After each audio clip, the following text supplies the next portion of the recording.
Hey, hello there, Hannah. How's it going? Welcome back for 57 months. Hope you've been enjoying your week so far.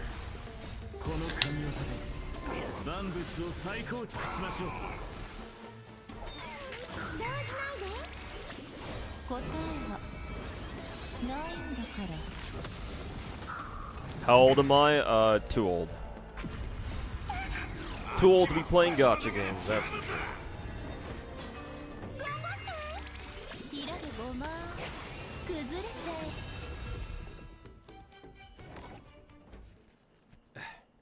Hey, welcome back, everybody. I don't think I need more crit rate. But sure, fuck it.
Have you seen the WUWA 2.4 beta came out earlier today? No, but, you know, people fucking leak shit all the time, so...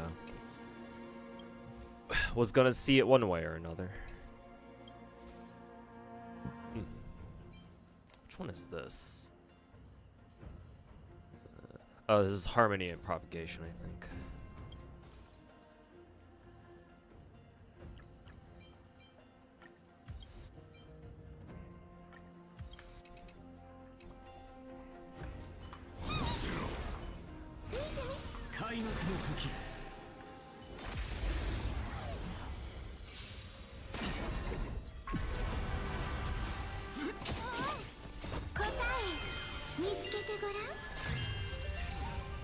Where the body pillow is at? Oh, I took them down. They're just behind me.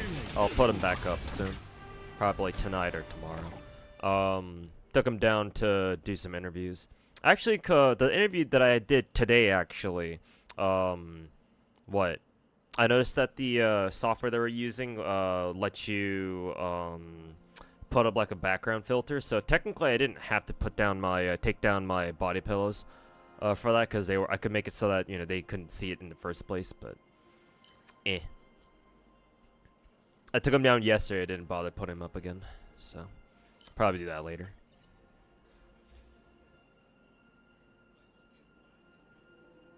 Yeah, all these are kind of fucking useless. Actually, I could have taken the quantum one. That would probably work for that probably would have worked for Hanabi, I think.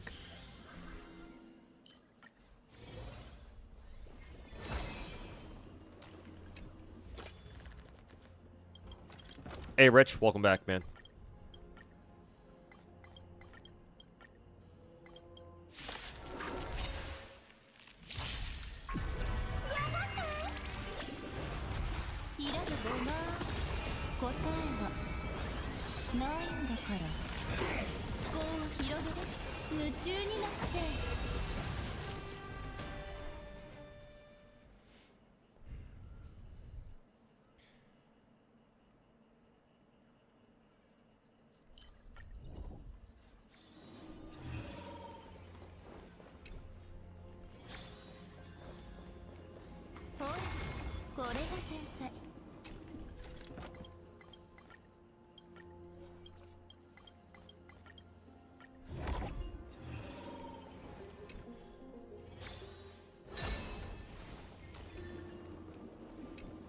Hey, yo, David, welcome back.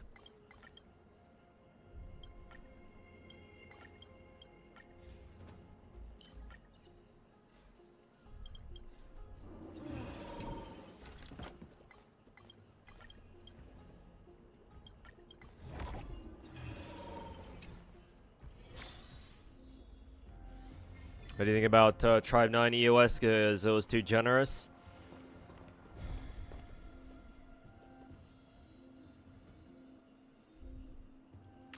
When a gacha EOS is that soon, because it's happened before. When a gacha EOS is that fucking quickly, no, it can't be because it was too generous.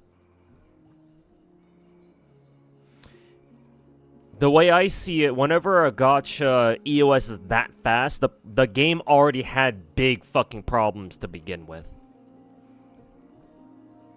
I mean, this kind of applies to like any product, really, or any, as far as video games go, especially live service ones. When you see a live service game like EOS itself that quickly, it usually means, at least I would think so, I would think that usually means that it already had, that kind of game already had big fucking problems when it came out. Because if the problem, if the issue was a game not making enough money, then a game being generous, it can't. I don't think that should be like the main reason why. You can have generous games, but they still make enough money to justify, you know, keeping them running. Right? You know, Arknights is pretty generous. Oh, you know. One of the more generous ones, anyway. Technically, our Azurlane is also generous too, if you want to think of it that way.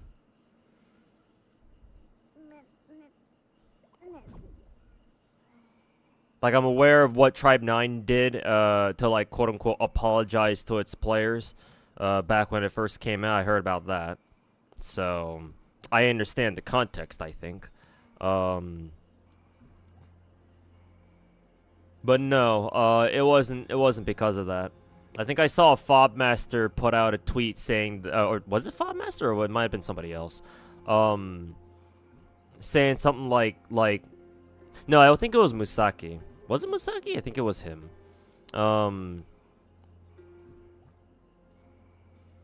they were saying something like hopefully other gacha devs look at this and realize that marketing is kind of important. And yeah, I would be inclined to agree. Tribe 9 didn't have anything in the way of marketing, really.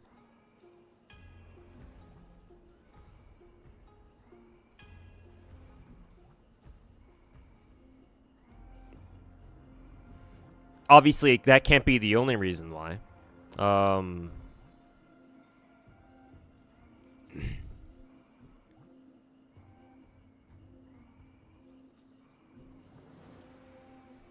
But it's probably one of the bigger reasons. So no, it can't be because they can't have EOS because they were being too generous.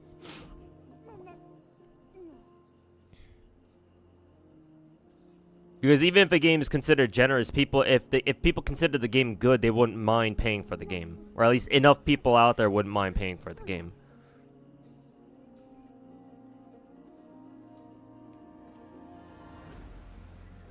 How'd your interviews go, by the way? I mean, they went good. I mean, they're just job interviews.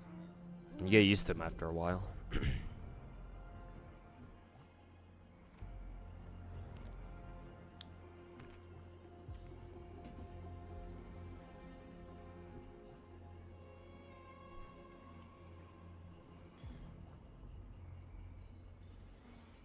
What's Eidolon on Hanabi? 0. Ow, fuck.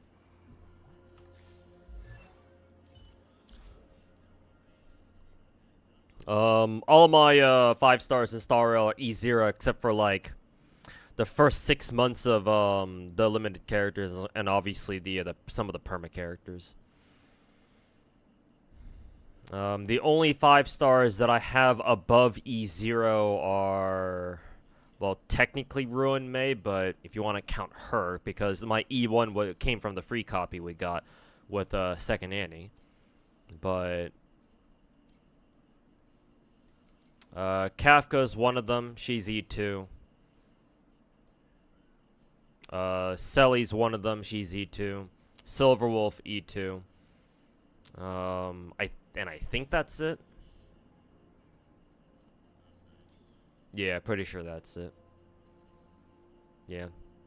I only have 3 5-stars who are anything above E0, or technically 4. Because Ruin May. So Ruin May 1, 2, 3, and 4, yeah.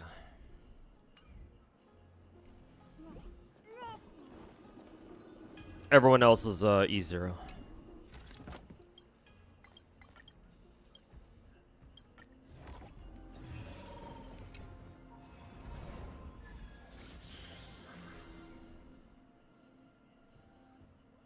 Whereas the body pillars took them down to do some interviews, some job interviews.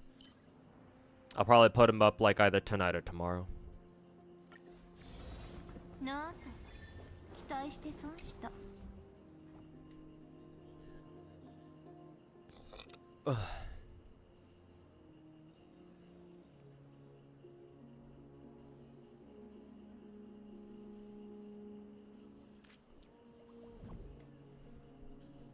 So only on your favorite characters?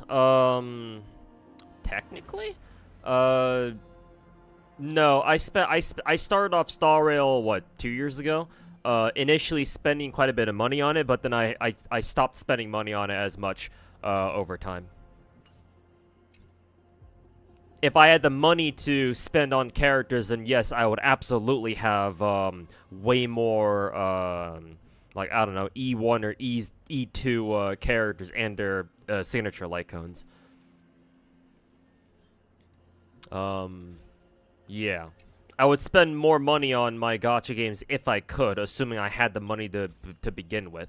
But currently I don't, so that's why. Not necessarily because, oh, I only E0, E2 my favorite characters or whatever. There's plenty of other characters that I would have fucking loved to E6 or something like that. Casters being one of them.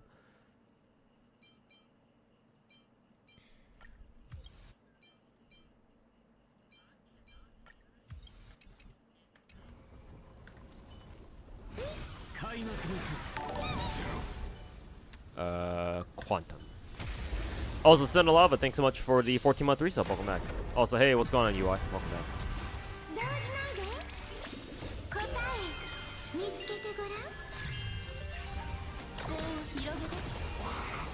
Kind of funny how neither Tectone nor St. Tonta's advertised Tribe 9 to their viewers. That might have helped. You heard that they both liked the concept of game first, gacha second, and Tribe 9 was a perfect example of that concept. Well, I mean, see, here's the thing: they don't really practice what they preach. They only say that to look good in front of their viewers. I don't know about St. Tontus, but Tectone has never really struck me as the kind of guy who really likes playing games, any game, not just gacha, just any game for more than like an extended period of time. Like, Tectone's basically a fucking normie. He just doesn't mind playing video games every once in a while. He might actually like them too, for all I know. But he certainly doesn't want to sit there for fucking 8 or 9 hours on stream just doing nothing but playing games. So, you know, they can preach all they want about, oh, yeah, you know, game first, gacha second. But, like, bruh, how much do they even play games?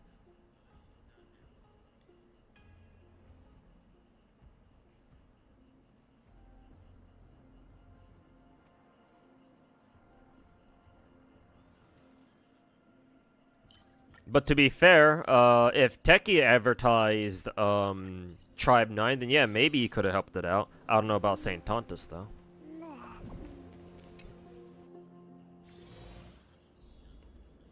Did you see P5 Gacha got a release date? 26, June 26, just like Musume. Oh boy, that's not good. Because people have been looking forward to Uma Musume Global for a while, so for for the P5 gacha to choose to have the exact same fucking release date. Oh boy, I don't know about that.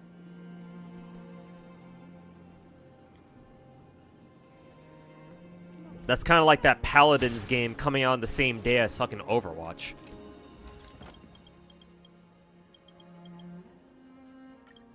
Still feel like shit, but now now your eyes are watering. You love summer. Oh boy.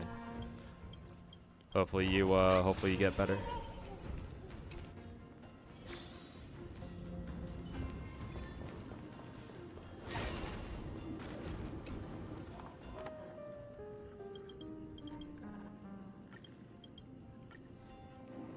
Techie said he'll if I apologize, he'll be cool.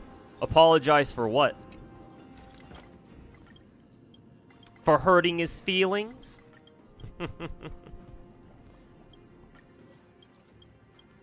Apologize for what exactly?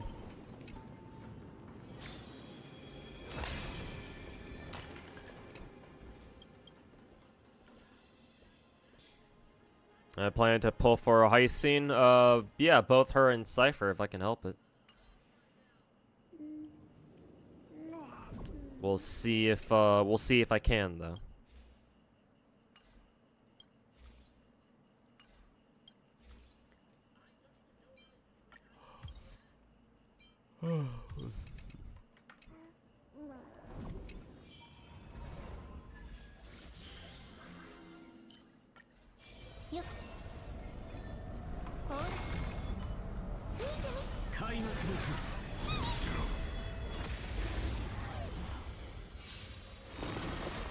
You didn't even know Tribe 9 came out? Yeah, and therein lies the problem, right?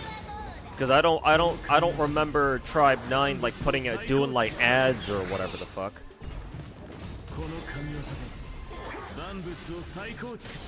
Cause like marketing is everything, man. Well, it's not everything, but still, it's like if no matter how good of a game you have, it's like if you don't let people know that you exist, then how are people supposed to play your game?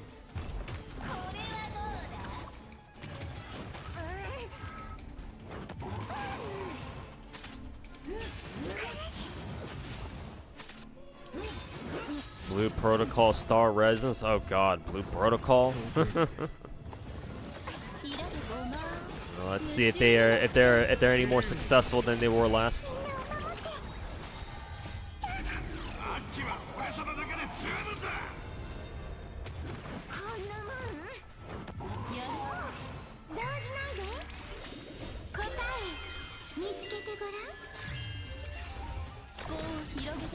Do I play any competitive shooters?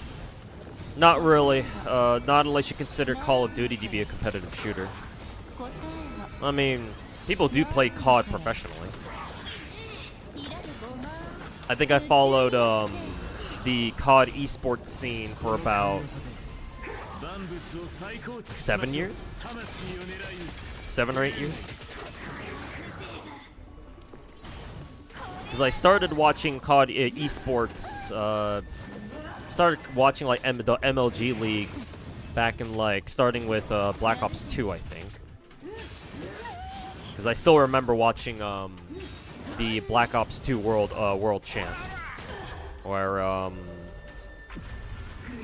Farico, yeah, they were called Farico Impact back then. Took it over, I think it was Optic, or it was either Optic or Envy.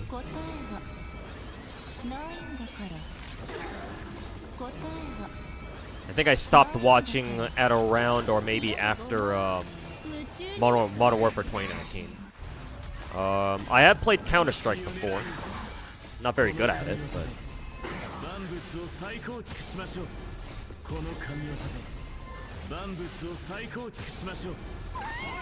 Start building Hugo. He really wants to cap his crit rate, really?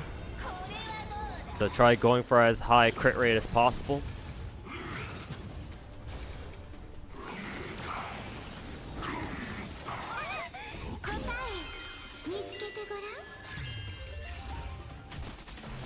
%, for Hugo is ideal. Really?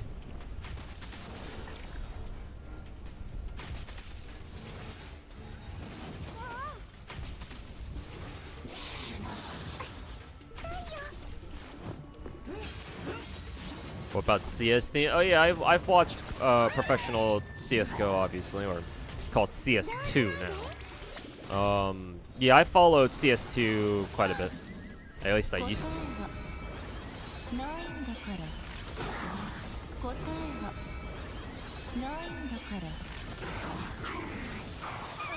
Been seeing a lot of people play Marvel Rivals. Yeah, Rivals is like the cool new kid on the block. Yeah.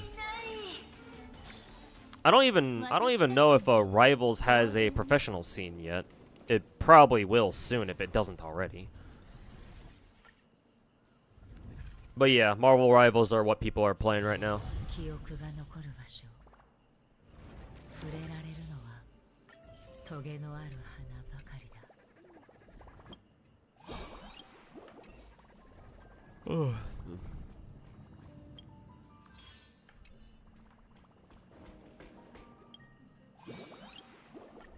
Let's see, I gotta finish up the rest of the Seal Slammers event. I think I need to get the PvP matches done, I think. So let's see how that goes.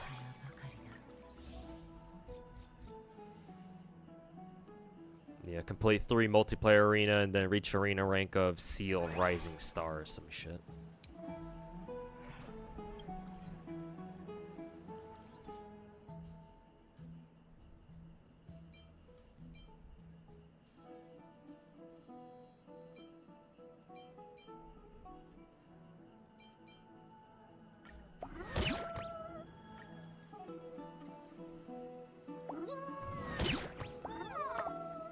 Hey yo, Cyberwolf, welcome back. Where are the body pillows? I took them down because I had to do some interviews yesterday and today. I'll probably put them back up like either tonight or tomorrow.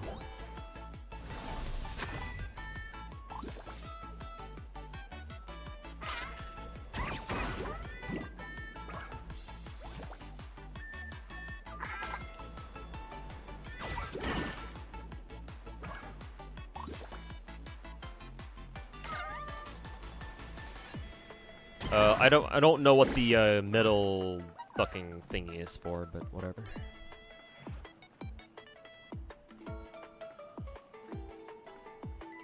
Hey yo, Ivan, welcome back. What are you doing? Just doing a bonus stream today. Just getting some trying to knock out some events for the big 4 gachas before they stack up on my ass. It already does. They had like a 250k. It's not my turn, is it? Oh, it is. Okay. For some reason, I thought it was that dude's.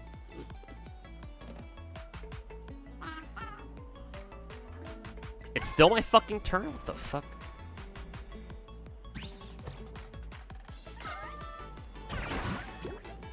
Sure, whatever. You get a job? Well, I'm working on it.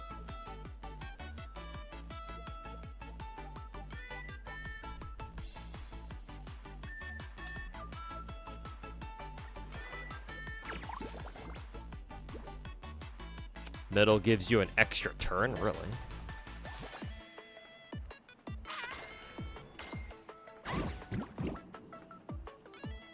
I see. That's what that guy did.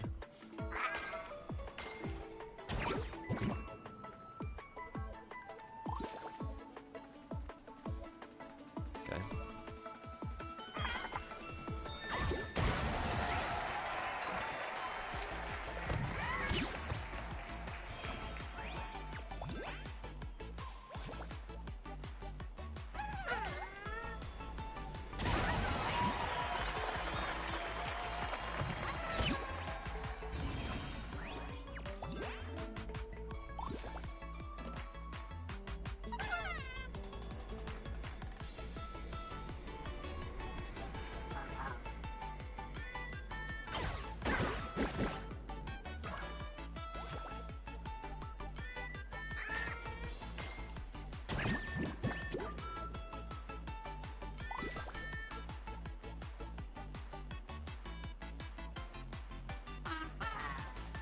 Oh, my turn. Let's see.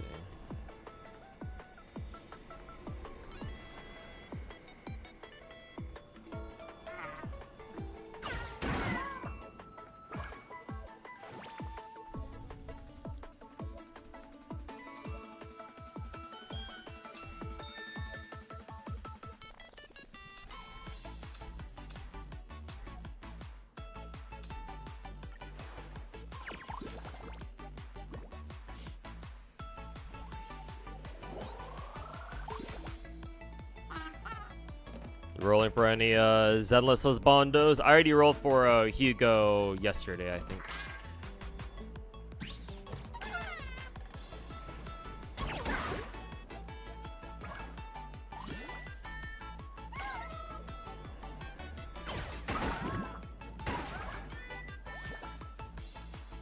So I do have Hugo now, and I already had lighters, so.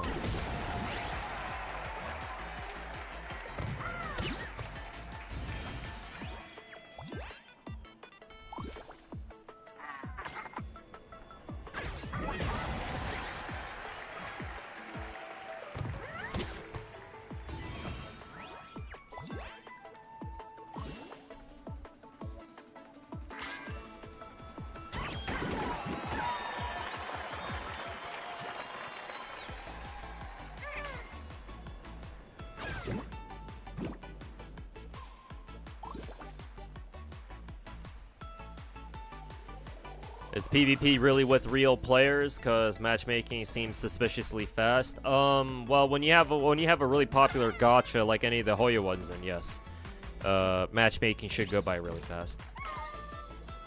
Keyword should.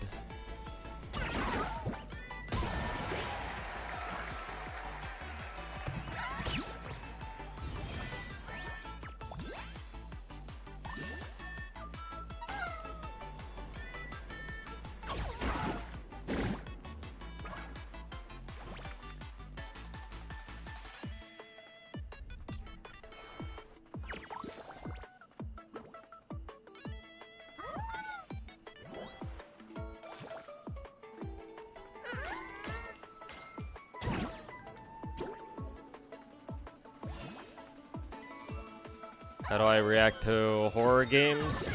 I don't typically play horror games, is how I react to them. But if I were to actually play them, I'd probably get jump scared a few times. But I don't know.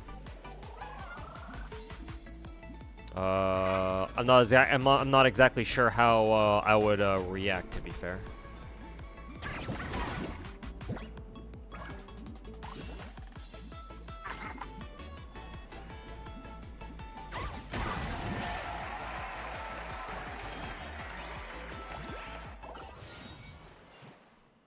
Opponent plays kind of like a noob. Well, to be fair, these are gacha players, so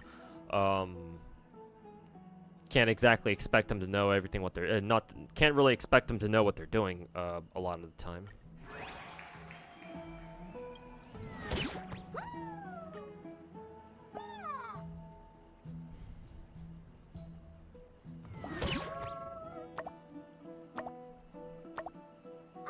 Want you to. He said some shit like, "I want you to apologize for the bad words I said to him." He's gonna have to be a little bit more specific than that.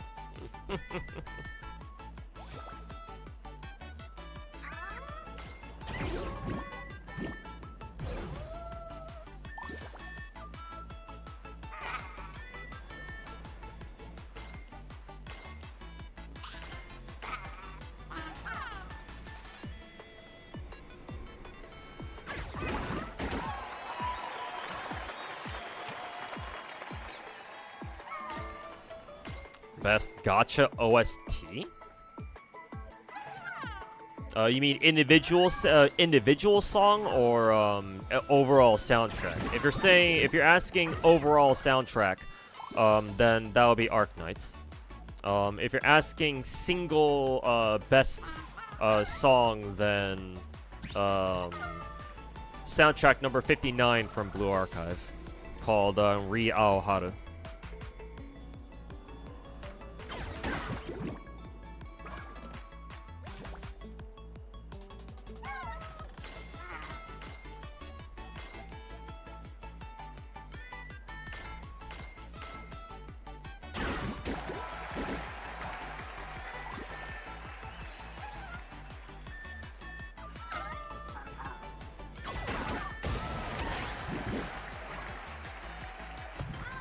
Hey Scar, welcome back. Honkai Star Rail story's too long. I had to quit. Don't know how you're able to sit through it. Oh, it's easy. I don't bother reading the story. I just left click through everything. Yeah, don't worry, Sugiko. I don't find Star Rail's story to be that intriguing either. Oh, I think it's my turn.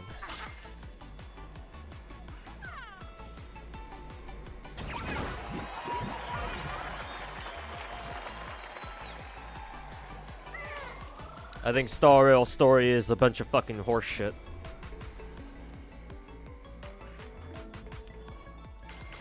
I think it was contemplating boosting the attack on one of his seals, I think.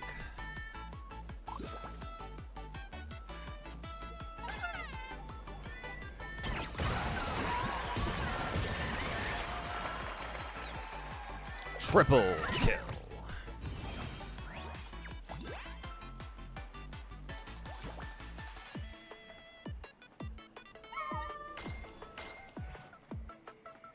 Have you played Mii side? I've watched plenty of YouTubers play Mii side, so I think that's good enough for me.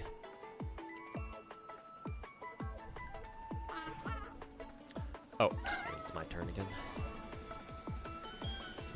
This guy can't go very far, so...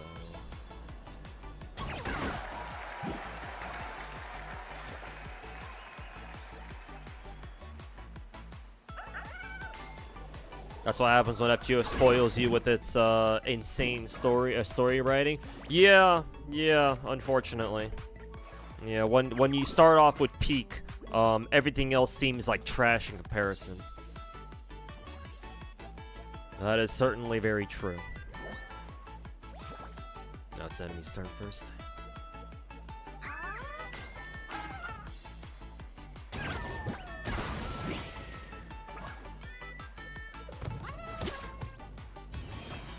Hey yo, Crackcaster, welcome back. Oh, were you in chat already? No, you just showed up, I think. But yeah, another stream today because I want to try catching up with all the shit going on in our gachas so far. Let's see, how do I want to do this? I think I kind of want to knock this guy away. So that way my Will-O-Wisp has space. I guess I'll just do that, I guess. Just run out of time.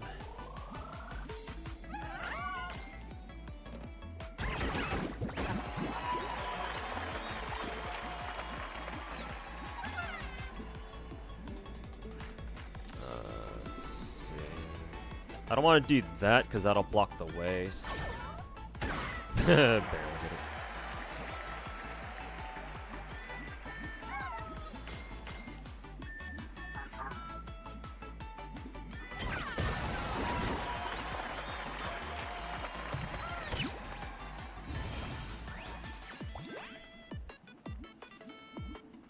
Last turn here. Grab the Will-O-Wisp guy. I kind of want to do this to pick up the attack boosts, but I don't even know if this dude will be able to reach in time is the question. So just go for the kill.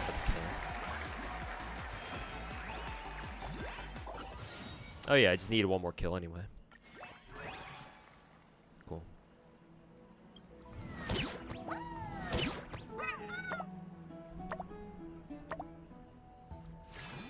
You see gameplay of the WUWA swimsuits. Apparently no new visual effects, but Carla's got her cheeks out. Yeah, I mean, not exactly surprised. Remember, WUWA is a direct copy of Genshin, so naturally their skins won't really show that much. Let's see.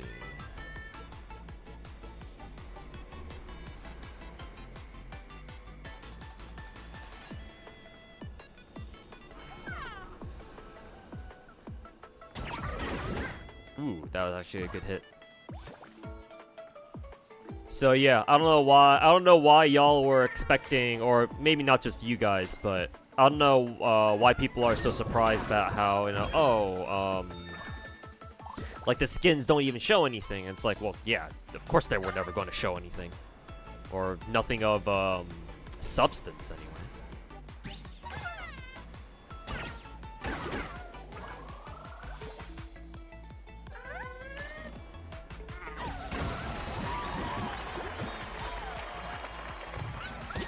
Oh, that's interesting. This guy's using a healer, a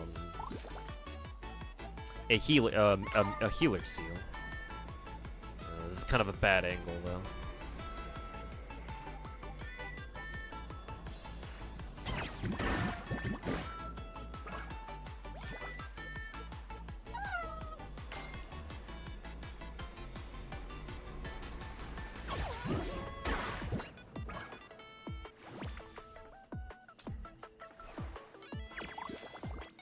That's just how Chinese storytelling works for you. To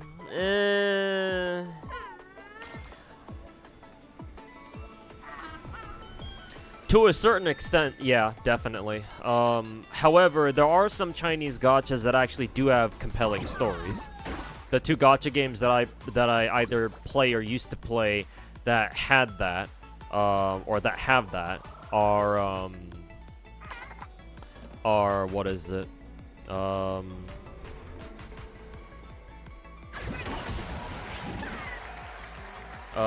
Frontline and Arknights. So it's possible for Chinese gachas that actually have a good story, but for the big Chinese gachas, they're not interested in putting out a good story. They're interested in more of satisfying their players.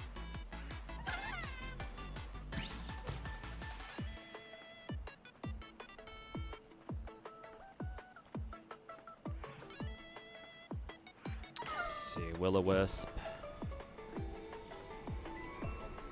I wonder if the seal will bounce back to the to this one actually. Guess not really.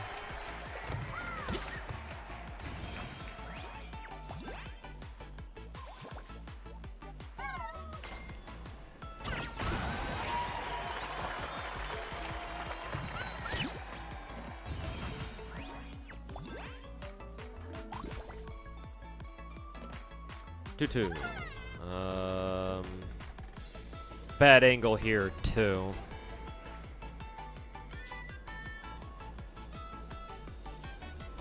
If I try to hit this dude, and I think I'm just gonna bump it into the fucking middle totem there, he's just gonna get even more power. Okay, so we just do that, I guess, but...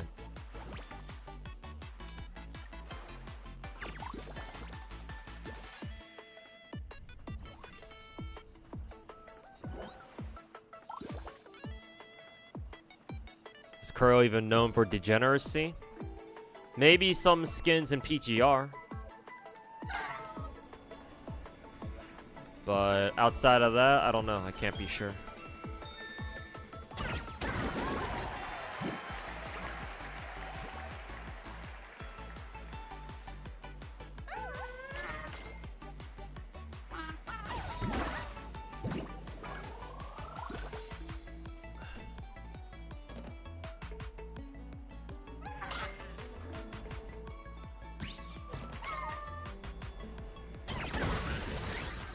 Accidentally ended up killing my own seal.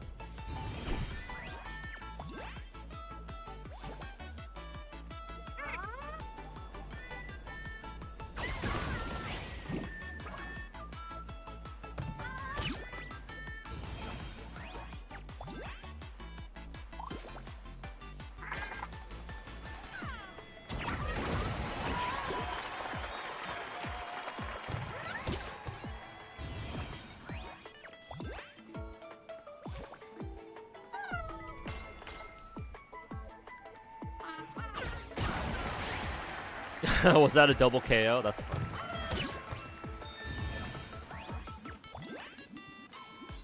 "30 minutes in, no drones so far." Oh, don't worry, give them time. They'll be here before you know it.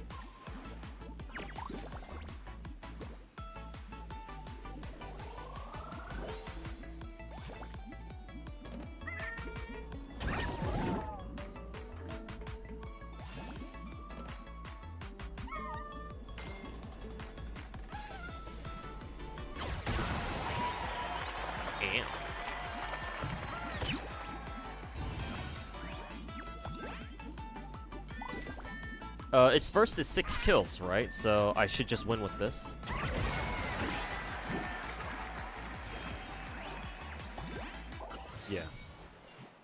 Close game, actually. That was definitely the strongest opponent I've had so far.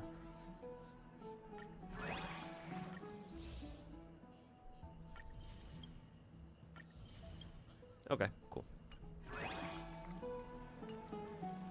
That was fun.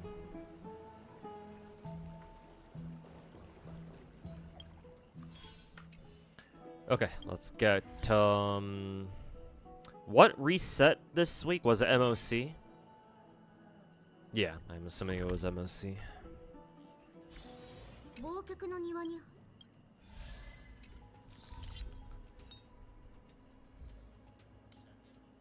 Quantum physical, imaginary ice. Okay.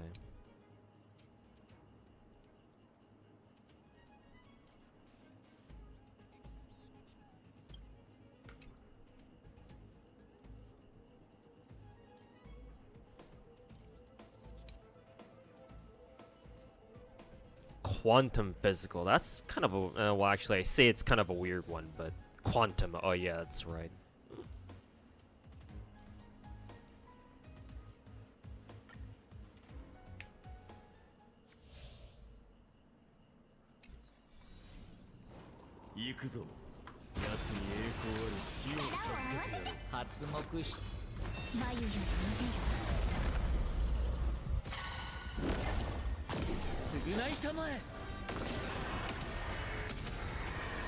Do I prefer a more concentrated cast than a wider one? What do you mean, Robert? In terms of like available characters that you can play, let me try to ask that again. Do you mean in terms of like a playable roster, or do you mean from a story perspective?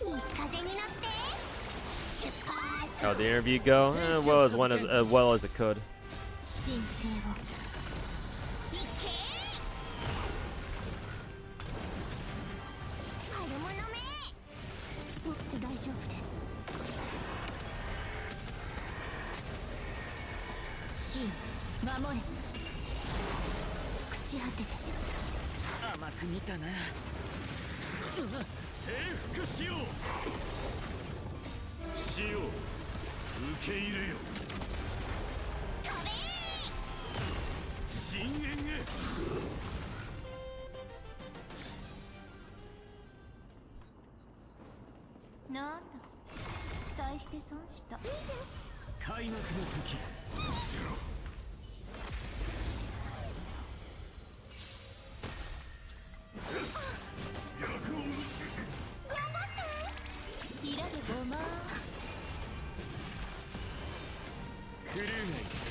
Love it. You can see Trianne in the background. Yeah. It's like she never left. Hey, Cornethius, welcome back.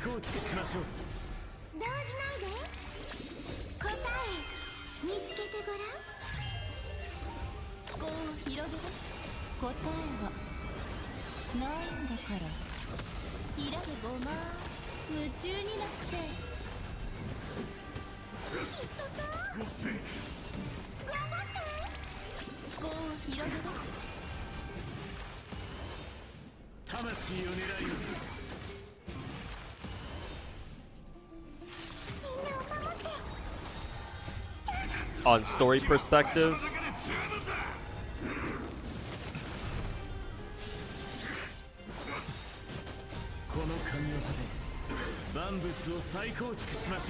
ideally, assuming for the moment that the writers are competent, I would prefer, personally, I would prefer seeing a wider perspective, or sorry, a wider cast. The more characters that are involved and actually have meaningful roles, even if they're just minor roles, because obviously you can't have every character be a fucking main character or like a major character, but the more characters there are, the more interesting it becomes. But again, that assumes that your writers are competent and they know how to write a whole bunch of characters at once.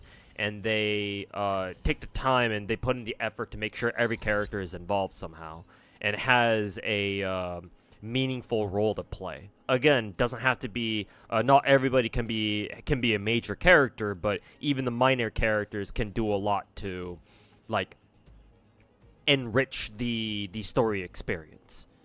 The problem is that a lot of writers out there don't know how to do that, or they don't have the skills to do that.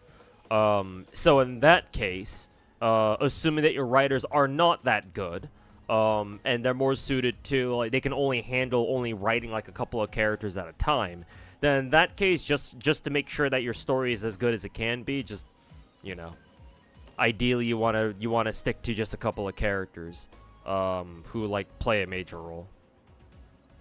But in my opinion, I think that having a wide cast of characters is overall better.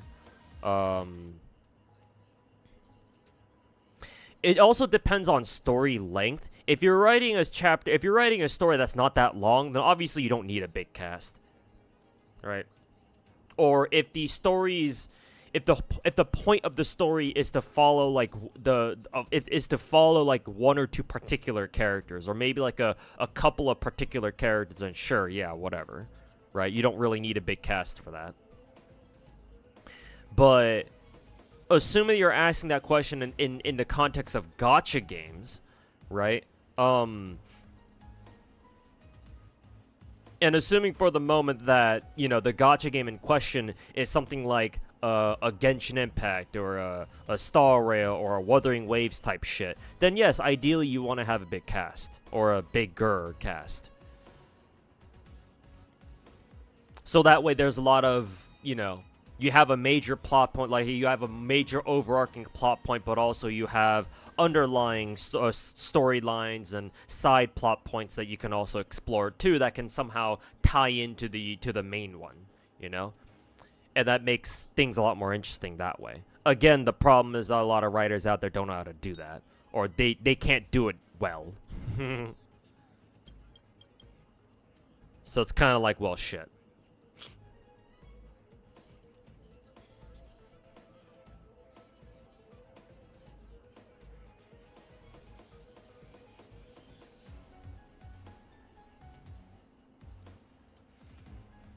Who did I want as a healer here?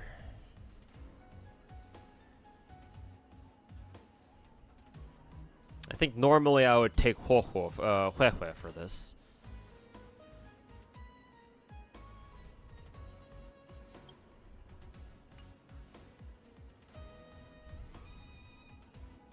Eh, fuck it, I guess we're bringing, Adventuring.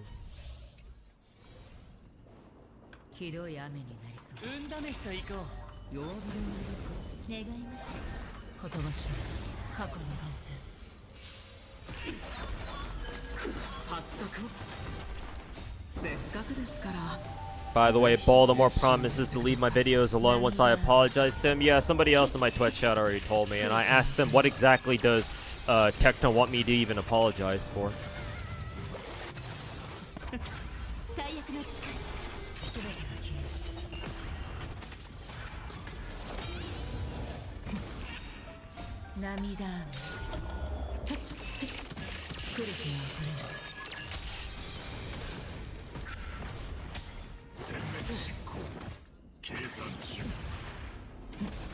Asmongold, who doesn't even play gacha, understands gacha better than Tekken, even has better gacha takes. Well, that's not exactly true.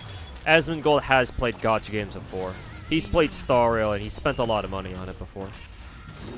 To my understanding, he has like a fucking E6 Daniel Alters, so, you know, that's certainly not nothing.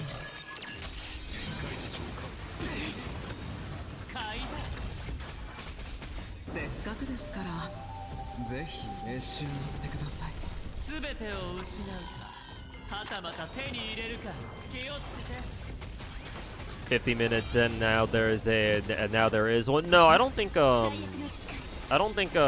Strategist is a drone. I mean, he called him Baltimore, so. No, I think Match Strategist is good.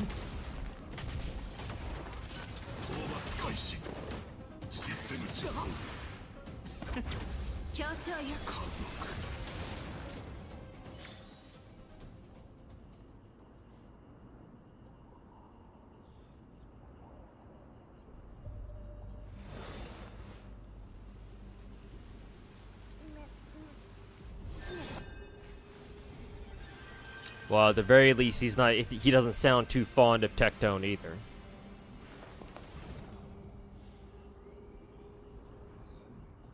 Bit trigger happy yourself. Looking at Master T's other comments, nah, no, I think you were at least half valid.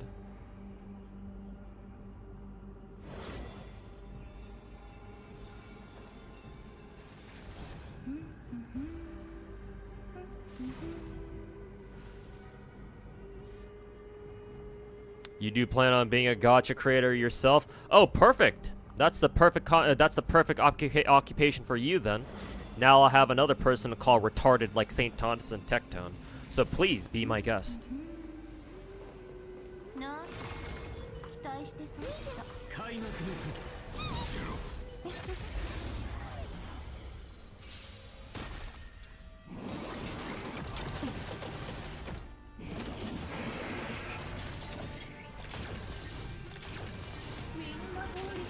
Kinda wish he lived better. Asmon needs a better house. I mean, why does Asmon Gold living the way he does bother you, man?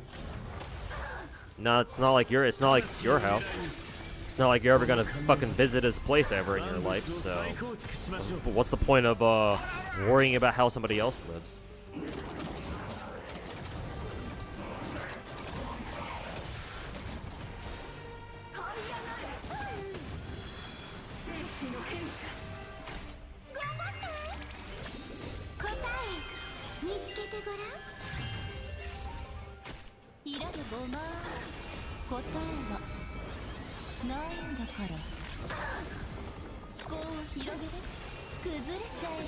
Sure, man, but you'll need proof?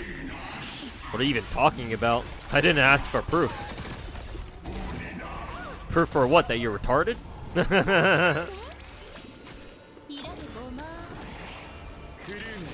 You actually have a job? Oh, that's good for you, man. It's good having a job.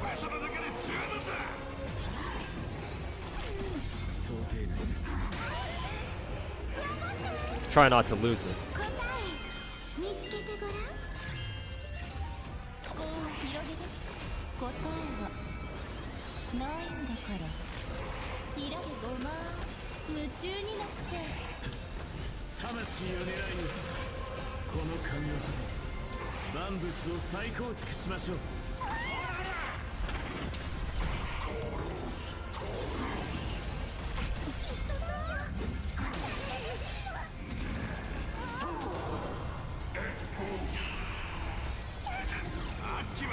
Hey yo, Russian Sugar. You're in Twitch chat this time, I see. You've lost your last 3 coin flips in WUWA and your last 4 in Genshin. Is it a sign? Wait, your last 4, you should have gotten the whole fucking capturing radiance thing, no? Unless you're not counting that.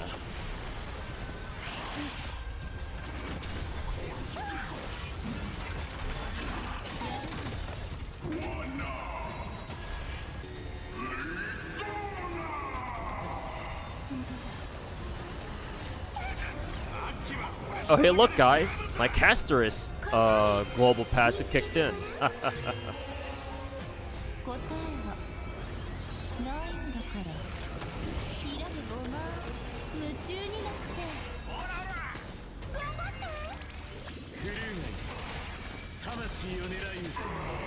Hey, yo, BHS, welcome back.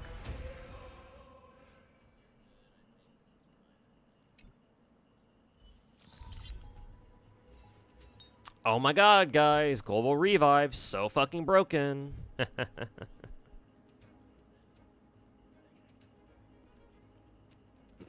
Quantum and lightning, wind, and blah blah blah.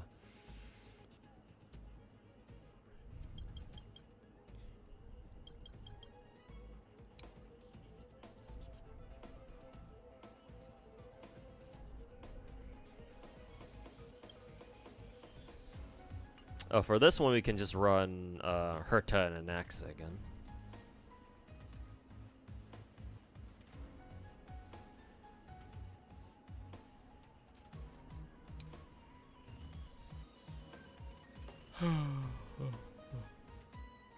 Against Hule, we could probably run Fei Xiao, I think.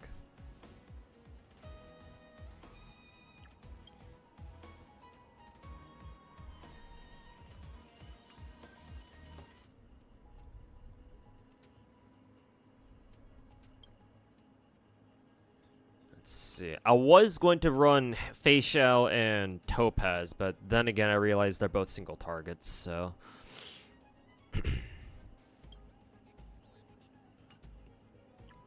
Would like to bring at least one AoE.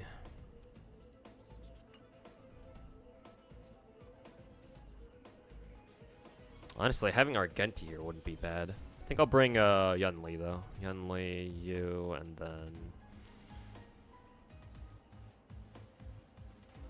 then you.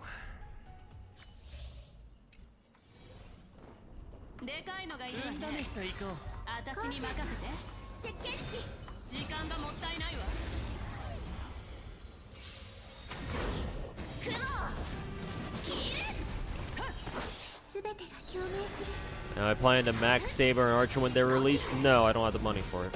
How do you feel about Saber's outfit? I think it's alright.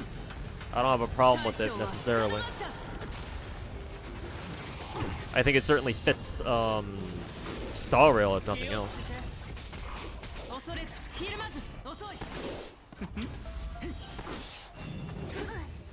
Did you see it in the upcoming Gacha Silver Palace? Yes, I did. I did an early morning stream yesterday, my time, and towards the end, before I got off stream, I reacted to it. It certainly looks interesting. Definitely, it's still very much so in development.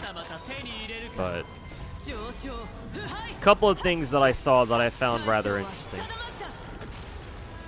But I'm gonna have to see the rest of the game to really make you know, get a better opinion of it, or you know. Still a lot of questions that I have about Silver Palace, but I guess it looks nice.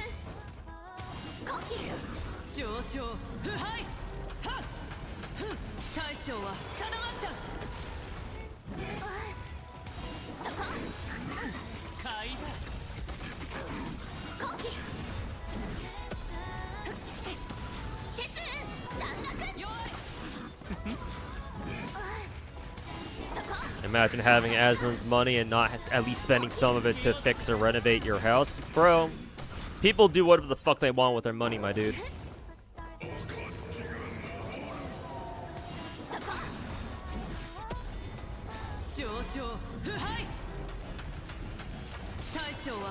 Like, if Asmongold wants to live like a fucking bum for the rest of his life, the fuck does that have to do anything with me?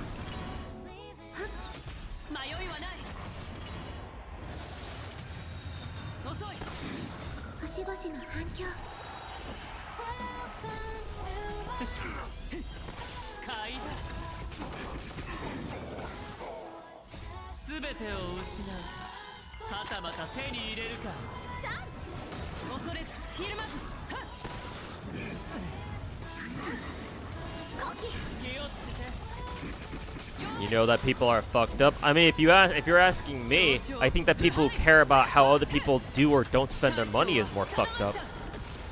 To be perfectly honest.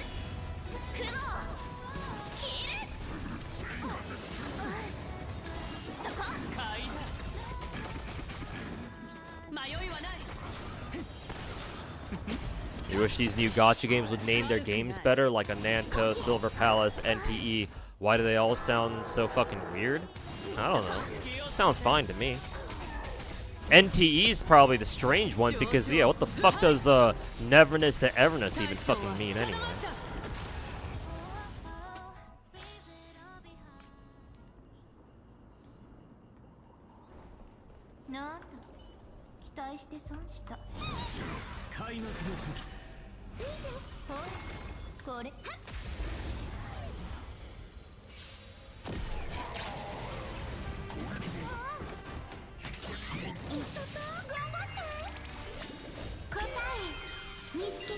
Enfield's alright, but they use the word for everything in that game. Yeah, I think calling the main character administrator is kind of tacky, not gonna lie.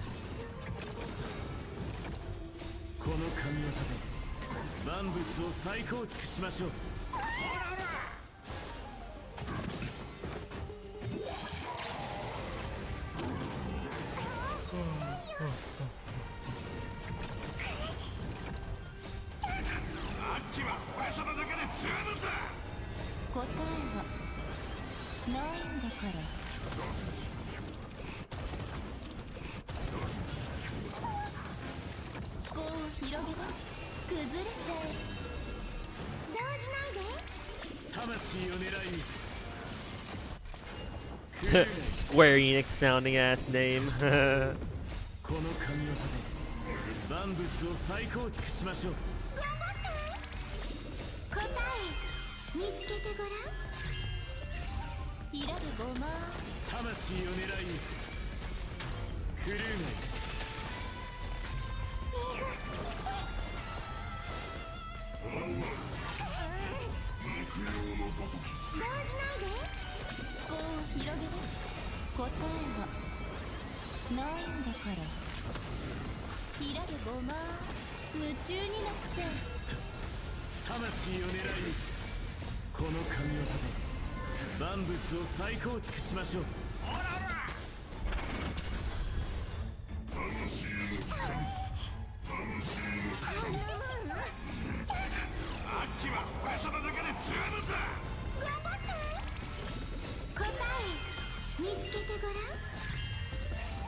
Hey, yo, welcome back, Devin.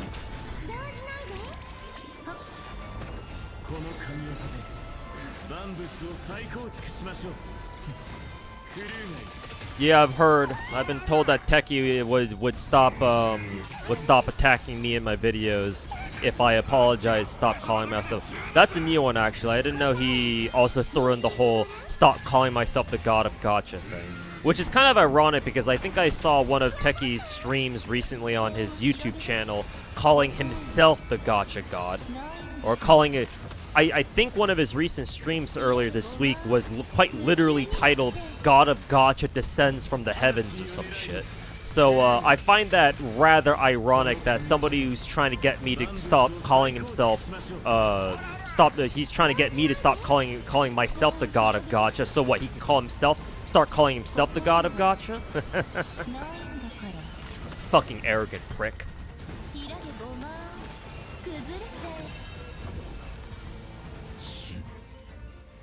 But no, not gonna grovel, my dude. Because first of all, what do I have to apologize for?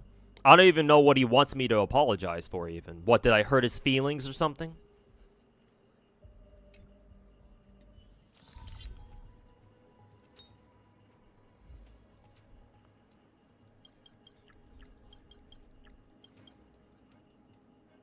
And two, he thinks that I'm just your typical fucking YouTube CC or streamer or whatever, who's just gonna back down just because some big-ass fucking retard of a content creator like him tells him to. I mean, I'm sure he's used to other smaller CCs backing down as long as he just attacks them for like maybe a week or two. However, I'm a little bit different, I think. What do I have to lose? No,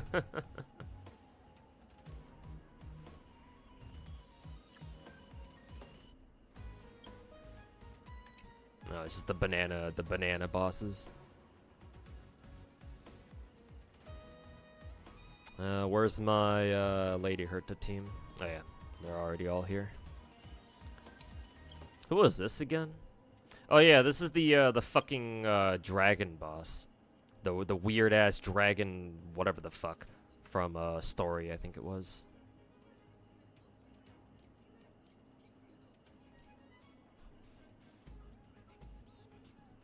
Oh, not you.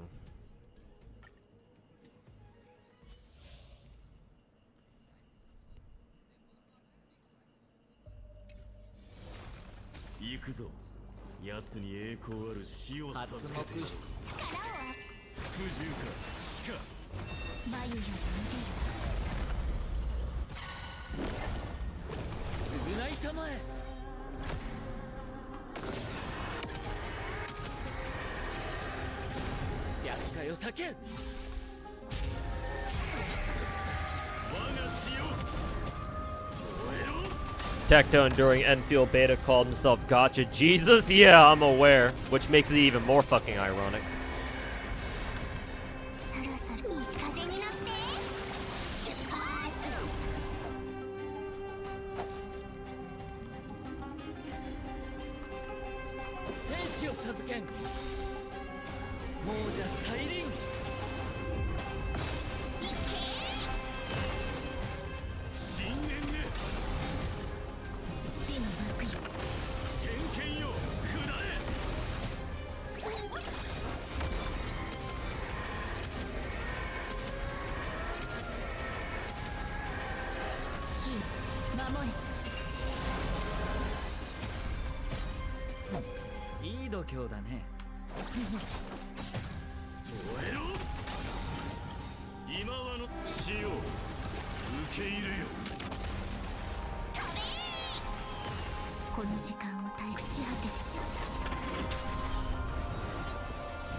What do you think of the drama CCs will jump ship from WUWA to Silver Palace? We'll see. We'll see how many of them are actually WUWA loyalists and which ones are just in it to hype up whatever's new. Kind of difficult to say at the moment.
Are the character buffs supposed to arrive next patch or the next one? Next one. I believe they're showing up with the UBW characters.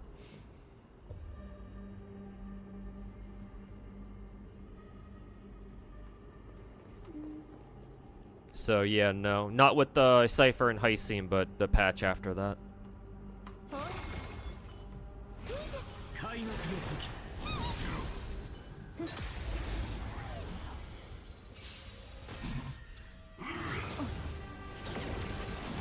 Live stream next week. Yeah, it should be next week. I don't think it's gonna be this week. At least I'd be surprised if it were this week.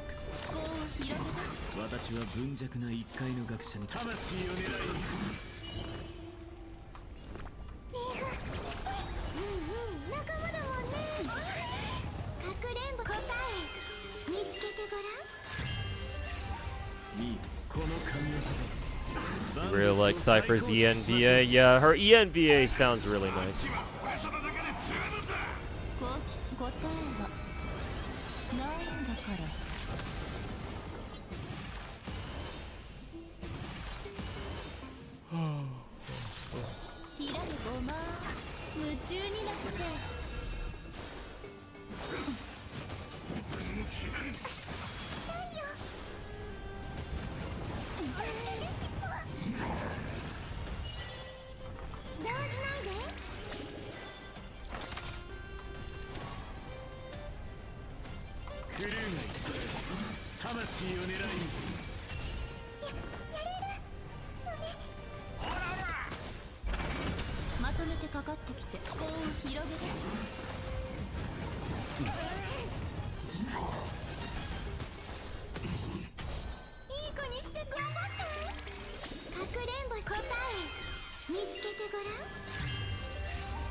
He called Toa, Callie, and Crony cringe. Wow, Tectone actually called out, started insulting the VTubers I had up on my wall behind me. That's not quite an intelligent move to make.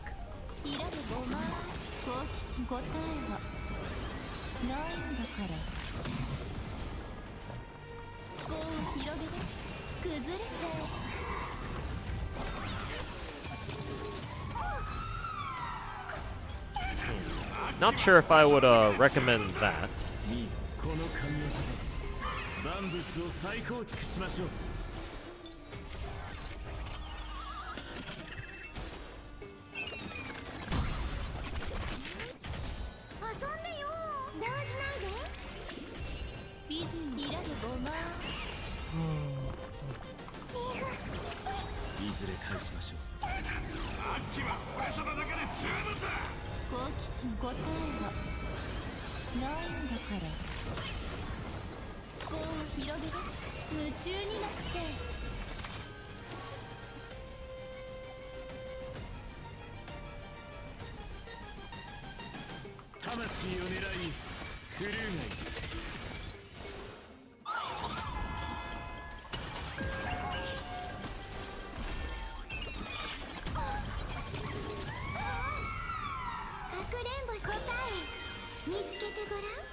You see the NTE trailer? Is this a new trailer we're talking about, or are you just talking about the old one that they put out last year?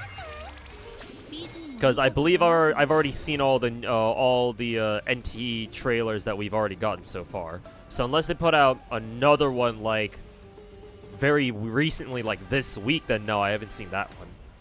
But everything else I should have already seen.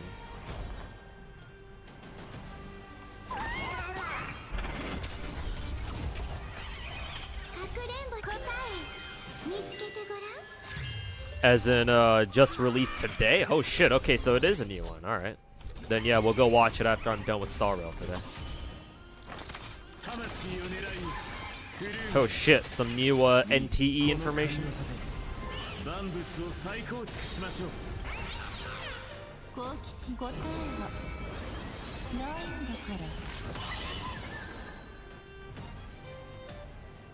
I mean, that does make sense. They did put up their, because yesterday somebody told me, hey, NTE's pre-reg page is up now, so I'm like, okay, sure. I was like, alright, cool then. I'll go pre-reg for it, and I believe I did already, so. So yeah, I guess it makes sense that they put out another trailer today, or yesterday rather. Yeah, I've already signed up for it, naturally.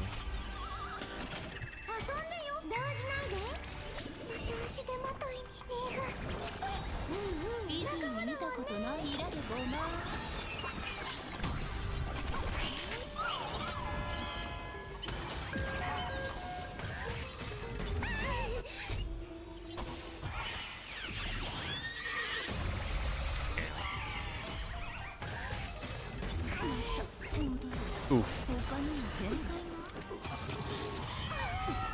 That was unlucky.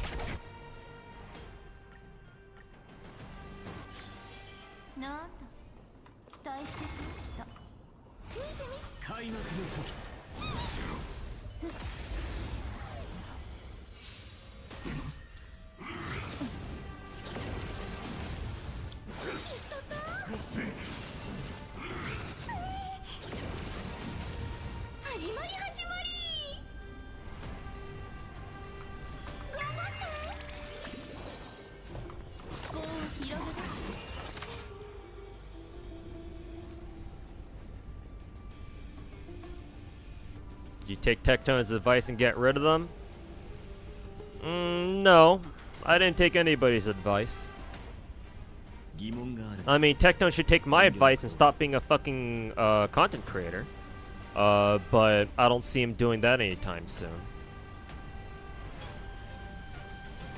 I mean, I still have my, I still have them behind me.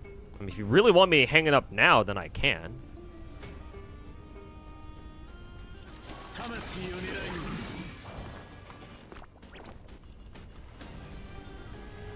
It's almost as if you were obsessed with my body pillows, man. You got something to admit to chat or something?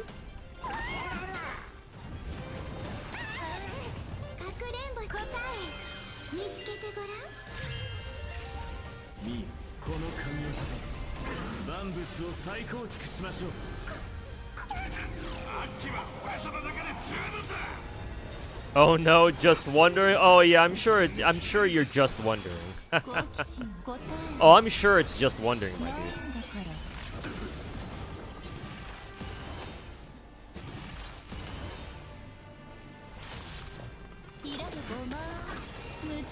Yeah, I'm sure it is.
Imagine a big sign saying Hoyoverse on the wall. Hey, here's a good idea. I'd love to see Saint Tontus and Tectone and the other fucking retards have a big sign that says Kuro fucks me up my ass every day on their fucking webcams. I think that would fit their channels very well, don't you guys think?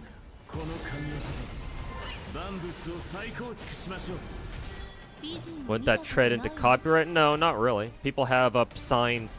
I mean, if that were the case, then like anybody who has like a sports team logo on their wall would technically be infringing upon copyright. No, so no, I don't think that's possible.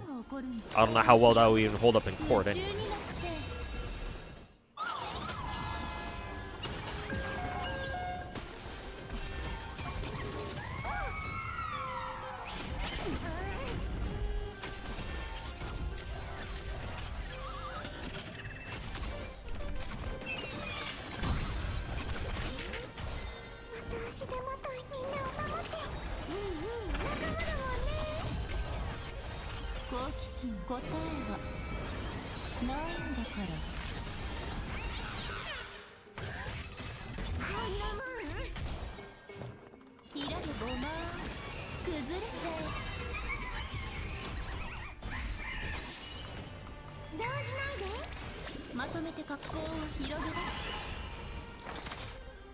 You don't think copyright works that way? Yeah, me neither.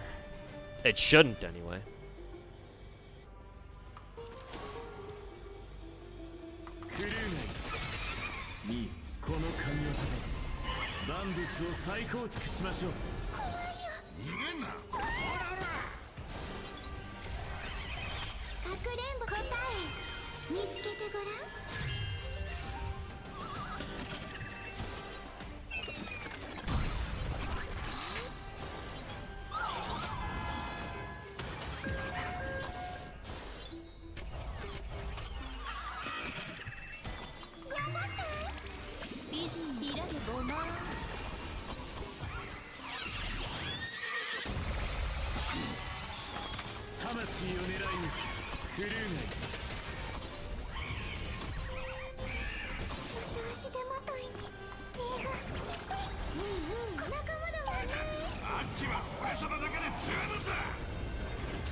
Man, Demon, I thought from last stream that you were here. I thought you were actually kind of one of the more decent Tectone viewers. Now I guess you're here. I guess all that talking with you last time was all for nothing, huh?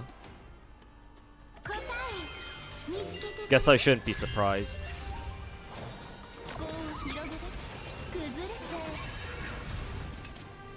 Are you proud of Nexon because they're a Korean company? Fuck no. Nexon can go fuck themselves. They can burn in hell for all I care. Fuck Nexon. Fucking pieces of shit.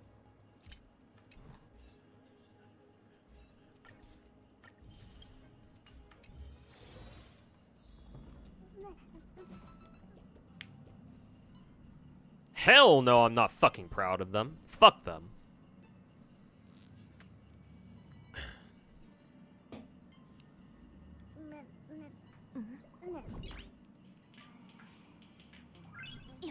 And to be perfectly honest with you, I'm not exactly fond of my fellow Koreans either.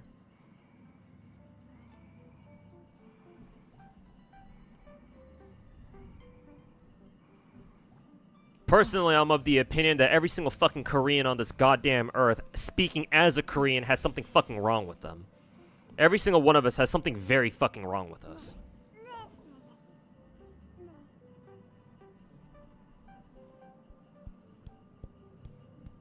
Something about Koreans, bro. So hell no, I'm not fucking proud of Nexon. They can fucking suck my dick for all I fucking care.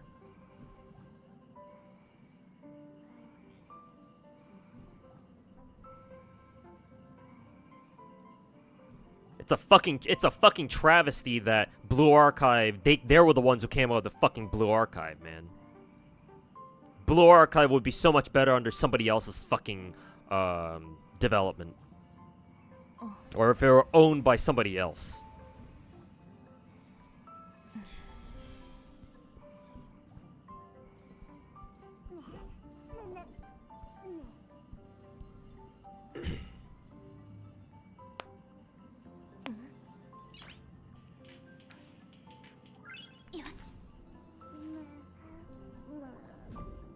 You're just here to relay information? No, you're not, Demon. If you're just here to be a messenger, then you wouldn't talk like that.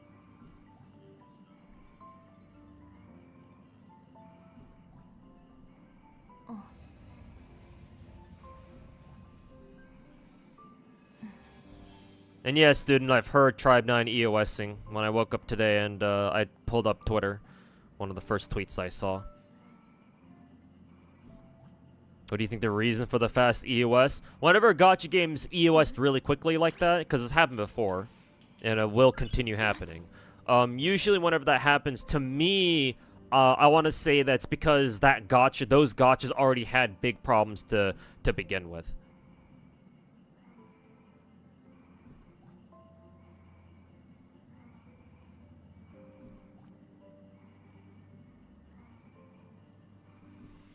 Because how long has Tribe 9 been out for? Like a month or two? Because, like, if their only problem that a gacha, or like any live service game for that matter, if the only problem that they were dealing with was like, oh, like, we're not making enough money, then if that were the only problem that they had, or like, it was like their main problem that they had, then like, they wouldn't just give up that easily, right? Because a lot of work went into, like, producing a gacha game, or, you know, it doesn't have to be a gacha, it can just be any live service game, right? Any game, for that matter, any game out there, you know, usually is the result of a lot of people's hard work and effort. And obviously, even from a company standpoint, from a sponsor standpoint, whoever it was that funded that game's development in the first place, it's even in the corpo's best interest to not let a game like just die immediately like that, because like they want some sort of ROI, right? They want some sort of return on their investment, so that way they don't just have to chalk it up to just the entire thing being a fucking failure.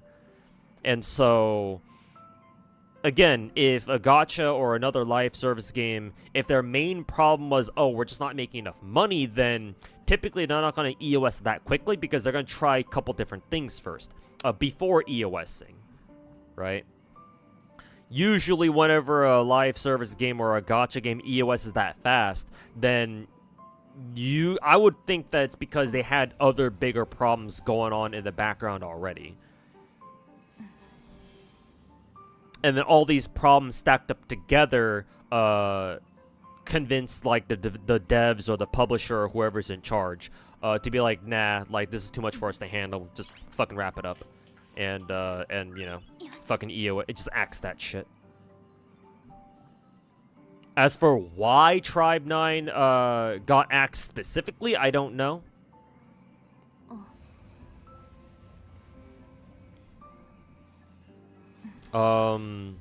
It would have helped if Tribe 9 had some better marketing.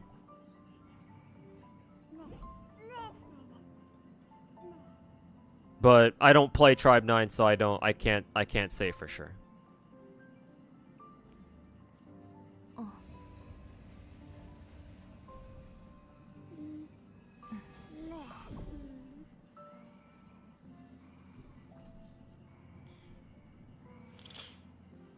One of the big four, except Genshin, ever in a state where it was in danger of EOS.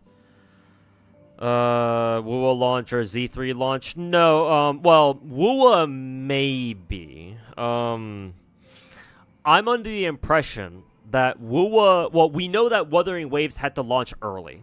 It was not supposed to launch at the time that it did. We know that for a fact, I believe. Unfortunately, I can't give you a source. So at the moment, all I can say for my sources, I just made it the fuck up.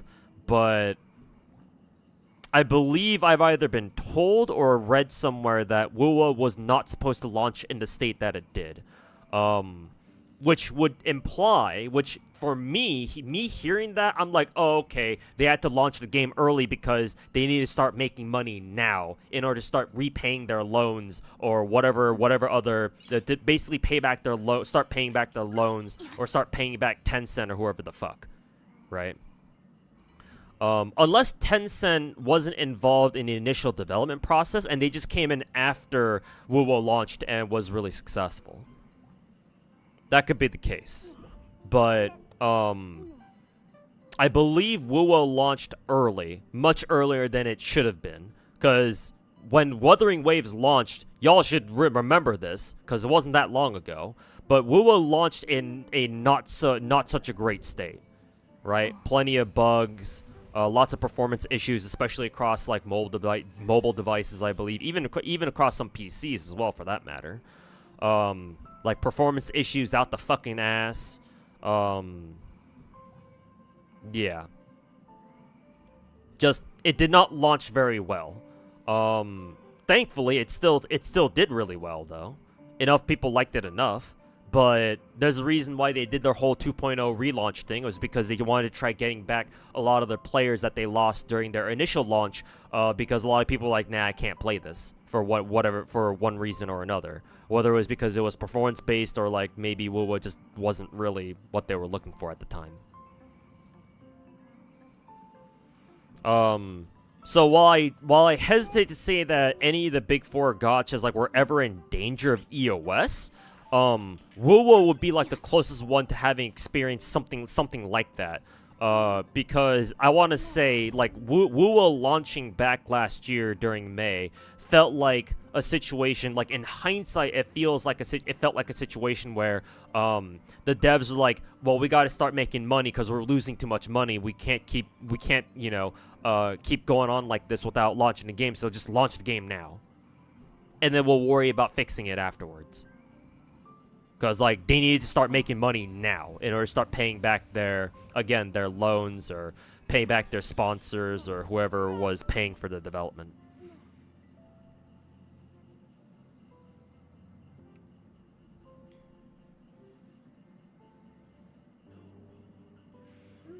Tribe 9 was apparently only making like 90K a month. Yeah, those are pretty low numbers. Yeah.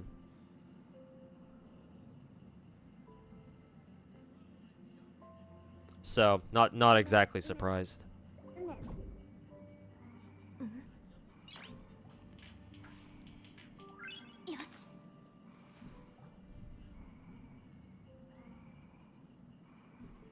Isn't Tribe 9 the one with the Danganronpa art? Yeah, same artist. Same company.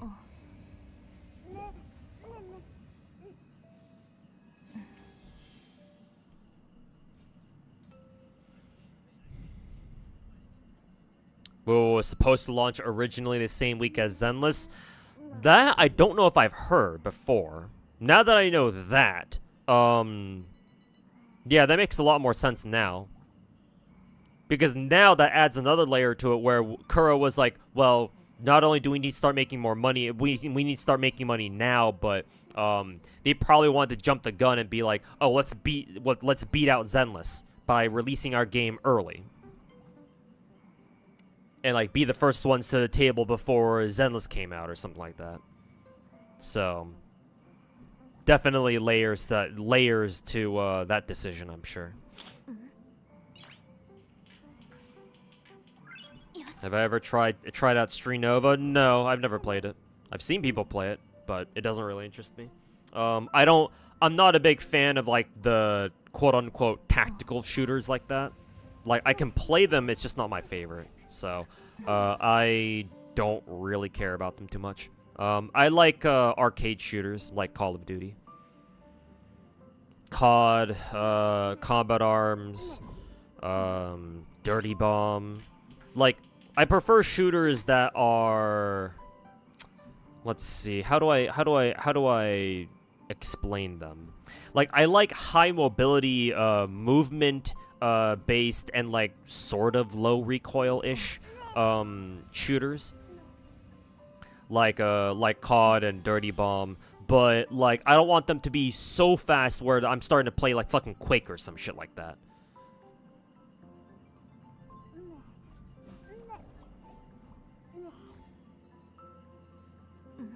But like the objective, like the search and destroy style game modes where it's like tactical shooters and shit, and you only have what, 1 life per round. I'm not as big of a fan of that.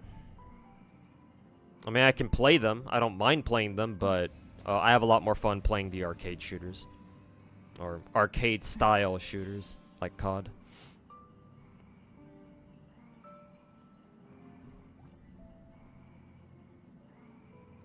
Not to mention, if WUWA launched alongside Zenless, the money that could have been used on them would have gone to Zenless. Well, here's the thing. If WUWA or if Kuro decided to launch WUWA on the same week as Zenless, I think they would have still made a lot of money anyway. Because remember, Hoyo fatigue is definitely a real thing. I mean, that's a big reason why so many people out there are fucking WUWA dick suckers, because they're tired of Hoyo. So the imbalance, the matchup wouldn't have been as bad as you thought as you might think. However, yeah, it definitely would have been possible that WUWA launching on the same week as Zenless would have taken away a lot of WUWA's potential earnings. So yeah, I think it was still a good idea that they decided to change their launch date anyway. Personally, I would have liked it if they launched the game later instead of sooner, but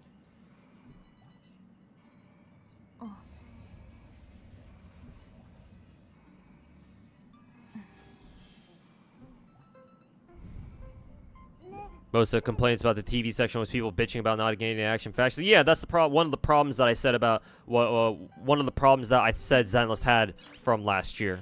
Like, it takes you fucking 3 to 4 hours to get to like the actual like part of the game where you can start doing shit on your own. Like the first 2 or 3 hours of the game is nothing but fucking tutorials, tutorial after tutorial after tutorial. So like, yeah, so no wonder a lot of people back during Zenless's launch were like they got the wrong idea about Zenless, because like they couldn't just play the fucking game, and instead it was just like, here's more TV gameplay, here's more TV gameplay, TV gameplay after TV gameplay.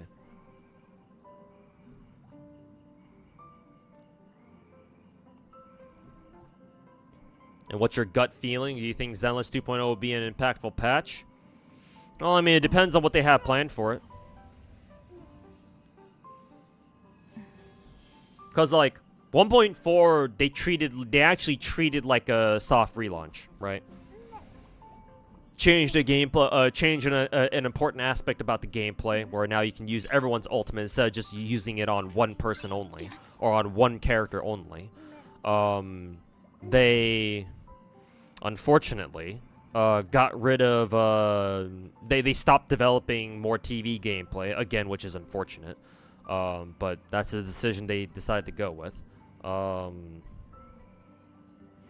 And among other updates, I believe that Miyabi as well, who's a literal void hunter, or who's our first void hunter, so that's cool.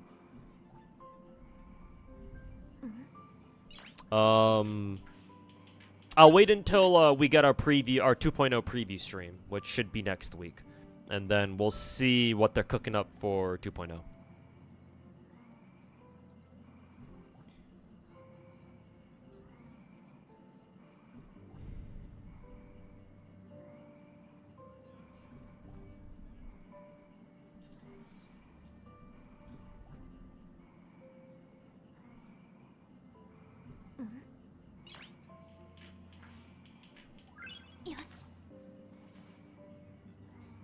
You really enjoyed the Golden Week event and the Arpeggio event that utilized the TV mechanic.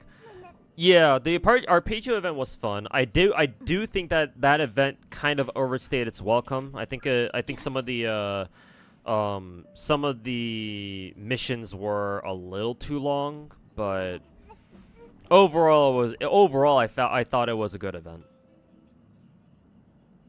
Yeah, me being a fan of roguelike games, yeah, I certainly liked it a lot, quite a bit myself. I do think that it would have been perfect if they shortened it down a little bit, just a little bit, maybe, but...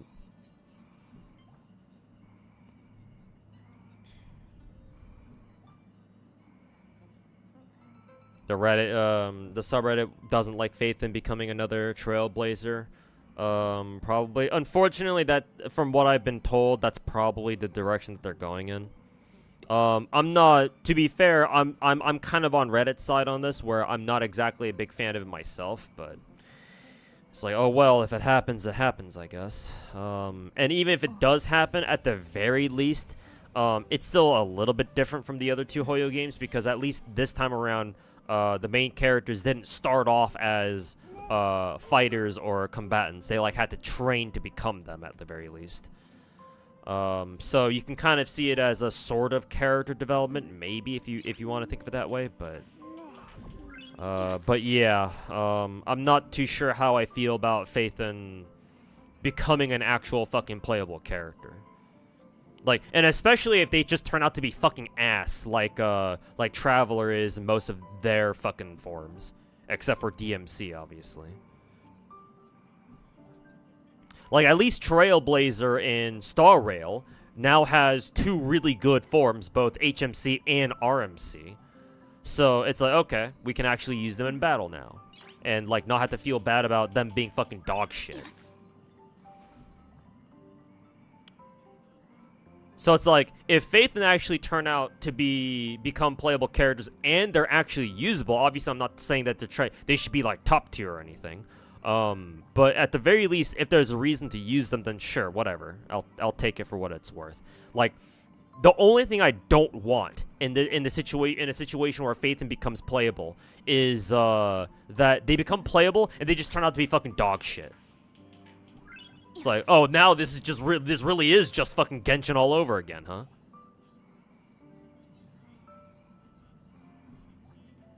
It's like, you went out of your way to fucking write Phaethon to become a fucking, an actual fighter, someone who can actually, you know, fight and hold their own now, just like any other character, but you can't even fucking use them in battle because they suck? I was like, alright, cool.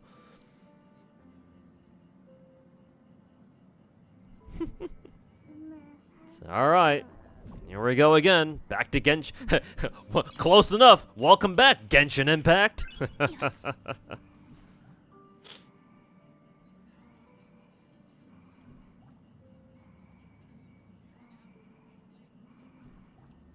Banner 2 should release around Wednesday for WUWA. Yeah, next week. I believe Zanny's banner only has like 5 days left. So, very soon.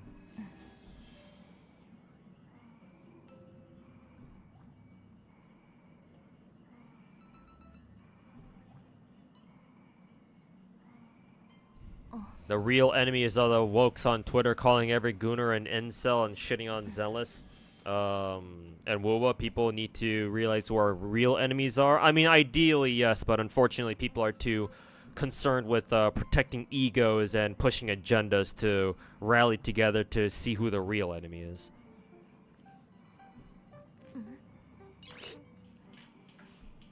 Unfortunately, people are retarded.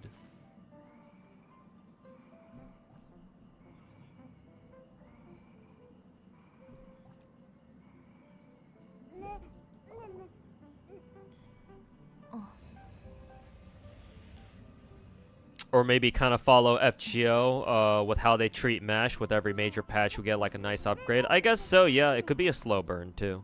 But, like, the thing is, though, is that MASH was always a playable character. So,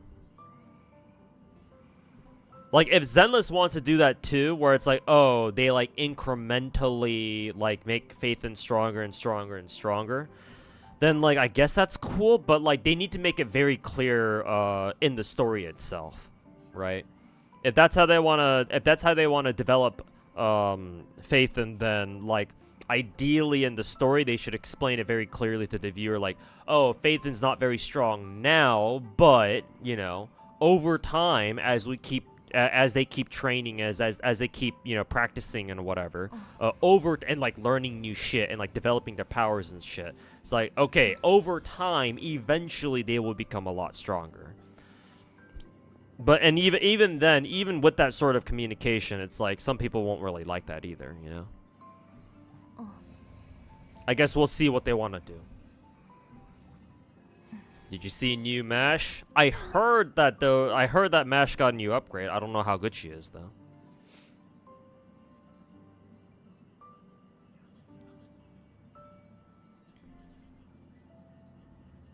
They've been playing the new Gundam Gacha, the SD Gundam Gacha, right? I heard it's doing pretty good. Thanks to the my last delusional Gacha takes video that I made, what, like last week by this point. I saw it made like 14 mil on its opening month, so not too shabby. The unique thing about Zenless, where MC is not playable, is becoming playable. That's kind of what the storyline is implying, area, unfortunately.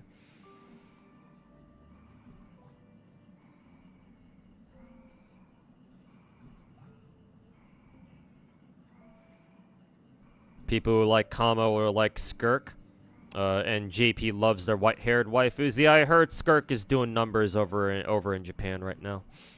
Not exactly surprising. And she's got a very well-known voice actress to voice her. Good old Mamiko Noto, I believe. So yeah, I don't find it surprising in the slightest that Japan would adopt Skirk in a big way. Also, I do believe her slight redesign is an overall improvement as well, so.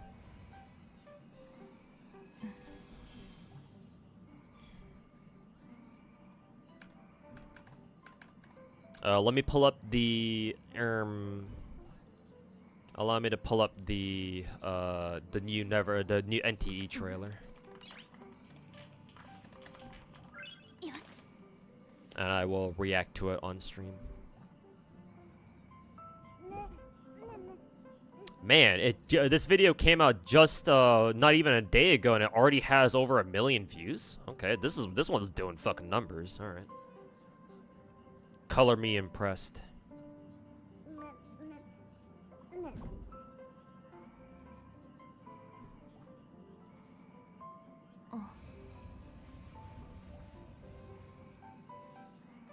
Let me mute Star Rail real quick.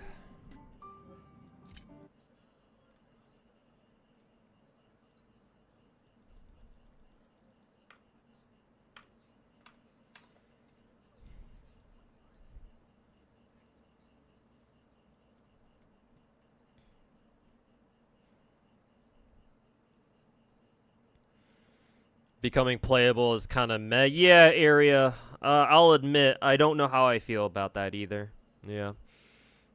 Like, I would have also preferred, like, the main role of, Faith in being, like, basically the whole, like, super-powered hacker guy or girl where, instead of engaging in combat directly themselves, they, use their hacking skills and their powers to like, help out, the other playable characters or whatever, or like use their bang boos or whatever, AUs or whatever they're called, to assist them.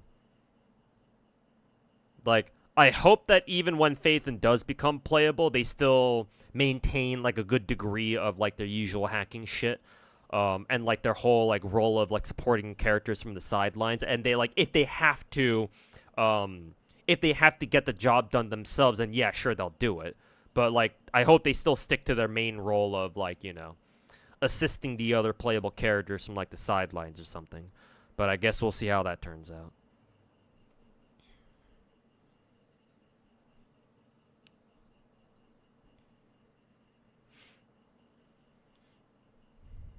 Don't know why WUWA fandom can't accept the fact that WUWA is a shadow of Genshin, can't reach the popularity like Genshin does. Game is niche until they can't accept until they can accept. I think you meant to say until they can accept the fact. And have fun with their game instead of whining constantly, continuously watching shop tubers, slop tubers for agenda. They'll be 100% more happy. Well, here's the thing, Tyrant. These people aren't looking to be happy with the game. They're here to push an agenda. Um, you're fundamentally misunderstanding them. They're not here to enjoy a game. If that were the case, then they wouldn't be that vitriolic. They wouldn't feel the need to push their agenda that hard. If they're what they say they are, they're quote unquote true fans of Wuthering Waves. No, these people are here to push an agenda, and that agenda is to shit on Hoya as hard as they can, wherever they can, whenever they can. Like, it's perfectly normal for, like, you know, you see this everywhere, right? Tribalism is everywhere, technically. You see this in sports, you see this in other video game communities, right?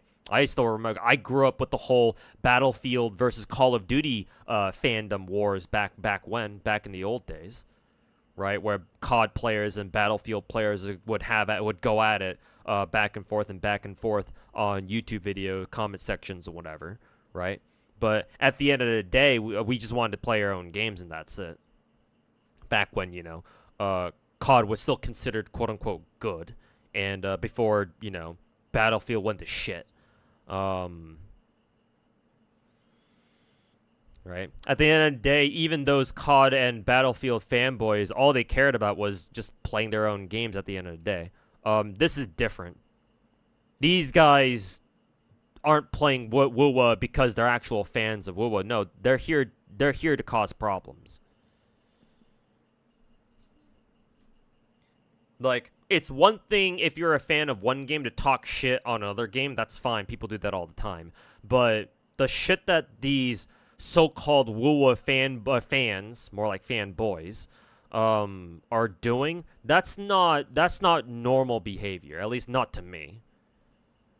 That's not what a normal fan of a game would do. Like, this isn't just like petty shit talk where it's like, oh, my game is better than yours type shit. No, this is just full on straight up fucking agenda pushing. So no, you have to understand that first, Tyrant. Once you understand that, then the reasons why these people act the way they do become very clear. And it's because they don't care about these games. They never did. Hey, Haviland, welcome back. How many of you go yesterday? As well as it could.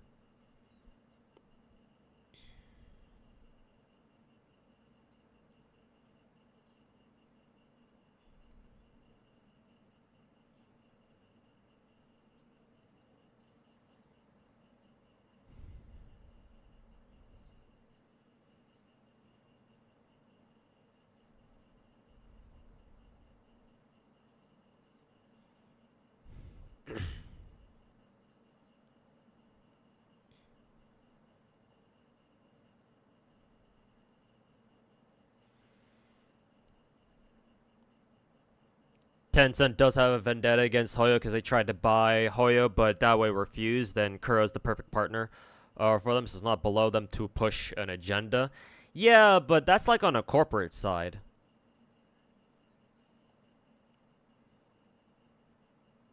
Unless you're telling me that Tencent is going around fucking hiring random fucking hiring random fucking Twitter users and paying them to start talking shit on Genshin or just Hoyo in general, which I guess that could be possible, but I'd consider that more of a possibility on the Chinese side of things. But then again, it is Tencent. It still is a Chinese company, so. I mean, the Russians do it all the time, so.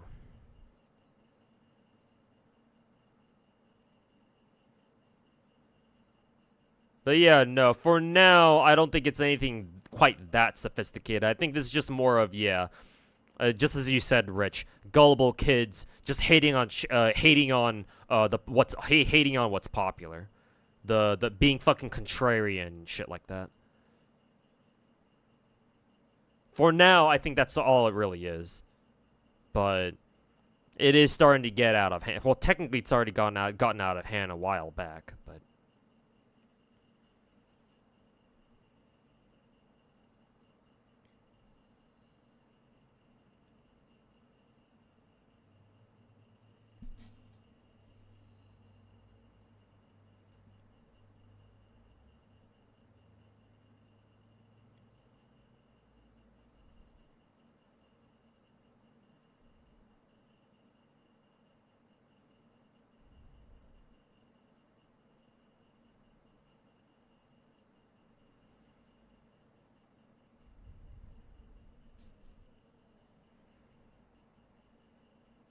They'll hop on the next big game when it comes out, leaving the community they were part of worse off than before they joined, but nothing wrong with that, to be honest.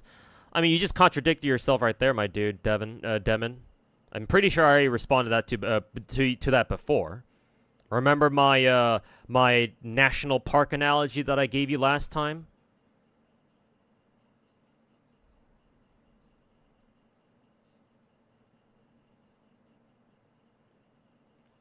I mean, forget that analogy that I gave you last time. I mean, your sentence is a fucking contradiction right then and there. So, um,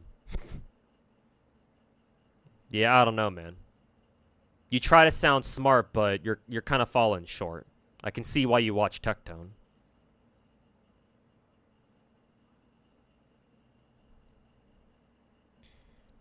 Tencent also wanted to buy Hypergriff too, but they just ran away.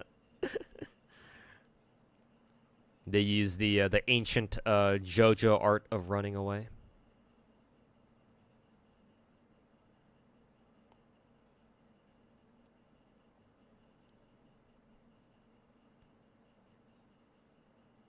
It's not contradictory. It depends on the perspective. I highly doubt that somebody like you can really explain that to me. First of all. And second of all, how are you going to say that something is something like, oh, this community has ended up worse after this happened, but then you also say right afterwards there's nothing wrong with that. If there was nothing wrong with that, why would you admit that there was something, why would you admit that a community became worse after, some people left? Like, make it make sense, my dude.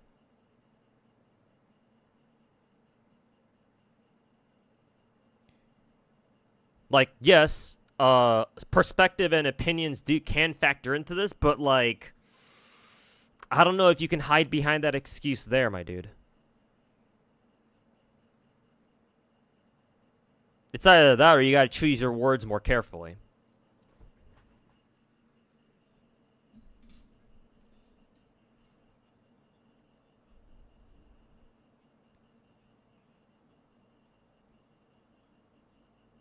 You just check the Skirk video. Skirk video? What, on YouTube or something? Do people actually speculate what character's bad without another 5-star character just because she was paired in the test run, or actually bad with the Cook character with Scofier? To be honest, kind of don't care what's happening in Genshin, but trying to guess if people are overreacting again. Just check. Are people actually speculating if a character? Are you asking if people are actually speculating whether or not an upcoming character will be bad without another 5-star character? To be fair, recently in Genshin, the meta is to release characters that synergize with others. I mean, it's not just Genshin that does that. Fucking WUWA's doing that too.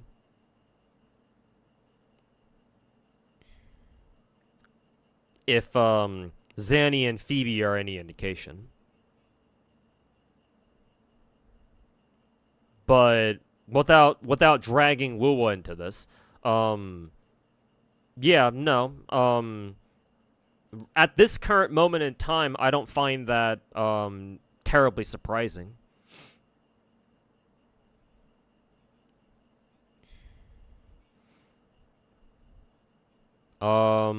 I will say that if people are freaking out because, oh, if you don't have a Scofier, then Skirk is gonna be fucking useless. Well, yeah, if people are saying that, then they're fucking retarded.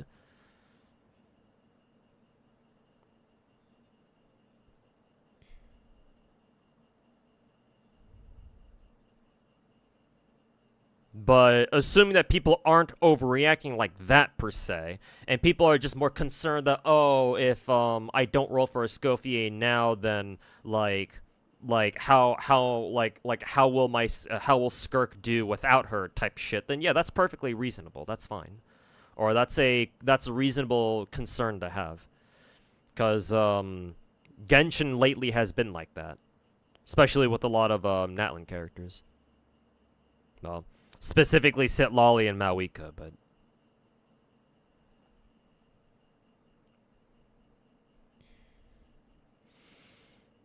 I mean, to be perfectly honest, I think Genshin's kind of always been that way, to be honest with you.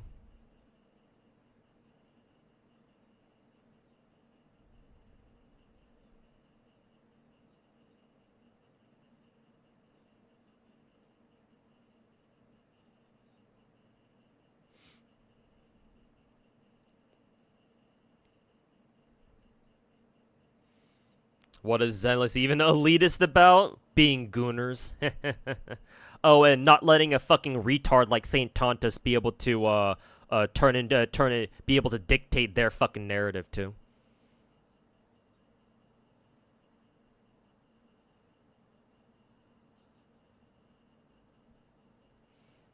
Remember, that's the kind of language that retards like Saint Tontus like using.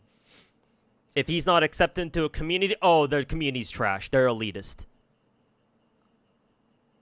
They don't want to listen to anything anyone else has to say. No, let's start virtue signaling and do other fucking crap like that. Yeah, play victim and shit.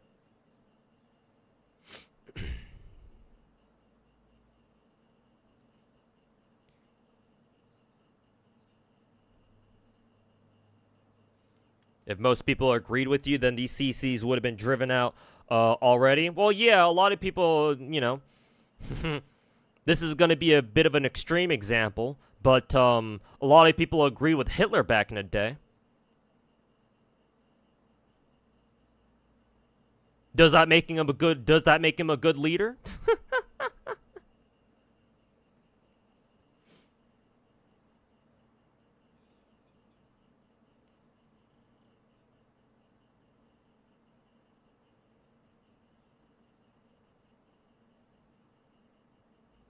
Scofier is the real Archon for 5.x because she brings like so many new characters. Super Freeze is back on the menu, boys. Seems like. 9!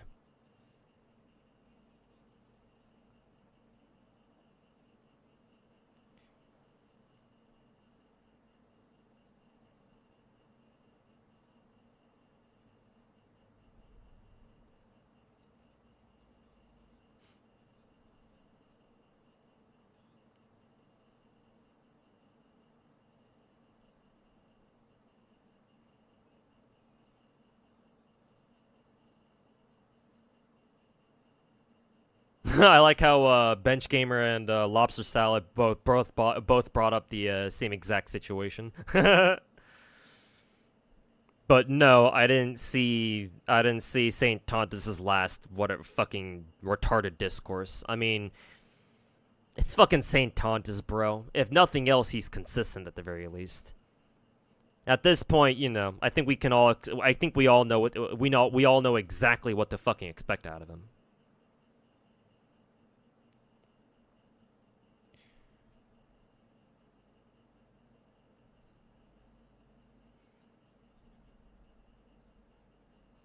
You could do a video covering HP inflation. Maybe make it like the main topic of another delusional gotcha takes video. Maybe something like that. Tomorrow's your last day of working as a substitute teacher. Hey, hopefully you're looking forward to your summer vacation.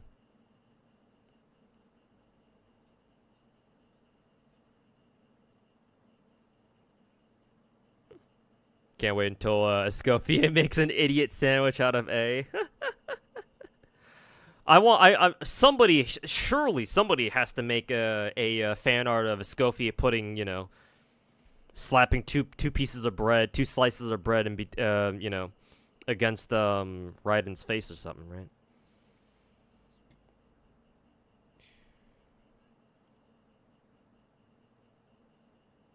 What's your take on the elitism point in Zenless? Zenless is elitist about what?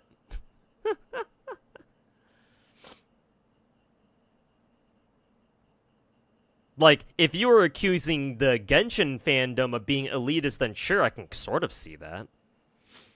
But Zenless? What the fuck did the Zenless community ever do? What, goon to fucking Jane Doe 24/7? And spam their fucking Discord meme images of a rat fucker is typing? What did they do? Like, I'm sure there are some bad apples out there, but like whatever bad apples that Zenless has is nothing compared to some other games.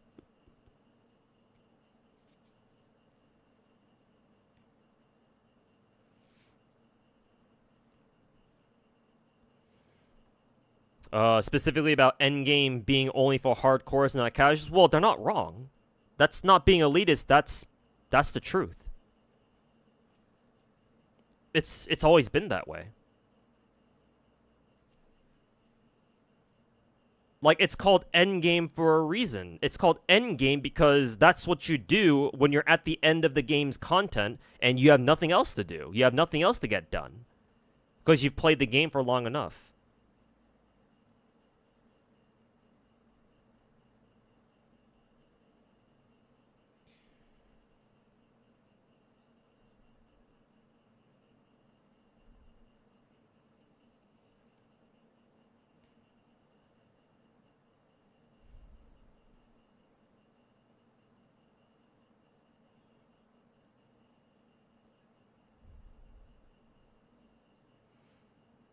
Like, I'm sorry, but if you have a game, if you have a gacha where even casuals can do your endgame, sorry, but there's something wrong with your endgame.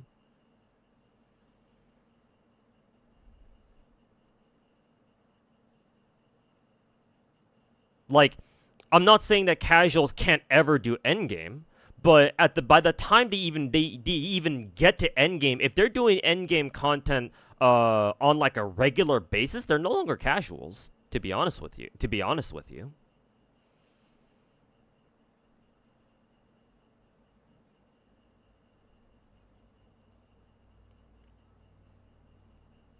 And not only that, but I've explained many times before that endgame is not what I consider to be part of main content for a gacha. The main content for a gacha is story content and then whatever limited time events come out for people to do. Yeah, every patch or every 3 weeks or whenever. Endgame is never, at least not for a gacha. It's not. But endgame is never part of a gacha's main content. It's optional content. And don't let the fact that endgame modes reward you with gems distract you from that. it might, because they offer gems for you clearing them, it might seem like it's part of main content, but no, it's not. Endgame is purely optional. It's optional because just because you don't do them doesn't mean that oh, for some reason the game won't let you progress with a certain part of the game.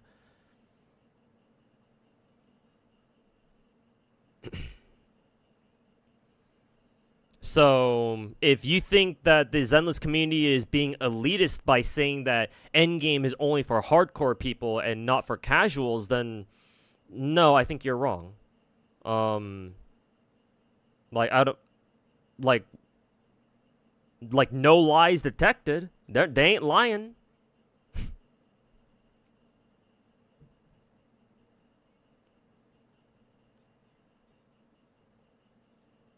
It's like, yeah, casuals shouldn't be doing endgame. Something wrong with that.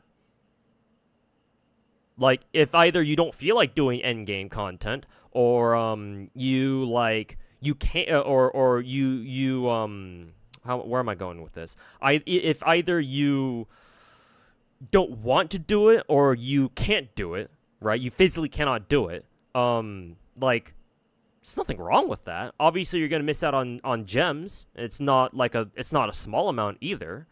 But it's not like you somehow just can't stop. You just have to stop playing just because you can't do endgame anymore, or you can't reach endgame yet.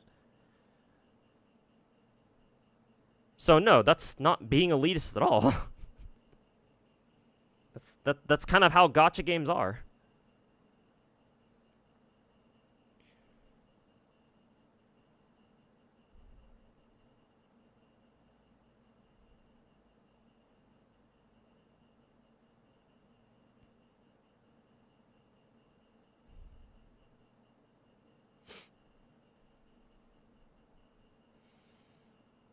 So you're saying people are brainwashed? No, when did I say that, Demon? You're putting words in my mouth. I would appreciate it if you stopped doing that. Truly, you are a Tectone viewer, huh?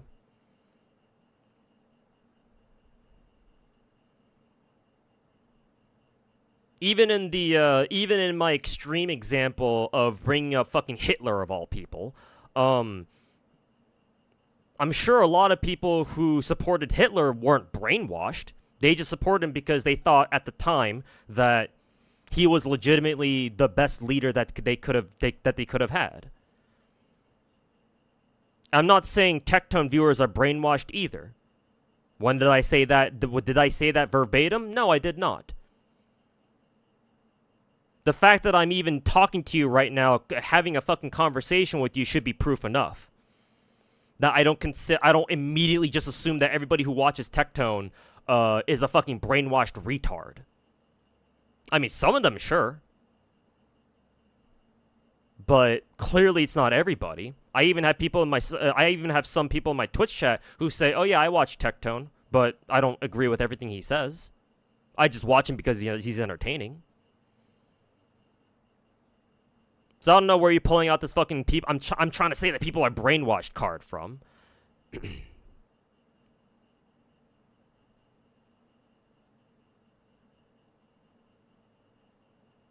The CCs aren't doing anything wrong. No, they are doing something wrong. That's why I heavily disagree with you. And it is pretty deep. You don't care about gachas, so of course you're not going to see it that way.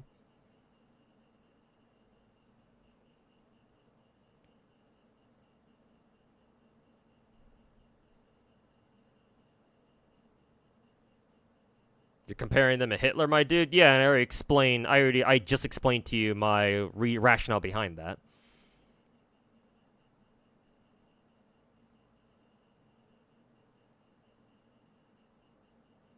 Hey, yo, Chucky, welcome back. Feel like people get too hung up on endgame these days and gachas nowadays. Well, it started really with Genshin. Remember that in the old days, for old school gacha games before Genshin came out, endgame was tied to the story. So the reason why people didn't freak out about, endgame this, endgame that, endgame that, was because everybody had to go through it.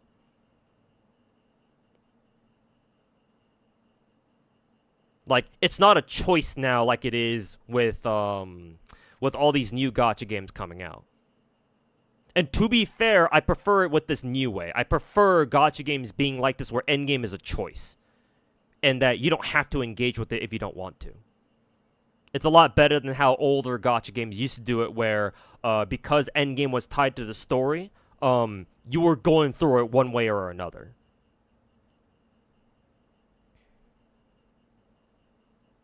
But in my opinion, that's why people weren't like all hung up on endgame before, is because everybody had to go through it. You didn't have a choice. So people like people didn't make like a big deal out of it, because it was like, oh, this is normal.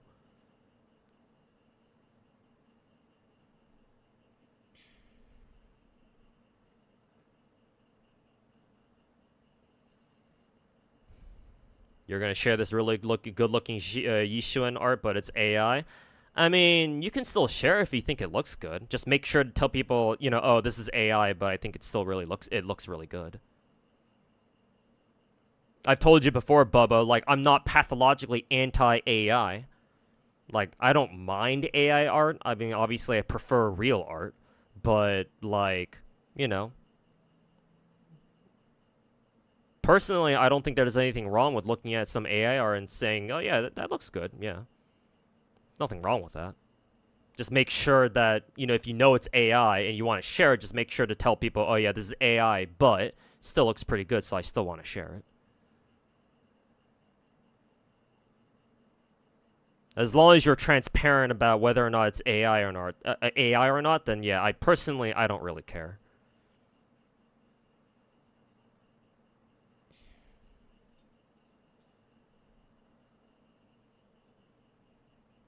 Yeah, exactly, Kramaki. Yeah, not like straight up anti-AI, but yeah, like just let people know.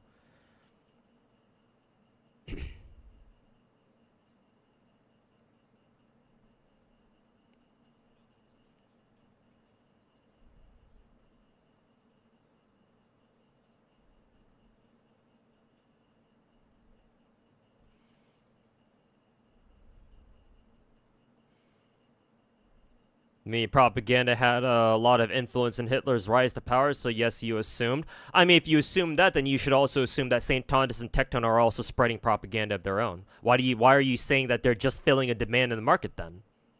Your logic isn't really checking out here, my dude.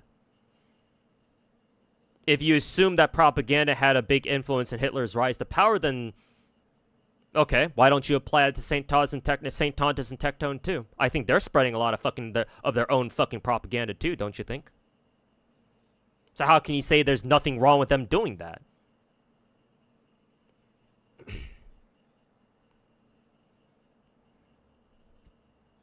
Hey Angela, welcome back.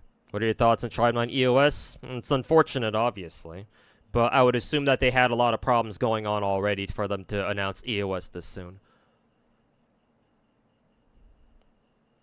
They probably should have advertised their game a little bit more, but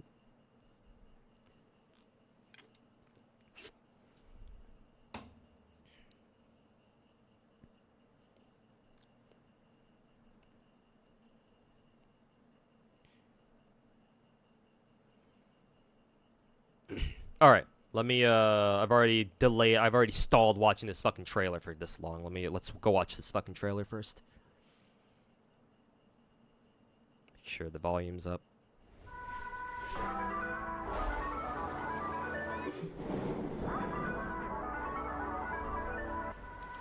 Oh, Hot the Studio definitely took pointers from Ananta. Like the camera shots and shit like that. This feels hella Ananta.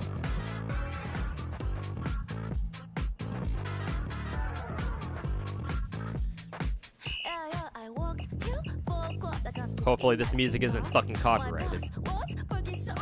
Probably is though. Oh well, whatever. I'll take the copyright hit.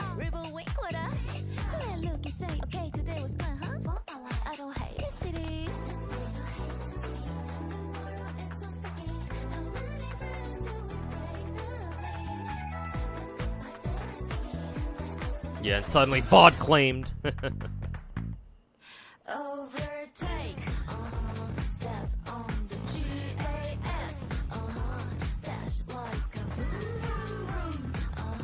You almost thought this was an Anta when you were first watching it? Yeah, they definitely, like I said, they definitely took pointers from an Anta's trailer making this.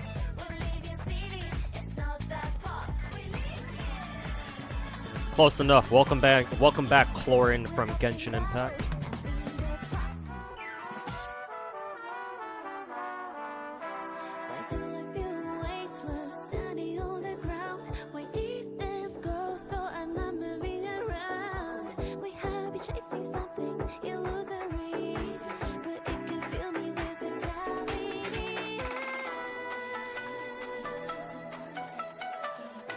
Again, so many Honkai Impact esque girls. Wouldn't be too out of place if you toss them into Honkai Impact all of a sudden.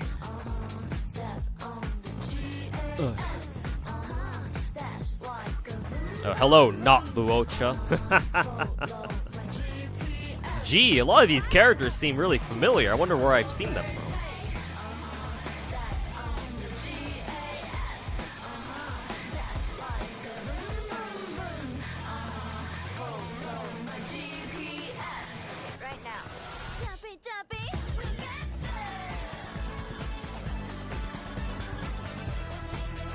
Tone's a lot different from their other trailers. It's similar, but it feels revitalized.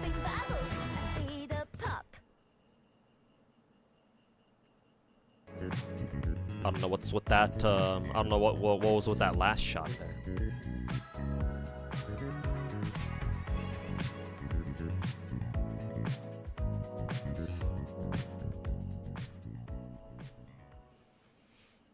Okay, that's cool.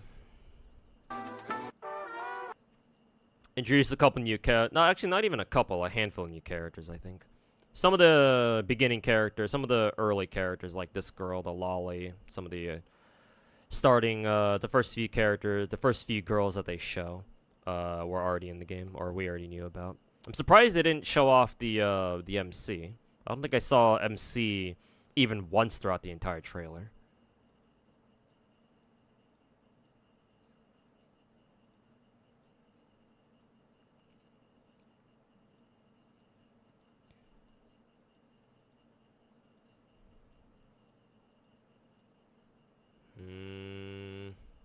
I think among all the new girls, I think this one stands out the most to me.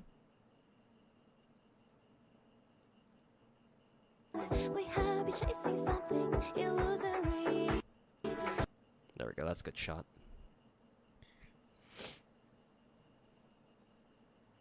I think she stands out the most to me so far, anyway.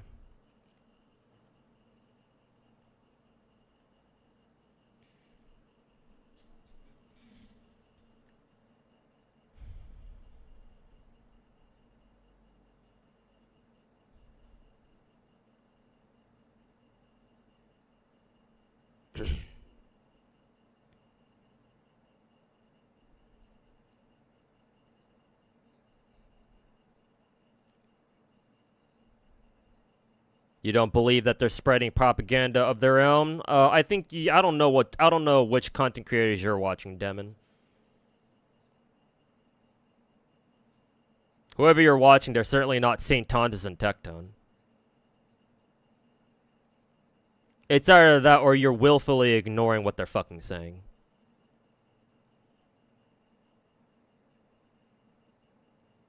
And no, they're not just filling a gap in the fucking market.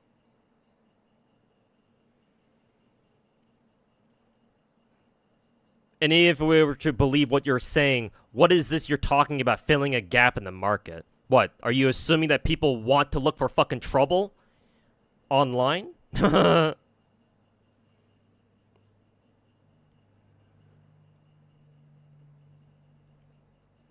if they were, why would we fucking allow that as a community?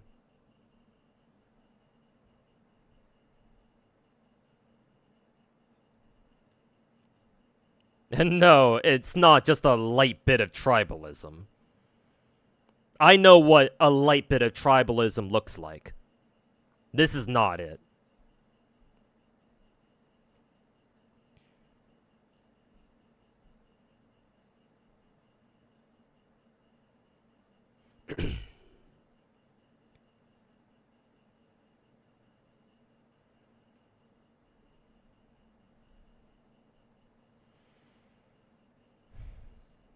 Sally reincarnated to NTE after Bellabog. Half these characters look like they could be in Honkai Impact, to be honest. I don't know. Was Hotta Studio also founded by a couple of ex-MiHoYo employees too?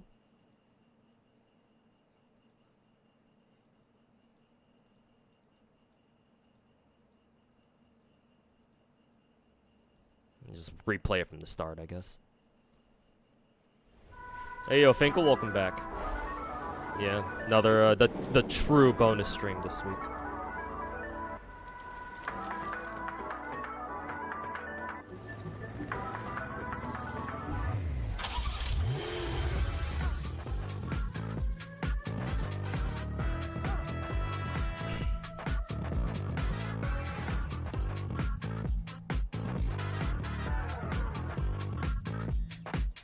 Game looks fire though.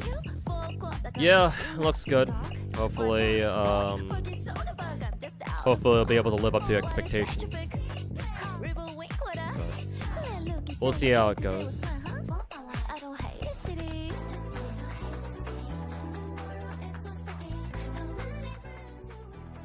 Drop the volume a little bit.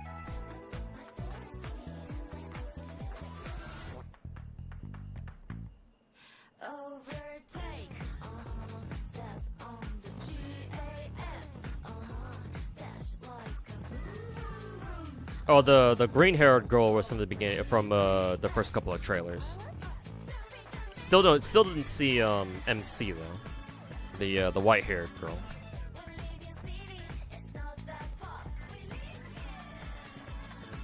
Hype for this game, pre-regged already. Yeah, I think I pre-regged yesterday. Excuse me.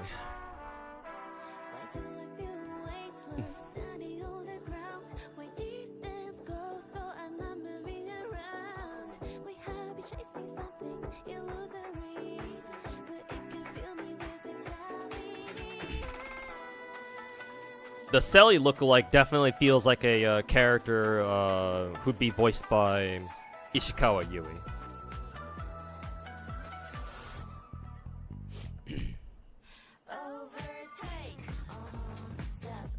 And here's the Luocha lookalike.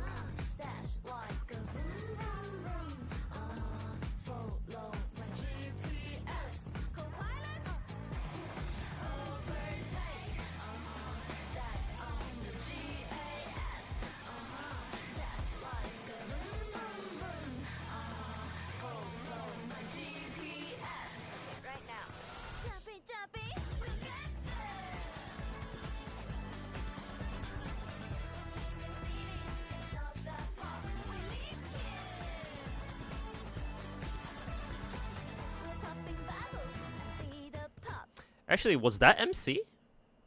Now that I think about it.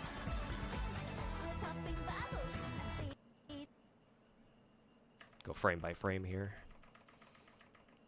Is this MC? If this is MC, she looks a little bit different from the trailers we got last year.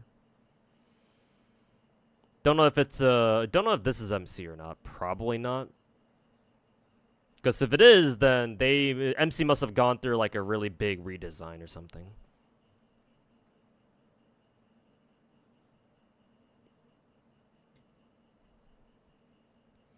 I can see why you say that she reminds you of Eula. Got a very similar facial structure. I think the same hairstyle as well.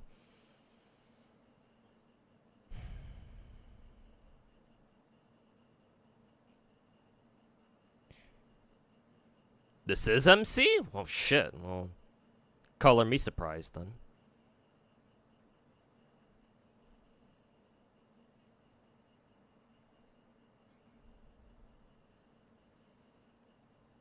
Yeah, I heard Global, or Gold Reaver. Global. Yeah. P5X Gacha got announced today, I guess.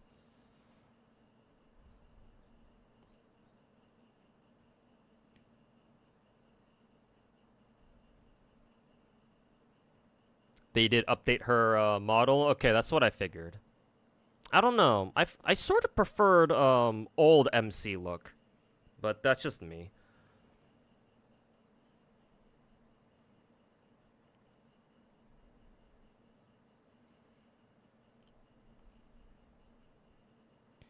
Ayo, Ponfinator, welcome back.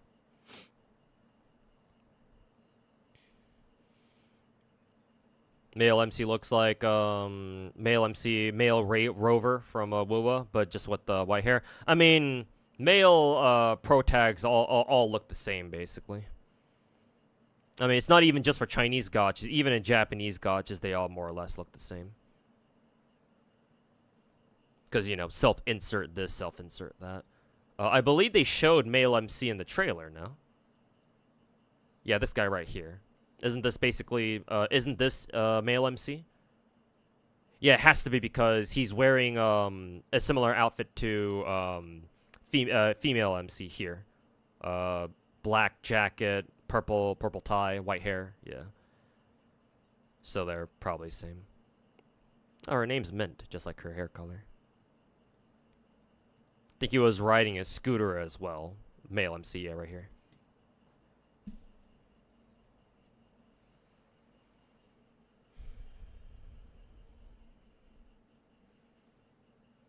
Konami also just released a Suikoden gacha trailer. There's this one streamer I watch from time to time named Premier2. I think he's good friends with Connor, Sea-Dog. And then Rob TV. Or Rob CD, sorry. I believe he's a big fan of Suikoden. I wonder how he's gonna react to Suikoden getting a gacha game. I don't know how Premier 2 feels about gacha games, but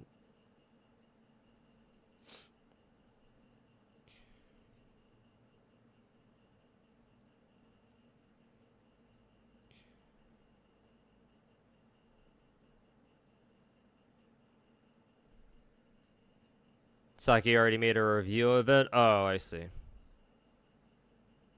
Bro, that's Rover again. I see you are a. Oh no, that's just I just enabled desk chan. I haven't seen somebody use the desk chan emote in a while.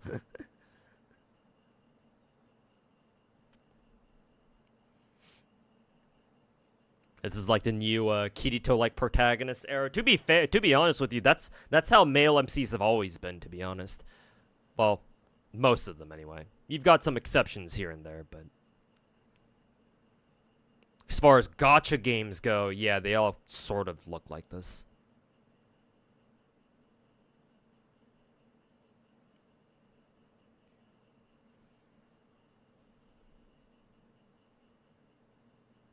Are you missing any story content for WUWA? Did Mount Firmament, then Blackshore, and now going through Renacita because you felt like there were more hedges in between? Because you think when you quit Jinshi, Jinshi first came out? I mean, when you quit when Jinshi first came out, did Chung-Li come out first before Jinshi? I think she did. Because Jinshi's a Sentinel, so being a Sentinel, she was probably one of the later characters added. And 1.X, at least before Black Shores came out. But no, I don't think so, Ponfinator. You're probably not missing any story content. You might be missing if you haven't done like some of the permanent events, because I think the fishing event is technically permanent. So maybe you can get some more stuff done there, but it's a fucking fishing event. It's kind of tedious, so that might take you a little bit. Pete, yeah, Mr. Pete. Yeah, I'm pretty sure Pete is a huge Suikoden fan because I want to say he did like a subathon where he did nothing but play Suikoden or like play through all the Suikoden games or something. So yeah, kind of interested in hearing what his thoughts are on a Suikoden gacha.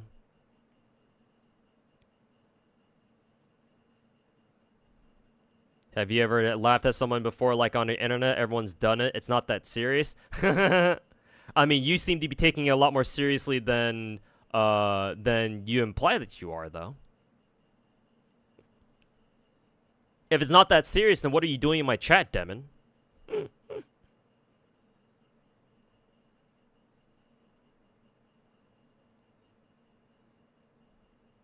If it's not that serious, then why does Tectone feel the need to fucking make multiple fucking react videos on me? If it was just one, then that's fine.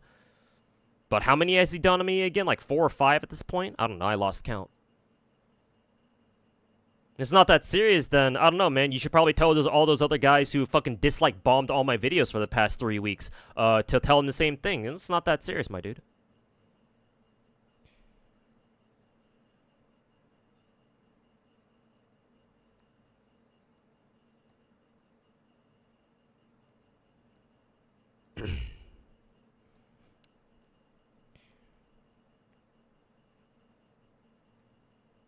You're having fun? I don't know, man. This feels like it's a little bit more than just having fun to you.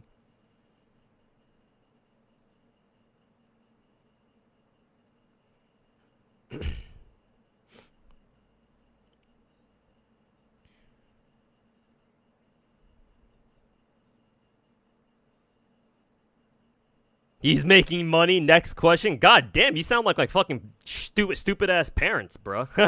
You're not making money. Next question. Damn, bruh. Where's your side hustle? He's making money. Next question. Well, what about you, my dude? Are you making money off of fucking talking shit in my chat? Fucking retard.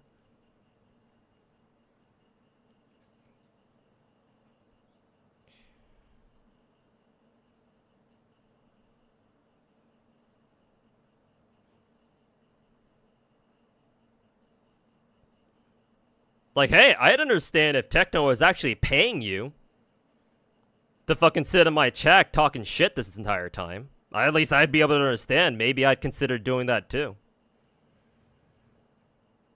But I don't know, man. For some reason, I don't get the impression that he's paying you, so what the fuck are you doing here if he's making, you know, if your excuse is, oh, he's making money so he gets the fucking shit on you? Damn, imagine talking shit and not even getting paid for it.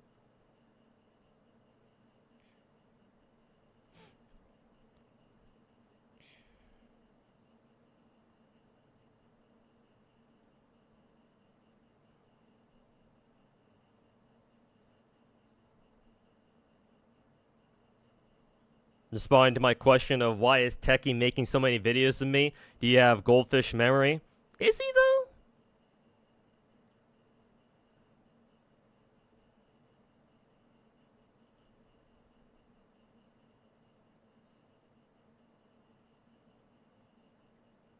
I don't think making money is the reason why he made those react videos, my dude. I think there's a lot of other bigger fish out there that he could be frying to make more money instead.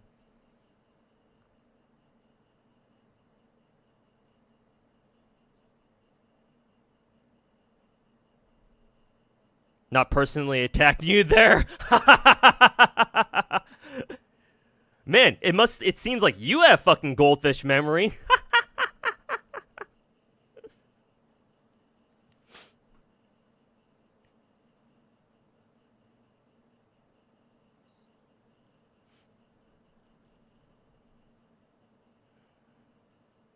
They're doing pretty well on YouTube. Well, here's the thing. He could have made other videos that could have gotten a lot more views.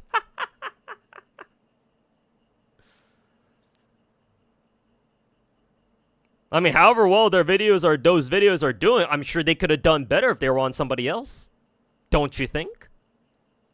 If your logic is based on, oh, he's making money, well, along that logic, then how about he makes more money?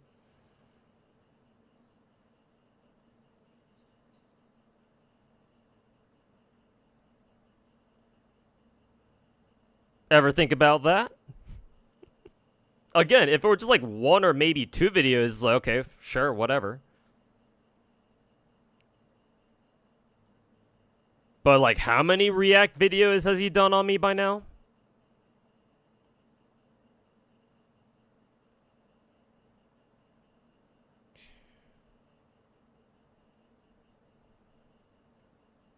He's making those videos too? Well, he could make more. You see where I'm going with this, my dude? He's making more. If your whole point is hinged on him making money, he can make more.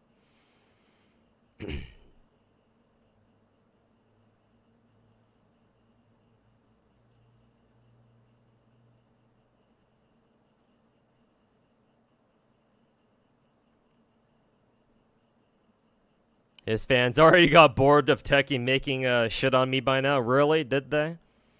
I'm sure some of them have.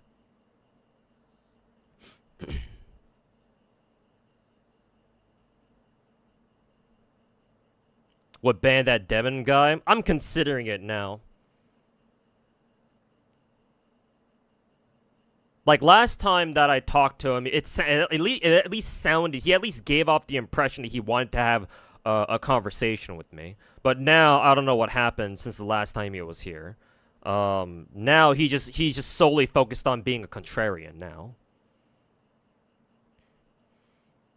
He can cover you and Hassan at the same time. Well, how about he cover other people that are more popular than me? He would make more money off of his videos that way, reacting to other people that people actually know, wouldn't he?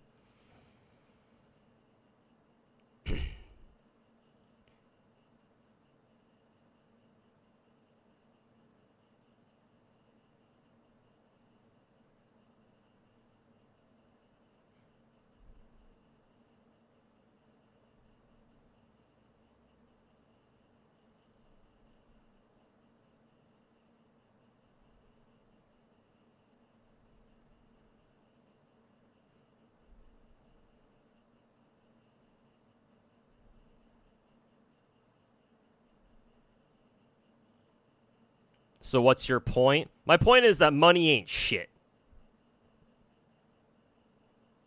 But someone like you wouldn't really understand that because you watch Tectone unironically.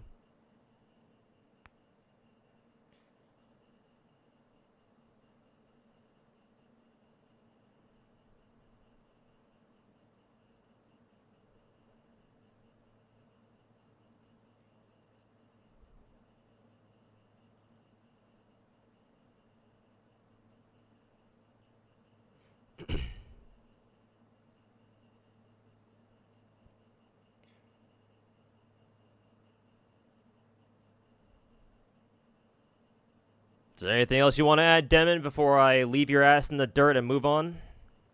Because I got other gacha games to play. Let me exit out of Star Rail real quick, because I've already done everything in Star Rail so far. Do I need to get anything else done in Star Rail? I don't think so. I think I've already done all the anniversary stuff.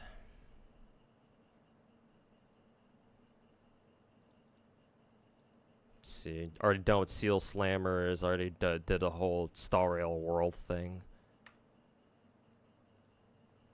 Did my Sim Universe run this week, or Divergent Universe run this week.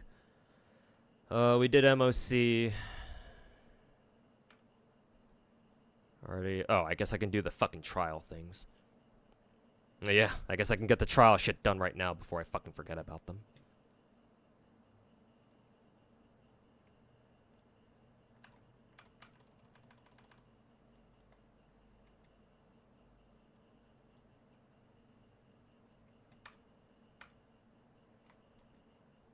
It's kind of awkward. I silenced the, I muted the video, the game, so I can only fucking unmute it when I actually get into a fight.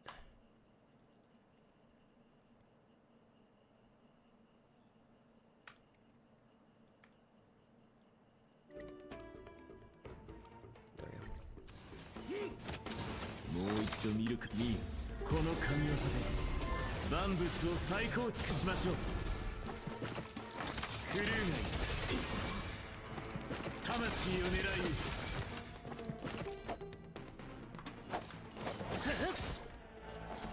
まだ立ち上がりますか。捕獲マーク起動。愉快な反撃の時間です。Did I already do Deadass? No, not yet. Did it restart today, or did it what is it? Did it reset today? 好奇心答えはないんだから。まとめてかかっていらげごま夢中になっちゃえ。敵データ捕獲マーク起動。愉快な反撃の時間です。私は分にこの神業で万物を再構築しましょう。クルーが魂を狙い撃つ。亡者再臨。こちら側が優勢です。おや美人を見たことないの？思考を広げて。答えはないんだから。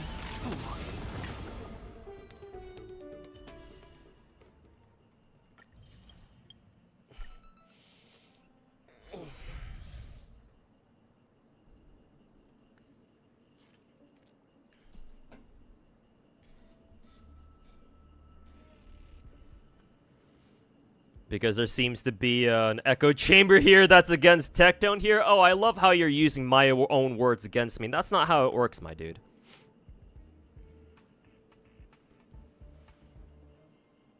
Where'd you learn that from? You're saying that he could be making more money if he didn't cover me, but videos covering me are above average in views, so it seems like he's getting what he wants from covering me. Sure. You might be right about that, but at the end of the day, I don't give a shit. He could still be making videos on something else.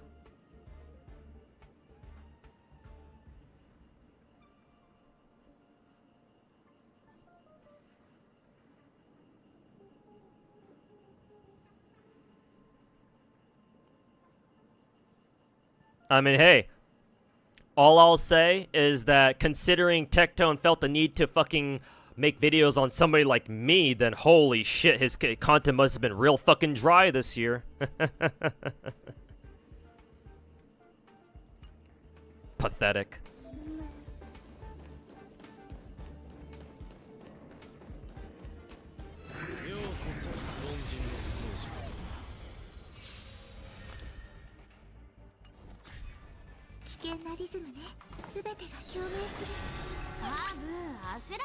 You have the opinion that Hugo should have kept the aftershocks in his kit. It would have made it a little bit more interesting. I didn't know that. Actually, I didn't know that he used to have aftershocks in his kit. But I will say that it would have made him a little more interesting. Sure.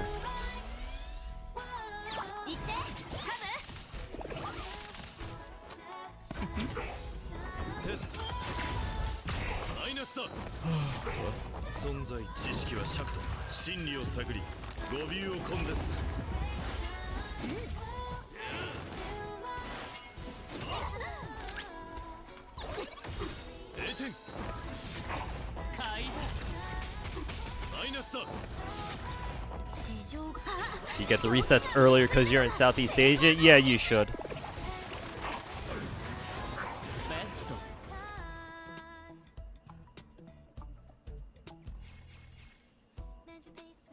Let's see, do I... It's not that fucking complicated, it's just a fucking trial run.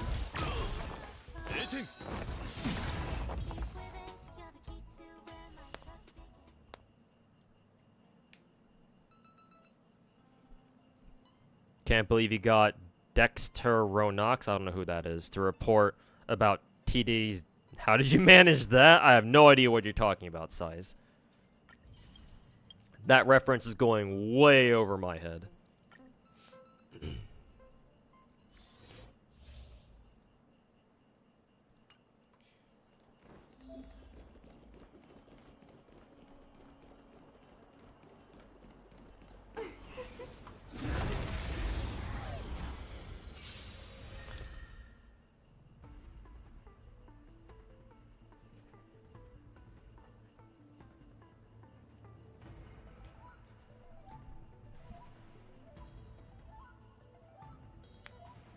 What is this whataboutism? Go back to fucking Twitter, Demon. I don't want your kind here. What is this whataboutism? Yeah, hiding behind Twitter buzzwords to completely ignore what Tectone does, huh?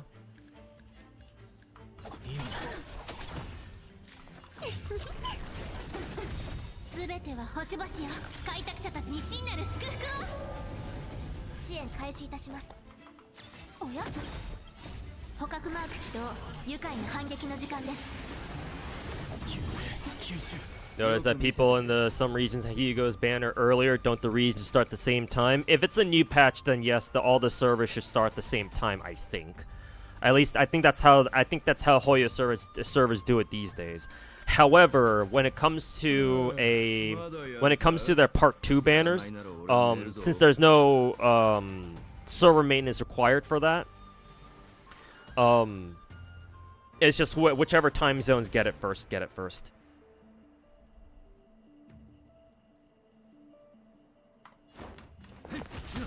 礼儀がなってないわ。誰かな。おや。夢吸収。この程度で終わりにしよう。お前に逃げ場はない。夢吸収。生き返るか。鍵は離れない。おや。みんな手に立てた。私は死んでいた。誰かな。夢吸収。すべては星々よ。開拓者たちに真なる祝福を。こちら側が優勢です。敵データ捕獲マーク起動。愉快な反撃の時間です。夢吸収。生命さあ存分に味わえ。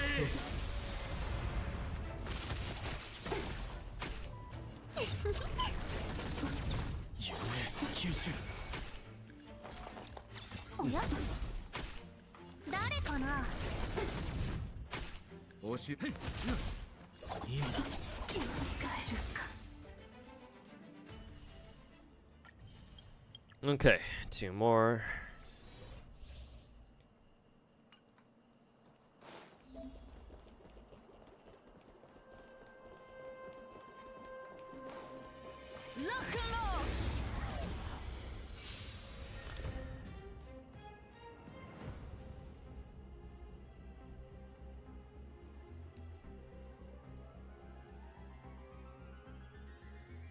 Pulling for a heist scene? Yeah, I'd like to. Both Cypher and heist scene. We'll see if things work out though. 始めようか。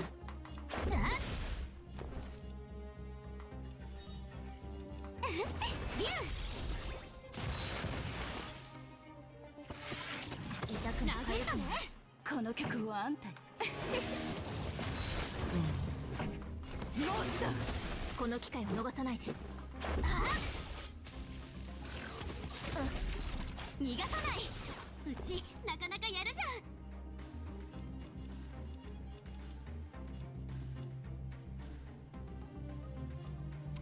Do I care to use March's, do I care to use her skill again? Nah, not really. 殴ったね。ルールは破るためにある。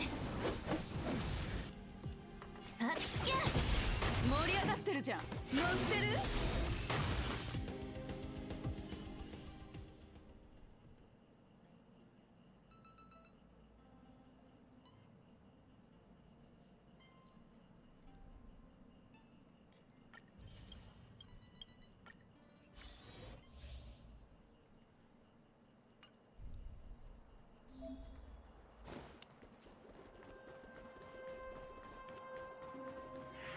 これで万全だ。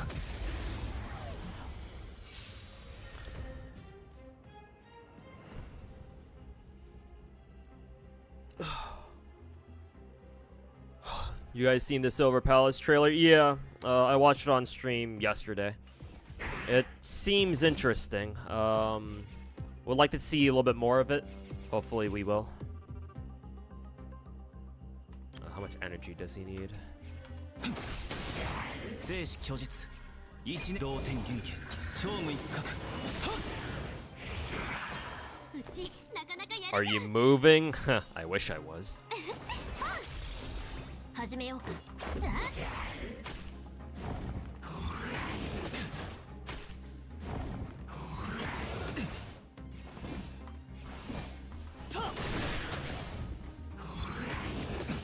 うちなかなかやるじゃん。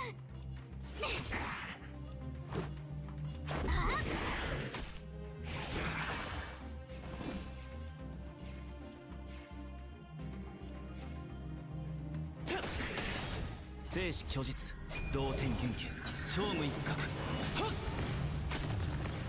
So many hopefully good gachas coming out. Yeah. And yeah, hopefully you're right. Hopefully they are good.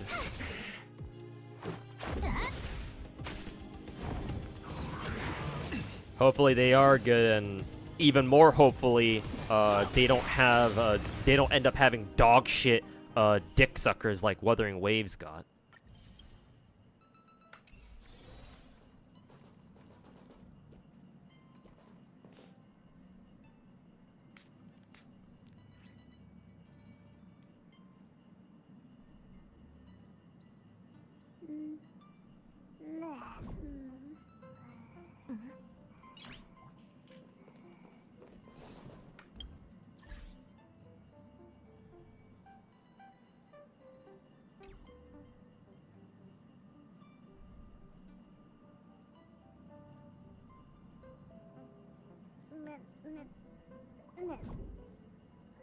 You could be moving if you apologize to Tecto and stop calling yourself the god of gacha.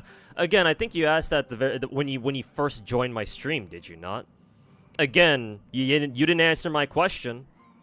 What does Tecno even want me to apologize for? And no, I'm not gonna stop calling myself the god of gacha. Oh, hey, guess what, Demon? I think I already mentioned this, but didn't Tectone have a stream recently on his YouTube chat where his title literally says "God of Gacha descends from the heavens"?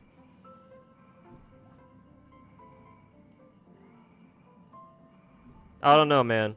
I thought maybe we had a chance with you, but no, you're no better than everyone else. And I've kind of gotten tired talking to you. I don't think there's any hope for you anymore.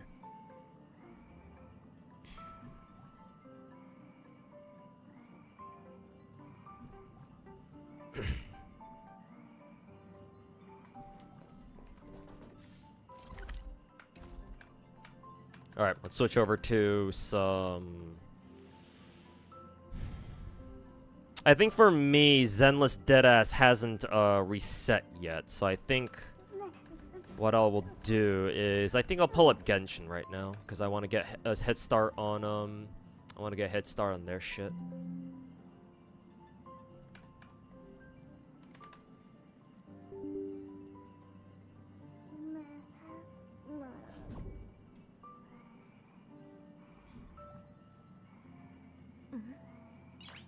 He doesn't think you're deserving of a title? He's the real god of gacha? Explain to me how he's the real god of gacha, then. I gave my reasons why I called myself the god of gacha. Let's hear Tectone's reasons.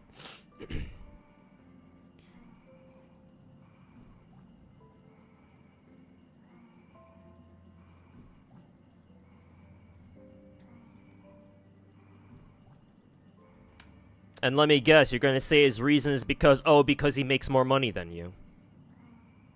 Am I right or am I right? Okay,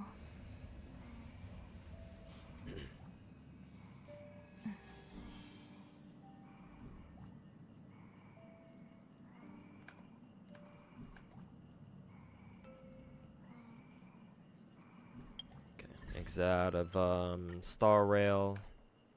Pull up Genshin.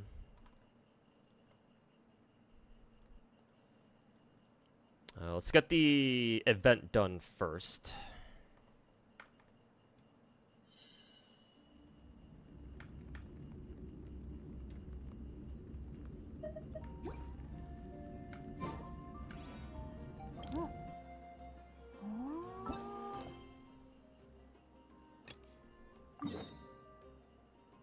I'm assuming this is the event story quest? Or is it this one? Is it this one?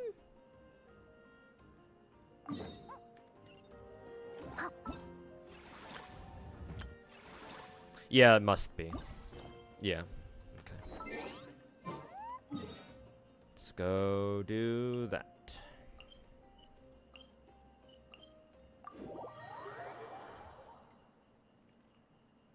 Hey, HQS, welcome back. Joining stream late again. Hey, at least you're here to, at least you'll be here for another about 3-4 hours, maybe.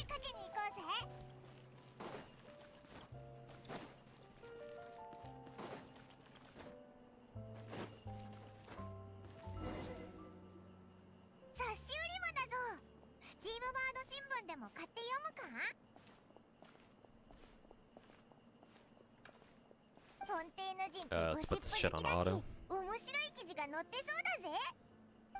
Not speaking for him, but he brings gacha to a wider audience. He's the biggest name when it comes to gacha CCs. He's doing more for gacha than you. No, I disagree.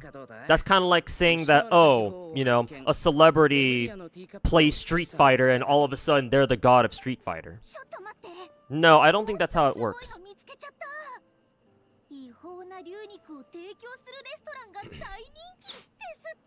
Oh, some random ass fucking celebrity that they interview on MTV or whatever the fuck TV channels out there. And it's like, oh yeah, I used to play Mortal Kombat back in the day. And people start freaking out. Oh my god, she played Street Fighter, or she played Mortal Kombat back in the day. Oh my god, she's the fucking god of Mortal Kombat. Oh, I'm sorry, that's a weird way to say fucking Sonic Fox. Oh, I'm sorry. I didn't know you were the god of Street Fighter. Oh, that's a weird way of saying Daigo Umehara.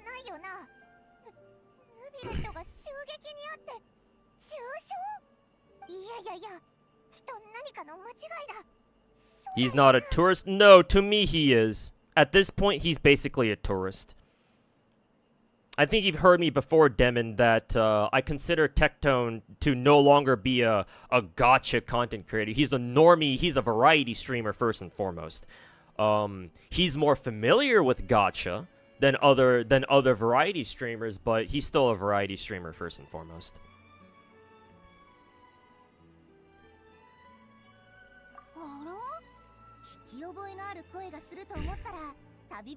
No, I disagree with that. 噂をすればね、さっきちょうどキーニチさんと君たちのことを話してたのよ。でもキーニチさんは友達のことは勝手に語らない主義みたいで、あまり詳しい話はしてくれなかったの。もしよかったら偉大なる I have no idea what you're going on about, Size. I don't know why you're talking. I don't know why you keep talking about this P Diddy or T Diddy, dude. 君って相変わらず謙虚ね。挨拶もまだなのに再会早々ごめんね。改めて二人とも本当に久しぶりね。フォンテーヌには遊びに来たの？二人ともここで会えるとはな。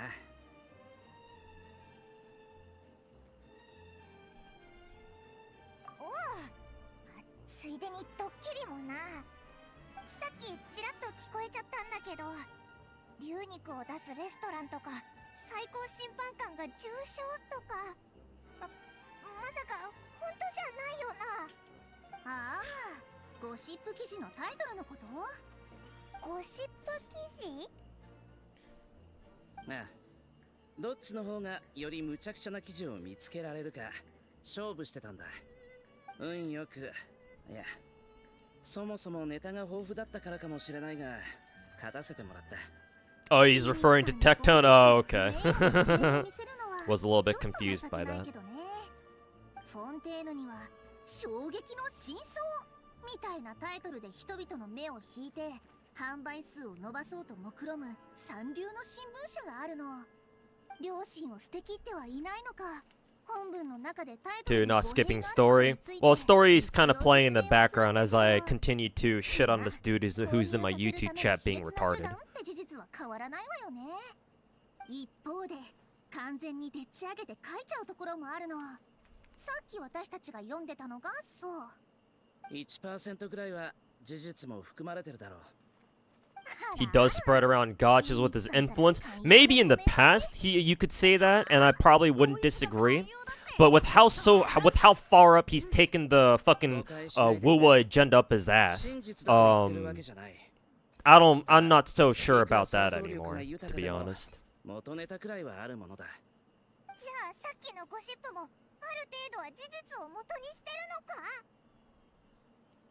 Still no skip button, huh? Yeah, no, of course not. What do you think this is? Wuthering Waves? ティーカップが出土したって話は密輸品をめぐる噂から生まれたんだろう。だが実際に密輸されていたのはナタの古代遺跡で見つかったいくつかの遺物だ。いずれにせよ被害に遭った竜はいないってことだ。 At first he mocks me for calling myself the god of Gacha, and now he wants to call himself that. Yeah. Fucking tiny ass ego. Jealous that I call myself god of Gacha when he only called himself the Gacha Jesus or whatever. And now he's trying to fucking take it for himself. Little fucking bitch.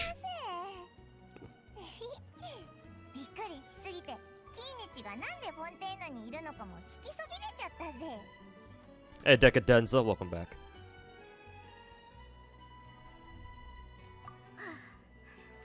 キーニチさん、スチームバード新聞の独占取材を受けてくださらないかしら。さほど複雑な事件じゃないだろ。法廷で述べたことだけで分かったはずだ。それよりシャルロットさんは俺からナタのニュースを引っ張り出したいんじゃないか。鋭い。さすがナタきっての竜狩り人ね。依頼はありがたいが、さっきも言ったように俺は喋るのが得意じゃない。キーニチの口下手、話し下手。 Has the blonde dimension hopping god already been defeated by the flavor of the month villain, or is that just further down the line this arc? If you're just talking about Genshin story in general, right now the story for Genshin, at least as of this patch, seems to be pivoting back to Mondstadt, because we have an interlude story that I actually kind of want to pay attention to. Because it feels like it seems like the first actually an interesting story that we've had in a while. And I actually want to read it, but it's pivoting back up to Mondstadt, and like shit's going on down there. And I'll do that once I'm done with this event, but that probably won't be until like next week or something.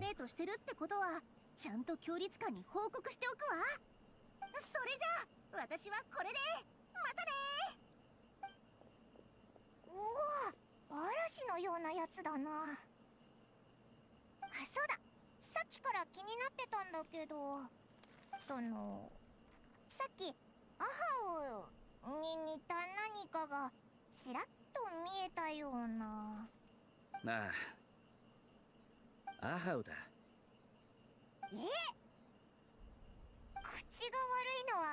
Let's be real, Techie overglazes and is biased towards WUWA because the devs opened their arms for him and even gave him a private server to host a tournament, so obviously he'll suck WUWA's dick after the shit he got from Genshin. Oh really? I didn't hear about this, or I didn't know about this. Well then, that makes perfect sense then why he's so, why he takes WUWA's dick up his ass daily. 言い返したくてうずうずしてるだろうが、今は出てこられないんだ。 He probably said some shit like, look how supportive Kuro Game is compared to Hoyo, and other fucking bullshit like that. 月始めの3日間、フォンテーヌ邸では飛行物を連れて外出してはいけないらしい。 Farka is also getting voiced by Kintoki. Really? That's interesting.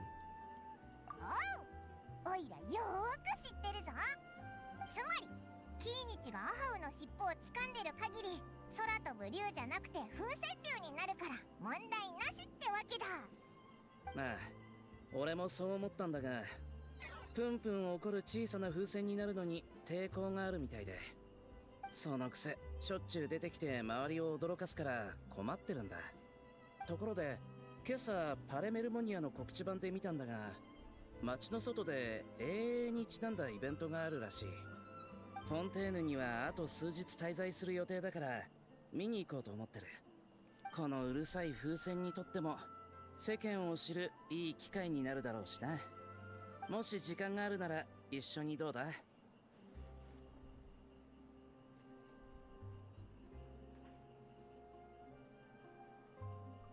方角は分かってる。案内しよう。 He probably wants you to apologize for bringing up his ex-marriage. Well, I've got news for you, Demon, and I think I've already mentioned this before, quite a handful of times. But The incident that you're talking about, where I dunked on him for getting divorced, in that same stream, not even 5 minutes after I fucking trashed his divorce, somebody in my YouTube chat was like, hey, I don't think you should have talked about his divorce like that. I think that's kind of fucked up for bringing up something about his personal life. And, you know what I did? I said, yeah, you're right, actually. That is kind of fucked up. I apologize. Let me take that back. The problem is you didn't watch that stream.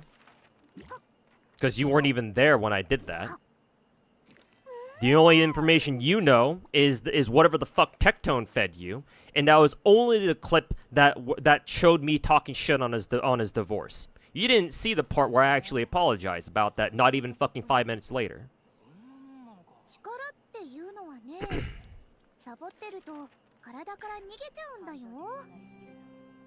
So, do me a favor, Demon. Go to Tectone's stream whenever the next time he streams is, and tell him for me, pass him a message for me if that's truly what he wants me to apologize for. Tell him that I already did, and I already did that of my own accord, and I didn't need his dumbass to demand me to fucking apologize to him for anything. I already fucking did that out of the goodness of my own fucking heart.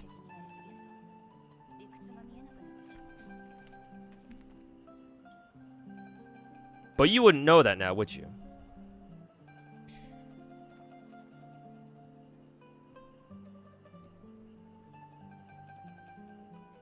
He's not going to know if you don't bring it up to his attention? Well, here's the thing. Why does he not have the decency to be like, now, and ask him to either himself or his viewers, now, why did he say that? Right?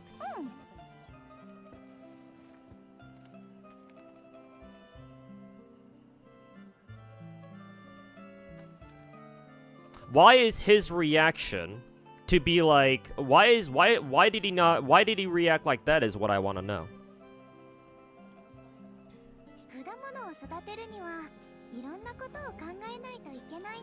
Because not everything needs a fucking reaction, Demon. For example, if someone were to talk shit about me, my first reaction is, why? Why are they talking shit? My first reaction is not to fucking immediately make a video talking shit on them unless I have a good reason to do so. Or if they said something that I can respond to and be like, hey, this is a bad thing to say, or I don't agree with what this guy said, let me give you my reasons why. Because people talk shit about me all the fucking time, my dude. Tectone's certainly not the first one to do it.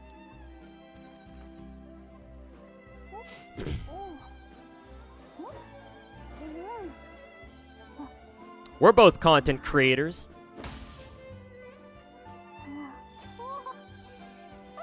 So if I can have the decency to be like, now, hold up, why are these people talking shit on me? He should too, no?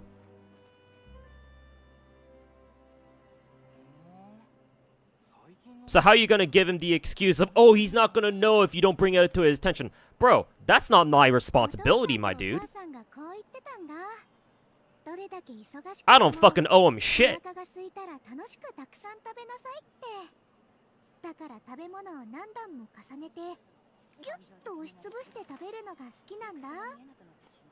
Hey, if anything, I should be the one demanding an apology from that fucking bitch. That little fucking bald little bitch. For not being responsible in handling that situation.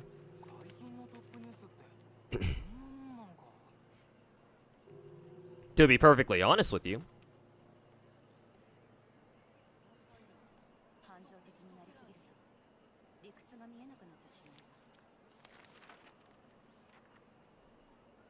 It's bringing up something that's way out of line. Hey, I could say the same thing about Tectone too. Did you even watch that stream where I talked shit on him? Reacting to his react videos? I don't know, can you explain to me why Tectone felt the need to say something along the lines of, the only thing that you're gonna be putting is my dick in your mom's mouth? Why did he feel the need to bring up my mom all of a sudden? That's kind of weird.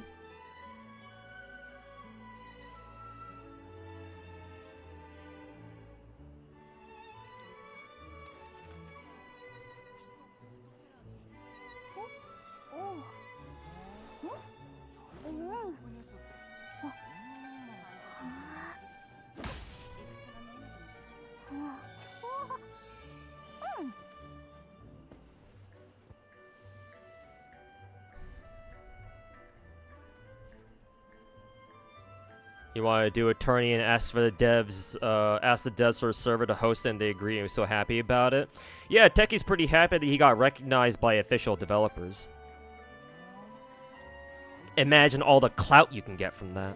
果物を育てるにはいろんなことを考えないといけないんだ。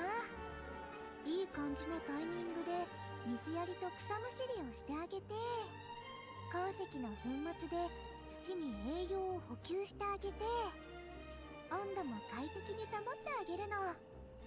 でも一番大切なのはやっぱり果物たちの気持ちに寄り添うこと。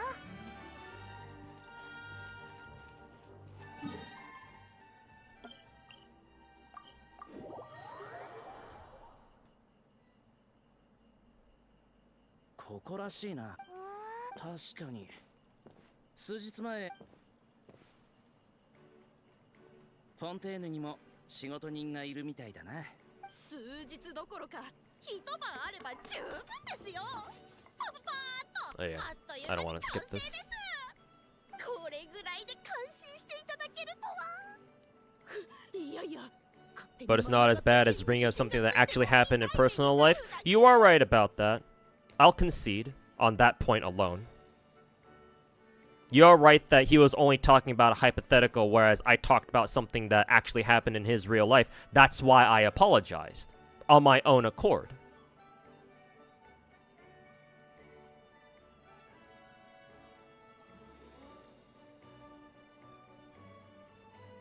Whereas I'm not demanding an apology for Tectone talking shit about my mom. So what are you trying to say? What's your fucking point, Devin?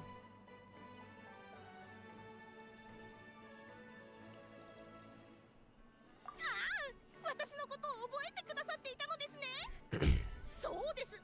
あの不運のレピードポーリーです。おかげさまで一晩で AA ランドを完成させられたのも地に足をつけて頑張った結果です。 Because if your point is that, oh yeah, Tectone, you should apologize to Tectone because you talked shit on his divorce, I already did, and I did it before he even fucking had to ask for one. Not my fault he can't fucking find it. 大げさに聞こえるかもしれませんが、本当にそう願って作ったのです。ご覧の通り、フォンテーヌの永遠をテーマにしたパークで AA ファンと共に作っていくというのがコンセプトです。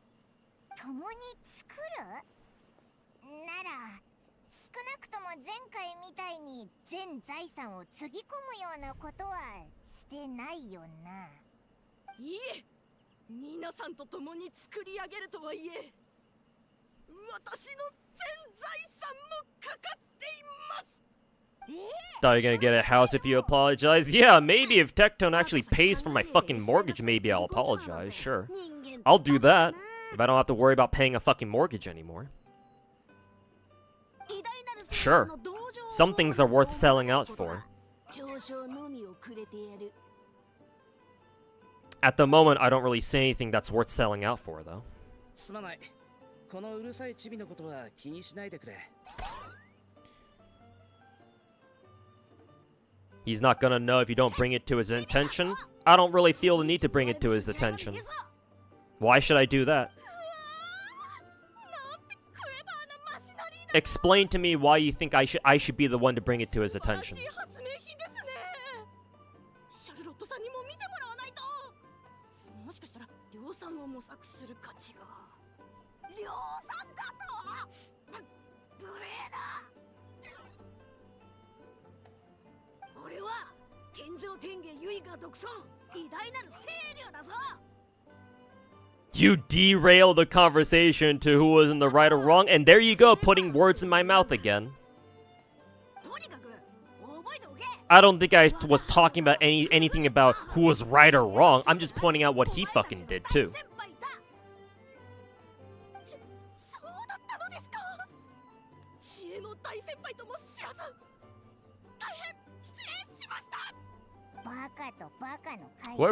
Whoever's voicing this NPC girl put a lot of effort into it. 盛り上がってるけど、新しい友達でもできたの？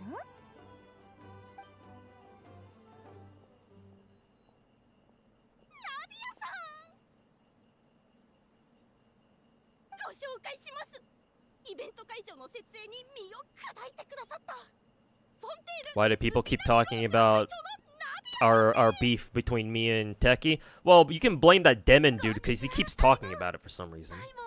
Like, there hasn't even been that many fucking Techie shit talkers in my chat so far today. We had a couple in the beginning of the stream, like maybe after an hour, but like they're not here now, or maybe they're just lurking. It's just that Demon dude. He keeps going on about this for some reason. I don't know why. キーニチだ。よろしく頼む。おいおい、俺のこともちゃんと紹介しろ。気の利かないやつだな。道のど真ん中で声を張り上げて Instead of worrying about Techie, if you're more worried about Saint cooking your ass again. Oh, hey, look, it's that Ricky Toffin retard again. Oh, welcome back. We've been expecting you. No, the reason why I don't worry about Saint Tontus is because he's a fucking straight up retard. There's no fucking saving his ass. There's a reason why I talk more about Tecton is because he's the bigger threat. Fuck is Saint Tontus gonna do? お前らも少しは見習え。こほん。ナビアと言ったな。教養のある汝には偉大なる清流の名を呼ぶことを許可しよう。ナビア、偉大なる清流って変なあだ名だと思わないか？小動物って自分を大きく見せるものでしょ？きっと大げさな名前をつけるのが好きな Still understand why people are some people are so bothered by it. I mean, that would be news to me too. At the end of the day, I would imagine that whatever beef me and Tectone have to everyone else, this should just be like, yeah, this is some retarded shit. So yeah, it shouldn't get all the attention that it's getting. But you know, some people are just that retarded, I guess.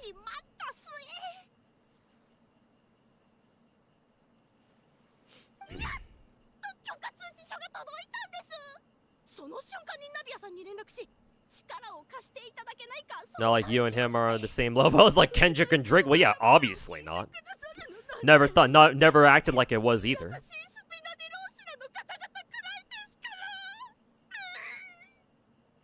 I really wonder if this event NPC is voiced the same way in all the other dubs.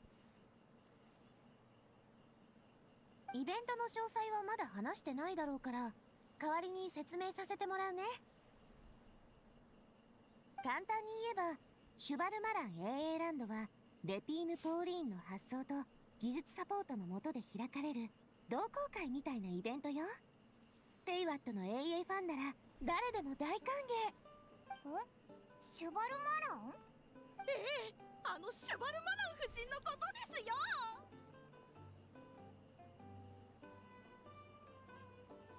長きにわたる努力とお願いの甲斐あってやっとフリーナ様のご友人であるシュバルマラン夫人の肖像使用許可をいただいたのです。シュバルマラン夫人の愛らしい Saint is actually playing PGR. I believe I've been told that he played it briefly. Not sure if he still plays it or not. My guess is that he probably dropped it. But he might still be playing every once in a while, I don't know. ところで、お前は AA 技術の研究に方向転換したのか？完全にとは言えませんが、実は以前作ったサンプルレンズがたまたまある撮影家の目に留まって At the end of the day, all gotchas are shit and saying one is worse than the other is laughable. Overall, yeah. If you actually care about gacha games, then yes, there is some merit to saying that one gacha is worse than the other. But to most people, yeah, the bottom line is all gacha games are fucking trash, and you shouldn't take them that seriously. 審査が通れば誰でもブースを出してアイデアを形にできるのよ。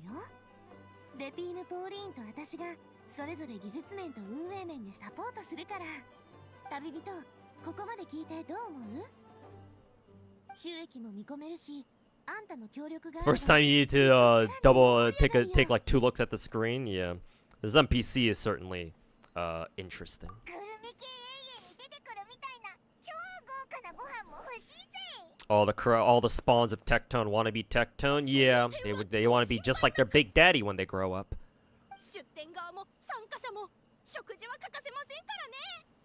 ナビアさんのご紹介でテーマレストランのシェフにはかの有名なエスコフィエさんをお招きしております。あちらの方です。 Don't know why people get so butthurt about a gacha game. Well, it's not just gachas. People get butthurt all the time over things they care about. Nope, we get to listen to Escoffier go fucking apeshit over people. I wonder if this event is basically just Hoyo adapting the Kitchen Nightmares TV show into a fucking event. But here's the thing, because who was the one who said that in YouTube chat? Ronaldo. Here's the thing about that, Ronaldo. It's not obviously this transcends gacha. This applies to anything that people even give like a remote amount of shit about. At the core of it all, people get salty over gacha or whatever, because they do care about whatever it is that they're talking about to a certain degree. Even a lot of WUWA dick suckers out there, assuming for the moment that they're not just, they're not dick sucking WUWA just because they're bandwagoning. If you're a bandwagoner, then there's no saving you. But assuming for the moment that you're not a dirty fucking bandwagoner, even a lot of WUWA dick suckers out there, the main reason why they are WUWA dick suckers is because they played Genshin for like, however many years, and they weren't happy with the direction that Genshin was going in. They thought that, Hoya wasn't doing as good of a job, or, if you ask some of them, a horrible job. But at the very least, they weren't doing as good of a job as they wanted them to for Genshin, and, other feelings like that, right? At their core, like, whenever people bitch about something or whatever, a lot of the time, not all the time, obviously, but a lot of the time, it's with good intentions. Like, at first, they weren't fucking sucking WUWA's dick or whatever, or bashing on Hoyo because for the sole express purpose of just bashing on Hoyo and that's it. Like, at one point, when they started down this path, they honestly wanted Genshin to be better. Maybe perhaps deep in their hearts, even after all this WUWA dick sucking, if you peel back all the fucking layers of coagulated cum that they've swallowed and everything that's all been still stuck there in their fucking, in their intestines, maybe you'll still find like some version of like them actually giving a shit about Genshin that's still somehow intact down there. Maybe even after all these months, after the past year or so, just constantly drinking the fucking WUWA Kool-Aid, maybe they still care about Genshin. Maybe. I wouldn't put it past them necessarily.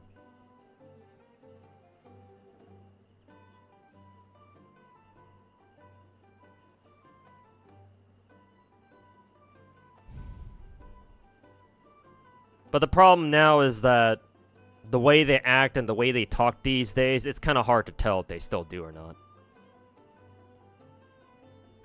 And let's say that even if Genshin were to suddenly do a fucking 180, right, and start doing all the shit that they've always bitched Genshin wasn't or wasn't doing, right? Even if Genshin were to fix everything that that was wrong with the game, and according to the dick-sucking WUWA fanboys, even if Genshin were to do that fucking tomorrow, how many of them do you think will even fucking bother jumping back over the Genshin again?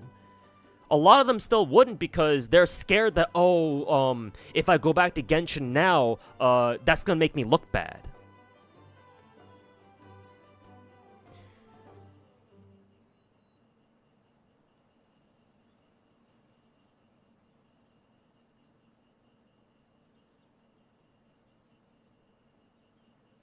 So again, I have to ask, do they bitch about Genshin because they truly care about Genshin as a game, or do they just bitch about it because that's just a popular thing to do? maybe for some WUWA players, they still care deep down. They still care about Genshin, and they would happily come back if Genshin were to improve in the ways they want it to. But a lot of others, no, I don't think that's the case anymore.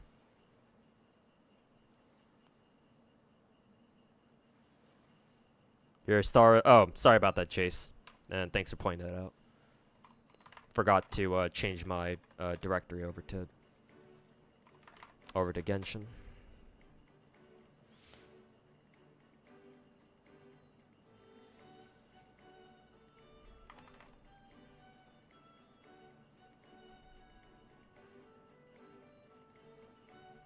Hopefully it fixes itself in about a minute.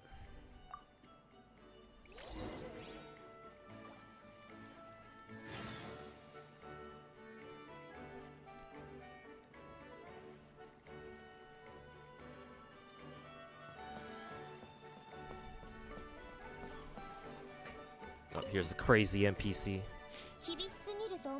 Already fixed? Okay, yeah. Usually it fixes itself pretty quickly. もしこんなひどい料理を出したら次に来るのは置き忘れた銃を取りに戻ってくるお客さんよ。きっと今度は弾を持って仕返しに来るわよ。すごいお客さんだな。なんだよその反応。まさか本当にそんなお客さんがいたのか。 Only about 1% come back. ただふと思い出して確かにこの辺りで Yeah, perhaps we'll never know. 設営前会場内を片付けていたスタッフが変わった箱を Techie wannabe should at least follow Mr. Poki's route and be enlightened by Sumeru's Archon quest. It's like, if you're gonna talk shit about a gacha, at least fucking play it. But you know, logic is not these people's strong suit. At least not logic that aligns with their fucking agenda pushing and shit like that. 板や石が積まれた中に埋もれていたところからすると誰かがわざと隠したようにも思えてでもあれこれ推測しても始まりませんし専門機関に渡すべきだと判断しわざわざパレメルモニアまで届けてきました。すっかり疲れちゃいましたよ。パレメルモニアの人はいつも通りですよ。簡単なことを難しくしちゃって箱の中身を確認もしないまま落とし物の知らせを誰が書くか議論が始まりました。幸い精度な警官がすぐに危険物が What's your favorite anime? でマレショーセファントムを呼んできて箱の鍵を開けてくれましたけど Not sure. そうしたらなんと銃が入っていたんです。本当に危険物が入ってた。 Maybe Clannad, I guess. よかったら Clannad and Shakugan no Shana were my first animes growing up. Those were, I think, those are two animes that I like vividly. Still, I can vividly recall watching. But probably Clannad.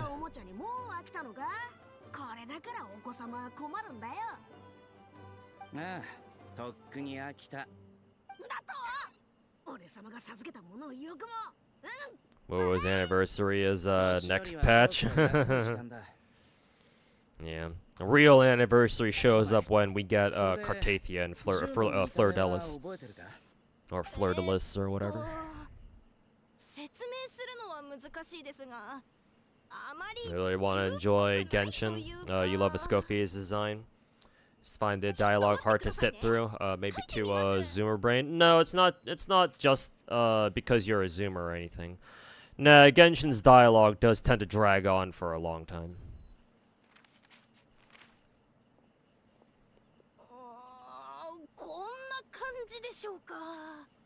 Like, it'd be one thing if you could skip all this shit. If you want to read it, then you can. But, yeah. The fact that you have to fucking sit through all this is...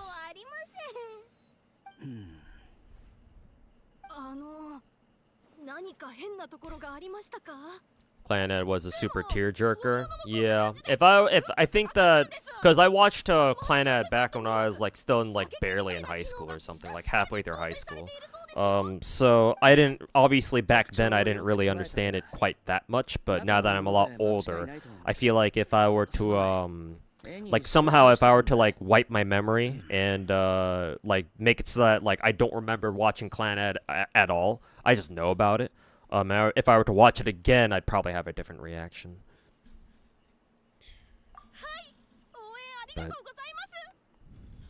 But I certainly still vividly remember a lot of scenes from Clannad.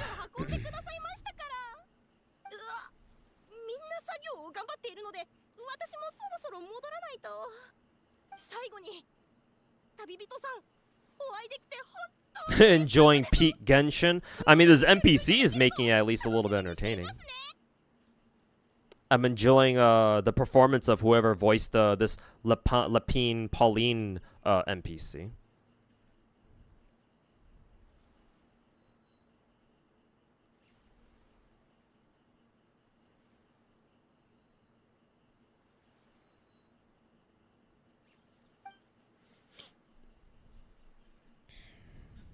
お前も気づいただろ? あれは普通の銃じゃない。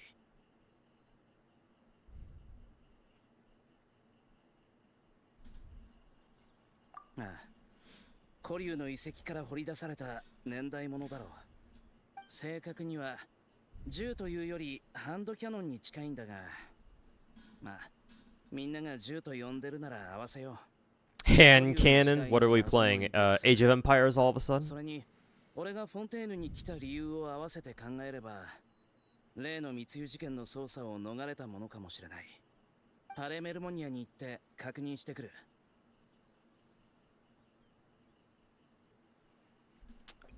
助かる。早速出発してもいいが、仲間たちと挨拶したいならその後でも構わない。ここで待ってる。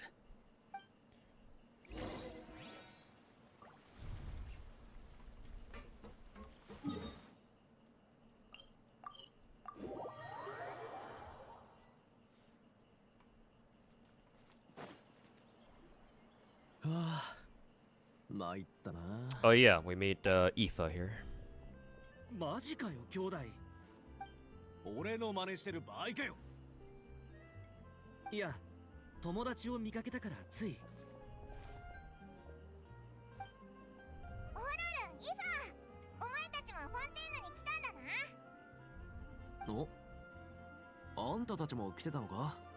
なあ、いや。Really watching Claymore, but the anime sucks. Yeah, unfortunately, a lot of anime adaptations out there are they're not great. Some of them get good ones though. からかわないでくれ。俺がメインの記事じゃないだろ。でも Leave Demon be. Yeah, if Demon's not fucking talking anything about talking up his ass about Tectone, if he's actually just asking normal fucking questions for once, yeah, you guys can leave him alone. That being said, I'm doing the same as you, watching a streamer and typing in his chat. Yeah, but I'm not a streamer you're watching because you actually enjoy my content though.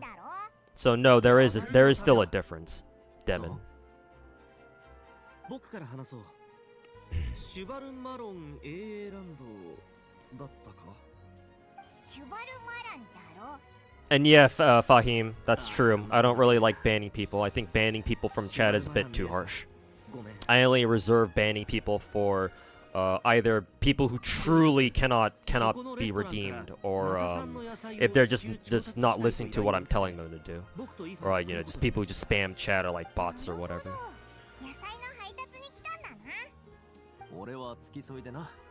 Like I don't even time people out that much either.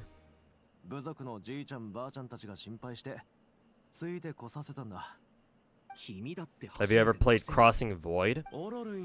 Crossing Void sounds familiar. What was that game again?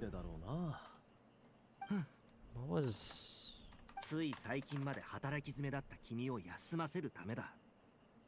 Oh yeah, I remember this fucking game. This game was... 俺も孫扱いされてたのか。 The fuck was this game again? Ah, いくつ Shut だ up. ろうがこいつとしばらく一緒にいると子供扱いされちまうんだ。いいことじゃないか？もちろんいいこともあるけどな。じゃ改めて自己紹介を。俺はイファ。 oh, was this the gacha version of Dengeki Bunko Fighting Climax or whatever? Cause yeah, I remember this game having like Shana, and it was basically like a crossover, like a lot of different fucking games or whatever the fuck. Yeah, they had Tawado Majutsu characters and SAO characters and shit like that.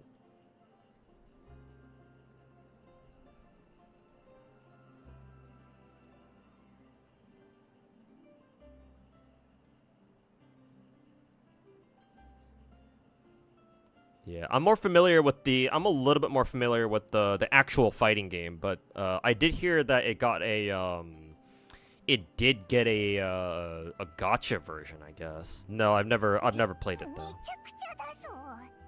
お、そういえば、カクーコはどうしたんだ？ You think Genshin lacks massively in QL, but game's still very fun, still has a lot of potential. What do you say? No, I broadly agree with that statement.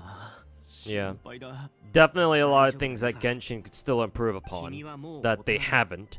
カクークがいなくてもうまくやっていける。 And yeah, 心配なのも like the そこじゃ game ない could still be a lot better, but even in its current state, the game is still very fun, yeah.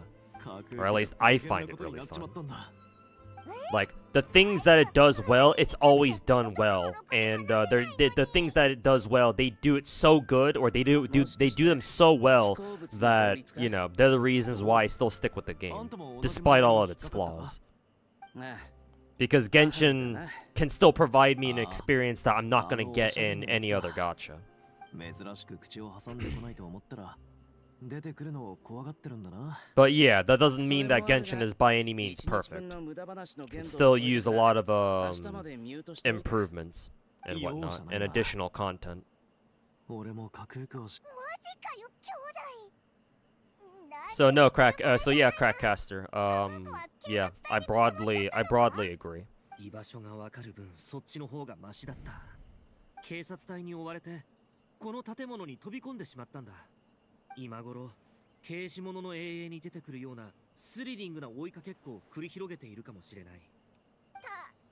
建物ってこ He れ thinks he's making better use of his time than you are. I mean, I would 一番高い agree. 建物を選ぶなんてさすがカクークだ。僕も飛べることは飛べるが、窓を一つずつ確認するには時間がかかる。イファは竜の仲間がいないと高く飛べないんだ。すまない。俺のせいじゃないだろう。なんで謝るんだ。っていうか、高く飛べるかどうかは別に関係ないだろう。狩人に追い込まれた獲物が罠に飛び込んでしまったみたいな状況だな。 Well, I tried to get into the test access of NTE. 書類と飛び交う I pre-registered for it. If there's like a closed beta sign up, then I'll try to sign up for it. I don't expect to get in though, 素晴ら obviously. しい竜だ。きっとうまく But if I do get in, then hey, that's cool, I guess.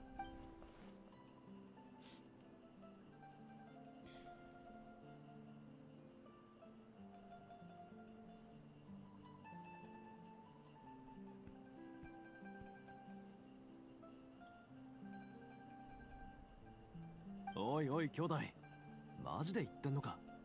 もちろん。こんなことで嘘をついても仕方ない。 Everyone's listening to the stream on the background, not engaging with it at all. Is that why chat's so dead all the time when there's no PvP? Ooh, Demon, did that strike a nerve? You sound a little bit salty there, my dude. Lashing out at chat. Hey, I thought you were here just. I thought you said that you were just doing the same thing that Louis was doing. Louis or Louis or however I say his name. I thought you were just here having a good time, having fun, talking to chat. What's with the salt there, my dude? ああ You seem to be overreacting a little bit. いいのか。助かるぜ。 You have something else to tell us? もしカクークが言うことを聞かなかったら、羽毛を There is a CBT sign up? Okay. I'll try to なんでお look 前 for が it 決め then. る。じゃあ君が決めて Because I know that I signed up for the pre-reg, but I'm pretty sure that's probably not the same as the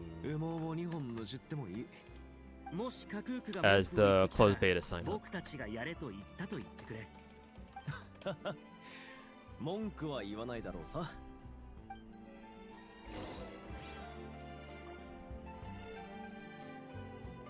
Let's see, sign up here. Okay, let me go to their Twitter page then. Excuse me.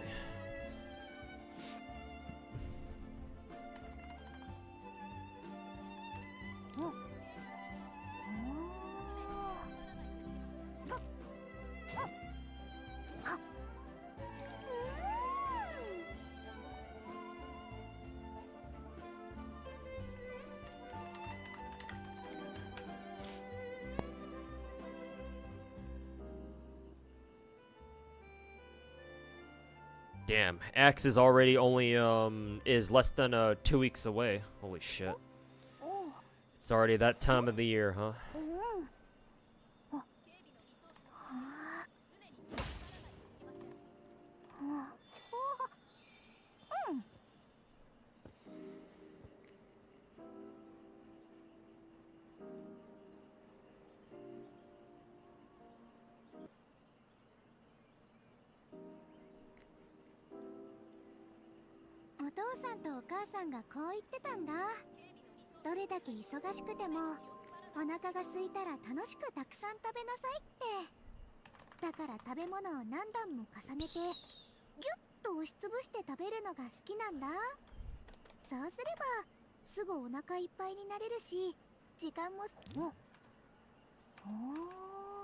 I like how Varessa's idle line got interrupted by her animation.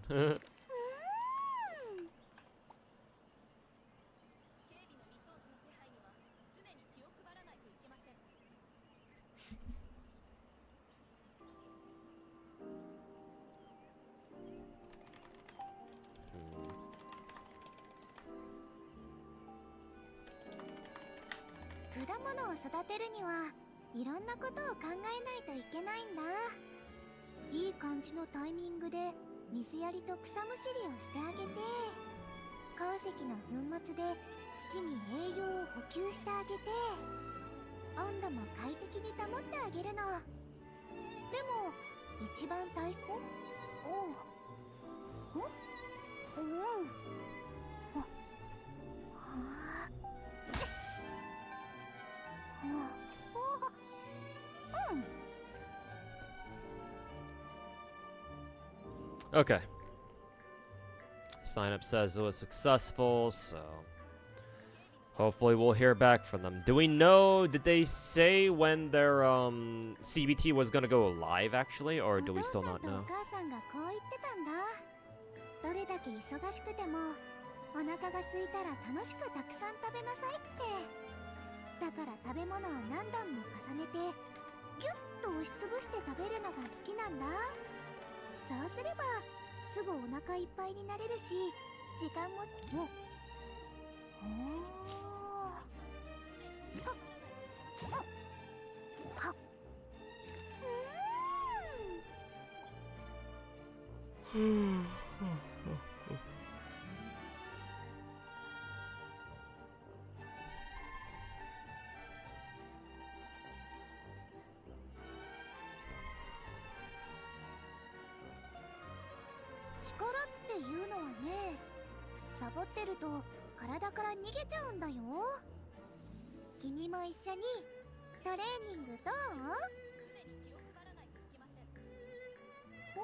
Okay, back to whatever this is.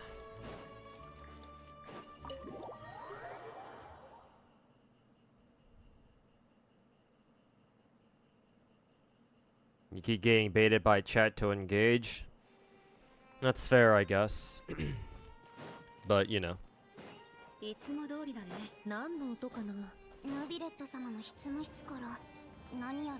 Again, like I said earlier, not everything requires a reaction.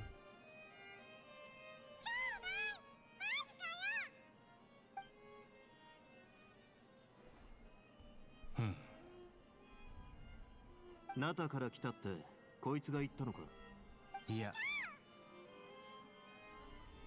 言葉自体はわかるが、どうも意味が。Difference is that you know you're having fun, he may not be. Well, now you're just being an arrogant prick.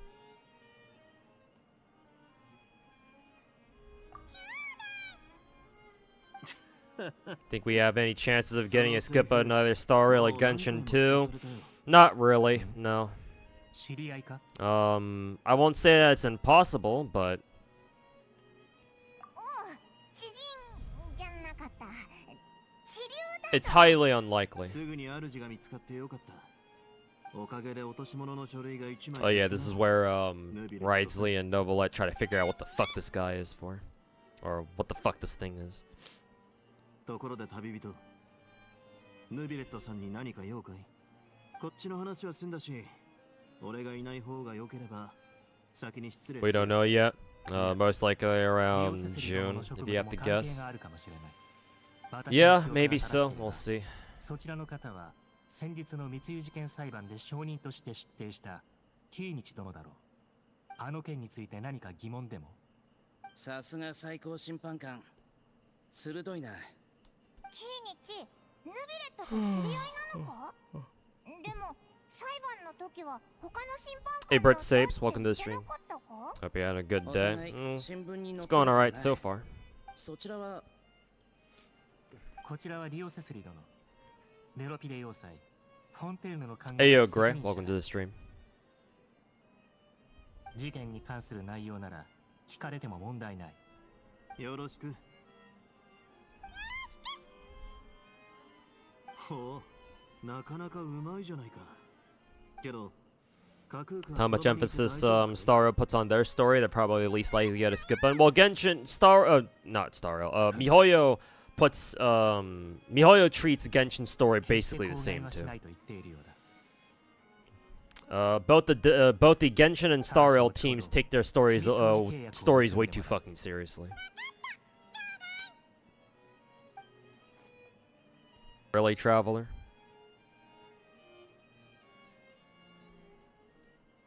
では話を聞こう。キーニチ殿、事件について気になることがあれば遠慮なく言ってくれ。分かった。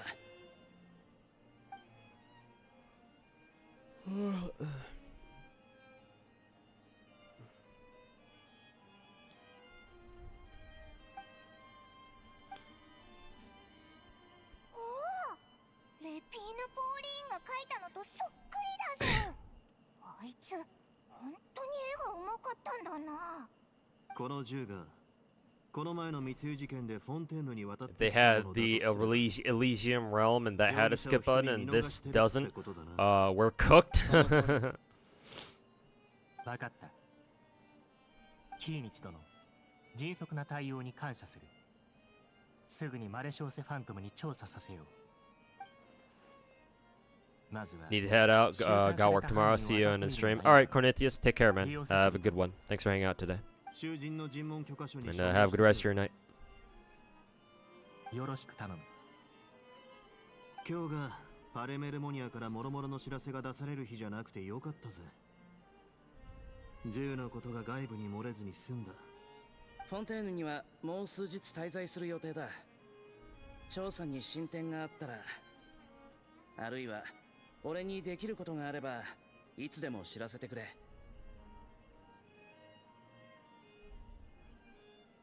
イラたちレピーヌ・ポーリーンのイベントを手伝う予定。 Genshin looks so beautiful even nowadays.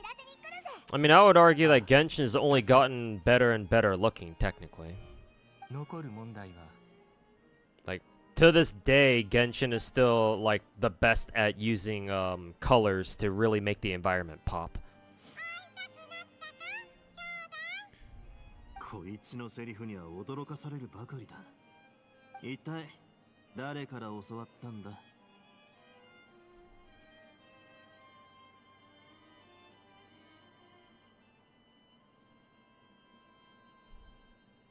ほう、なるほどな。 Hoyo finally adds more skins to the game, makes it a cumulative spending reward. Hey, don't give MiHoYo any ideas now, you hear? 契約書にも署名してもらわねばならない。ただ You don't want them getting any new ideas now, do you? 時間がかかる。それまで架空区にはここに残ってもらう必要がありそうだな。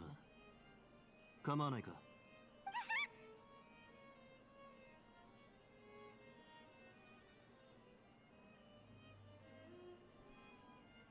礼を言う。おかげで手間が省けた。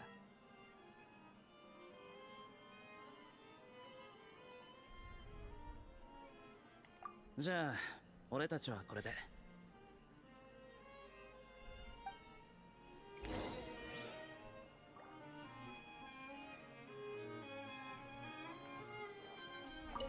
もうすぐ世界のいろんなところでナタ人を見れるようになるってあんたが言ってたけど。If that's what it takes to get Kafka a skin, fuck it, I'm game. どれだけ時を経ても Whatever you got, whatever it takes, は huh? 好奇心旺盛らしい。 Whatever it fucking takes. 人間も同じだろう。君が調査に加わったのもナダや架空区君に興味を持ったからではないのか。あんたの目はごまかせないな。これも何かの縁だ。世界一の通訳 Oh, games before Genshin had skip on the visual novels. They were more focused on the story quality, you think? Yeah, which makes the fact that Star Rail and Genshin not have one really fucking strange. I mean, if you want to nitpick, then yeah, Zenless technically doesn't have like a full, I need to mark this area. Because I know that guy's always had a quest there.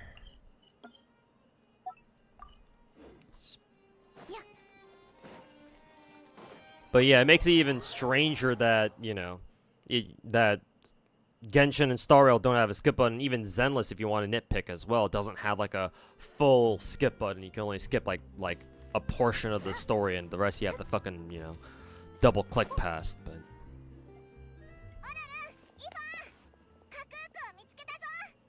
あいつ無事か。ひどい目に遭ってなかったか。マジかよ。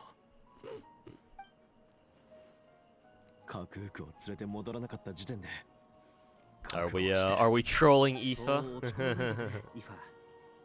架空区は立派な建物の中での暮らしが気に入っただけかもしれない。子供は成長するものだし、子供にも選ぶ権利がある。おいおい兄弟、マジで言ってんのか。ちょっと待てよ。早とちりするなって。架空区は怪我一つないし。 Limited time only skins for hardcore endgame players only would make people mauled so bad. I mean, yeah, that would not go down very well with the casual players. Like, technically, there's nothing really that wrong with that because, yeah, it's like, well, if it's just a skin, then it's just purely cosmetic. So, like, that shouldn't really matter. But, yeah, a whole ass skin for a character is...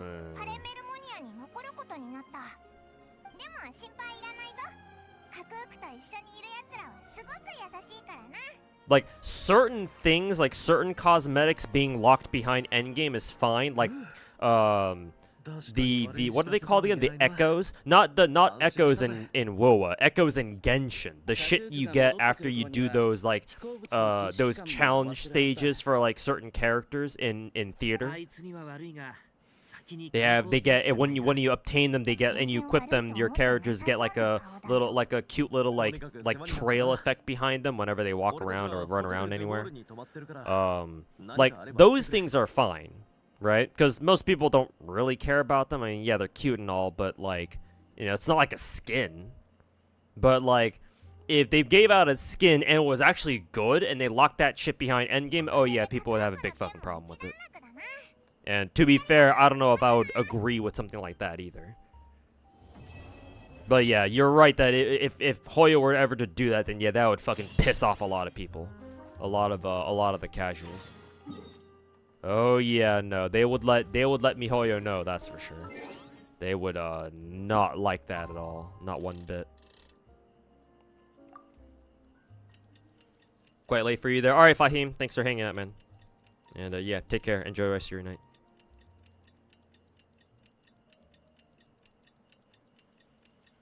Character trail. I can explain to you what I mean by that.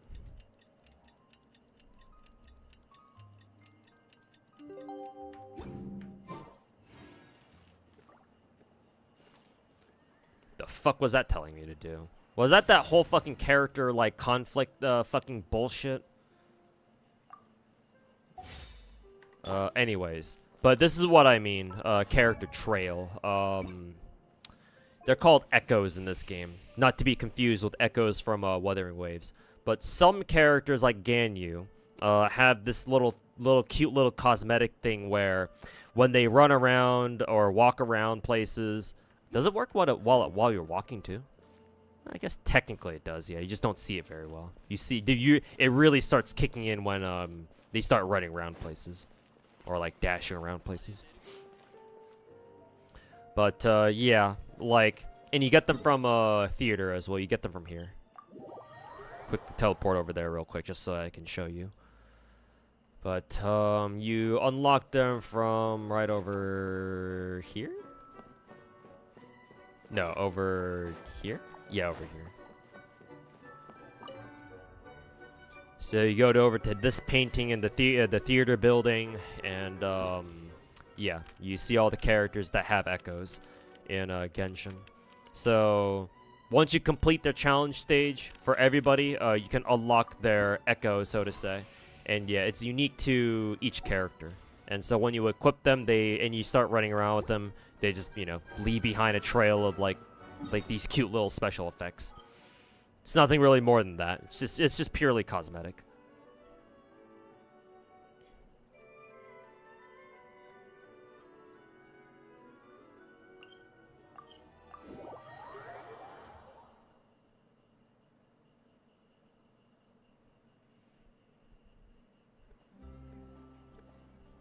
They never do that, but there's a first for everything. Yeah. Yeah, certainly locking a skin, especially a good one, behind endgame content would piss off a lot of people, yeah.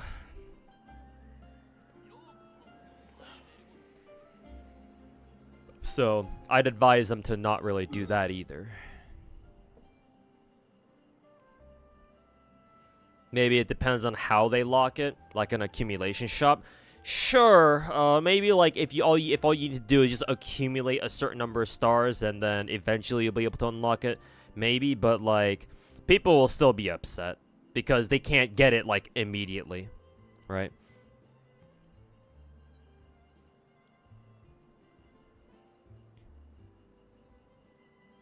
Oh, you already knew about those? Okay. Just in case you didn't. Anyways, where am I supposed to go now? Experience focused mode, yes. Fuck your character conflict bullshit. Actually, I'll stay on this team.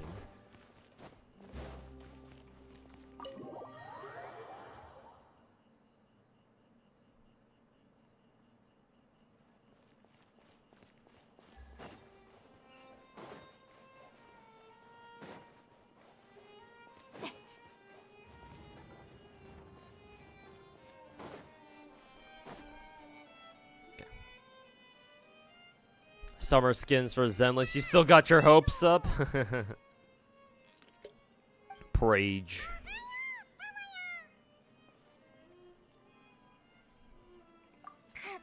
Prage.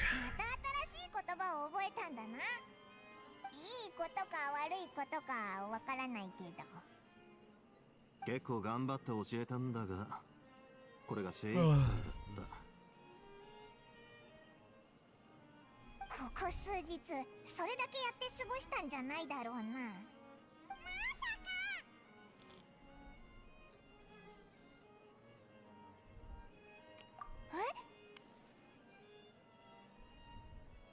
じゃあ何か進展があったのか？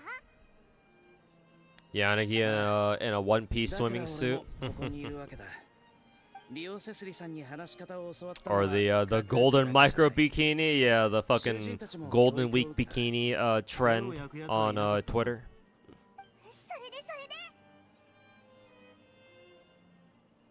囚人たちはやっと思い出したんだ。品物を船に乗せてナタを離れようとした時、ある中年男に話しかけられたことをな。男は小玉の子の装いで例の銃の箱に酷似した箱を持っていたことが分かった。見た感じはナタの他の I 男と lost 区別がつかなかったそうだ。商人の格好をした密輸犯たちはその男から品物の売り先を聞かれ、 Astra in the golden bikini trend. I swear I've seen something like that on Twitter. I don't know if it was Astra though. 俺がそいつらを目撃したのはその後のことだ。 It's weird that character conflict is even a thing when most devs would just place a duplicate NPC with the same name and just make them say the thing needed in the quest regardless of whatever. It's like something they had to go out of the way for it to implement. Yeah, it's really strange how why that was even a thing. Yeah, or technically it still is, but you can bypass it now. フォンテーヌ人ってこんなもんに興味持つんすか？売れなかったらどうすれば。どうしろんとがめったに見ないものだからこそ価値があるんだよ。やっとナタの輸出業が解禁されたんだ。このチャンスをものにしないと。兄貴に無駄口叩く暇があったらしっかり箱を見張っとけ。商人か？商売でフォンテーヌに顔の傷跡、タコだらけの手。 But yeah, it's like this whole character conflict shit is like super unnecessary in Genshin. 普通の商人じゃなさそうだ。 It's like, and it took them so long for them to figure out like a workaround. It's either that or they've been sitting on this. They've been sitting on it for like God knows how long before they finally put it out. We're playing Kinich now.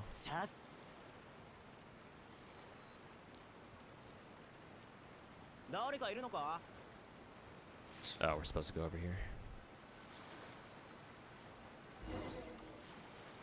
兄貴、フォンテーヌ人って Oh god, they make us fucking replay this entire fucking scene? Holy fucking shit, man. 商人か？商売顔の傷。 What's your take on why we can't have a shit ton of skins yet in the big four? Why do they hold back? Because they would sell like fresh croissants? They would, yeah. I've explained this before, but my take is that they certainly could put out a lot of skins if they really wanted to, but they're trying to make it super story focused. They want all this. They want their skins to like make sense in story and shit like that. I guess there's also the sense that if they put out too many skins, then people will look at that and be like, oh, they're just trying to milk their player base for all the for skins and shit like that, you know. もう少し探ろう。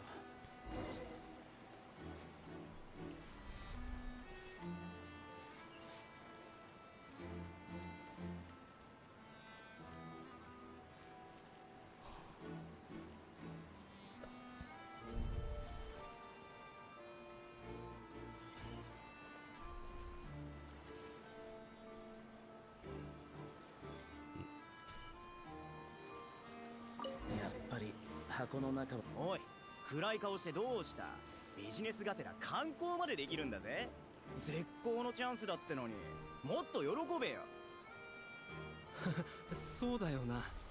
ただもし品に途中で何かあったらどうしようって。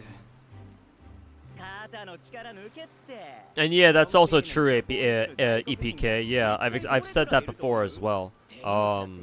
Like the amount of time, the amount of effort they put into making a skin, they could just put that effort into just making another character instead.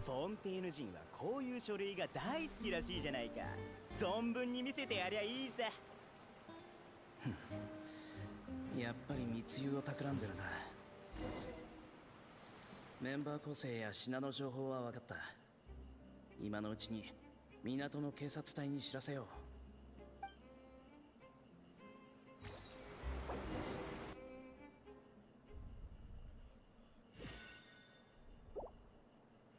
Makes you wonder just how novice the devs were when the game first came out. They must have been fresh out of like C++ or something. Yeah, I could see that happening. Yeah, because in order to develop Genshin, yeah, I'm sure, excuse me. I'm sure MiHoYo had to like expand massively in order to get the all the players, or sorry, not players, all the developers they needed to work on Genshin. So yeah, a lot of them probably were like super inexperienced or whatever. Because I mean, to be fair, Genshin back then was the first of its kind. So yeah, I mean that and just gachas in general, their first year of being out is always their strangest, or it's always their weirdest. Because yeah, developers haven't figured out how to like run their game yet.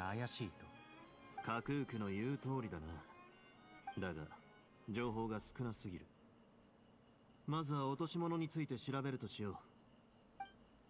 What is this cube derby stuff? Kind of lame. Oh yeah, that's right. I have to fucking log on to Wuthering WUWA to fucking sign up for the fucking cube race, assuming I didn't miss it for like a fucking second time.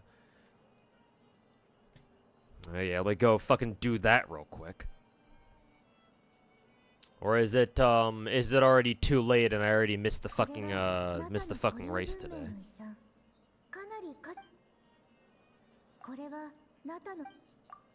お宝がうっかり落とし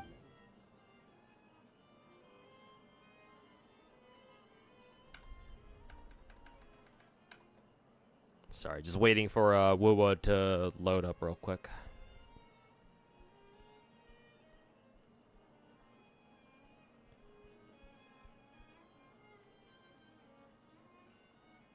Oh, need to restart.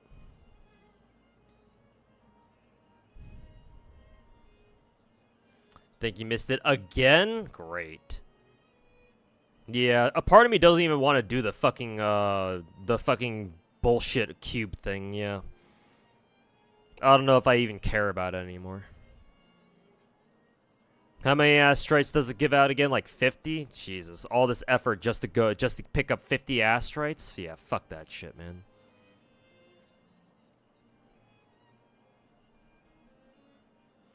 And not only that, but like in order to get all the rewards, like you have to make sure to join like at least 10 fucking races or some shit.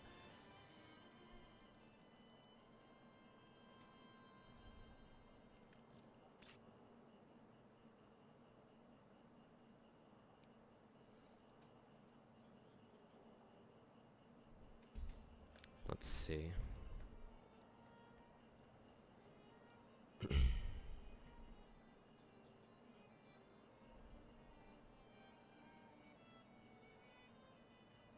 Let's see. Yeah, I think I missed this one too.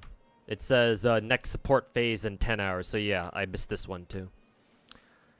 Wow, that is fucking retarded. Let me check if let me double check the rewards, see what I'm missing out on exactly, because I can't be fucking bothered with this fucking dog shit piece of fucking horrible fucking excuse of an event. It's what 50, 100, 150, 200, 300 total. That's not like a small amount. If it were only like 50 total, then yeah, I would just say fuck this shit. I'm not even gonna bother. But it's like, bro, they give out 300. Ugh. God, this is some fucking bullshit, dude.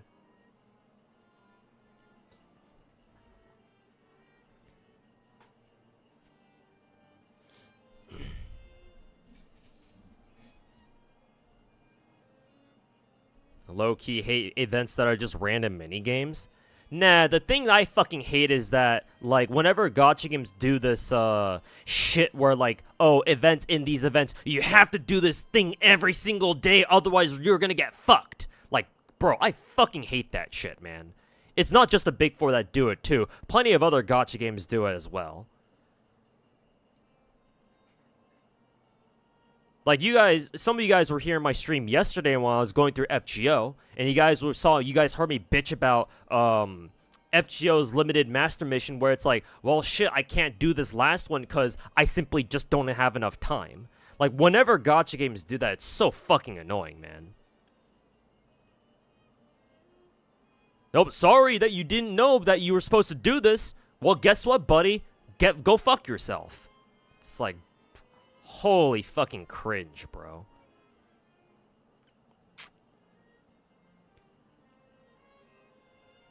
Fucking time gates. Fucking time gates, man. Like, it's one thing for, like, events to, like, time gate their phases so that, oh, it's like, okay, you can't play this entire event in one sitting, right? It's like, okay, you have to wait a week for the second phase to come out or whatever, and, like, you have to wait until the second week or the third week to, like, for the third phase to come out if an event has 3 phases. That's, like, you know, that's not great either, but, you know, at least it's not like, oh, you have to play the fucking event every single fucking day.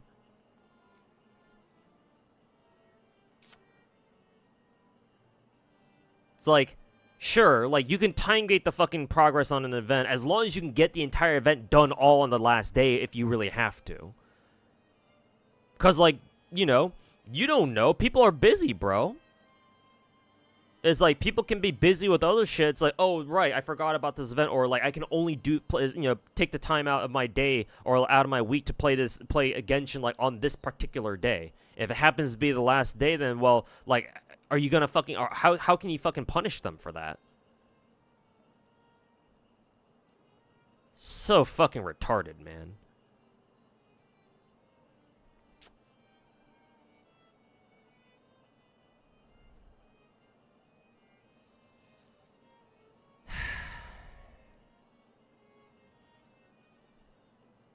FOMO at its finest. Ugh. More like FOMO at its absolute fucking worst.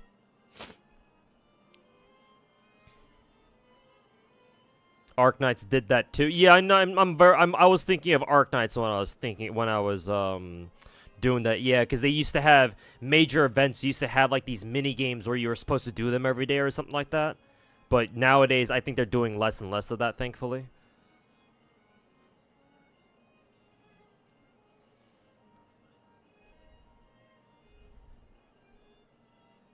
It's like, bruh.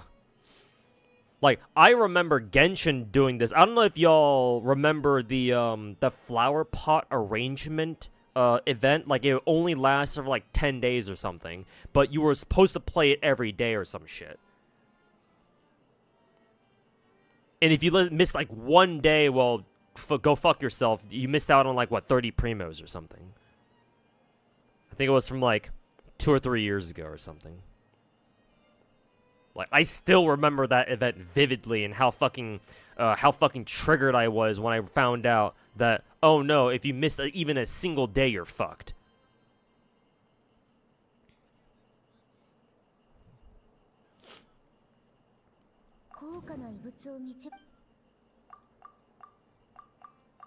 I don't know.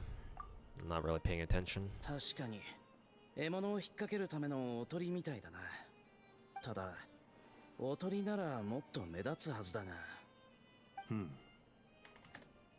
何か分かったか？この前見た英雄のことを思い出してな。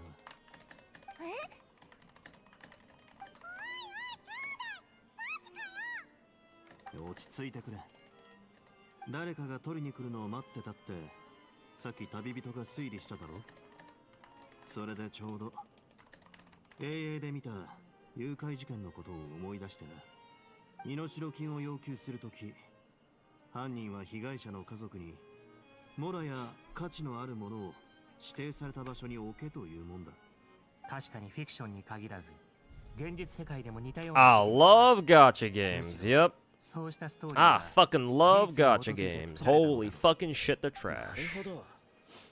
いい推理だと思う。待て待て、急に複雑になったぞ。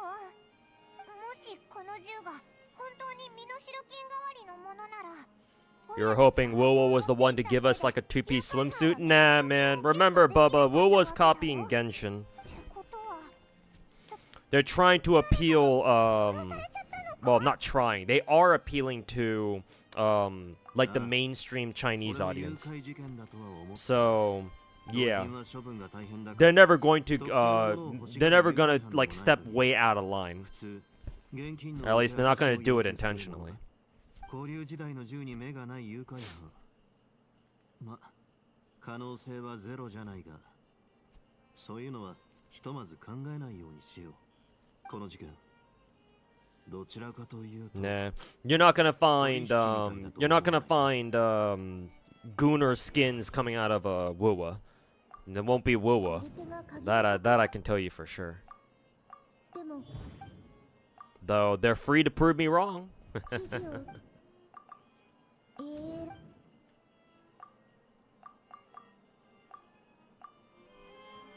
つまりこれは個人の密輸行為だ。ああ、それに取引が完遂しなかった原因は取引場所だ。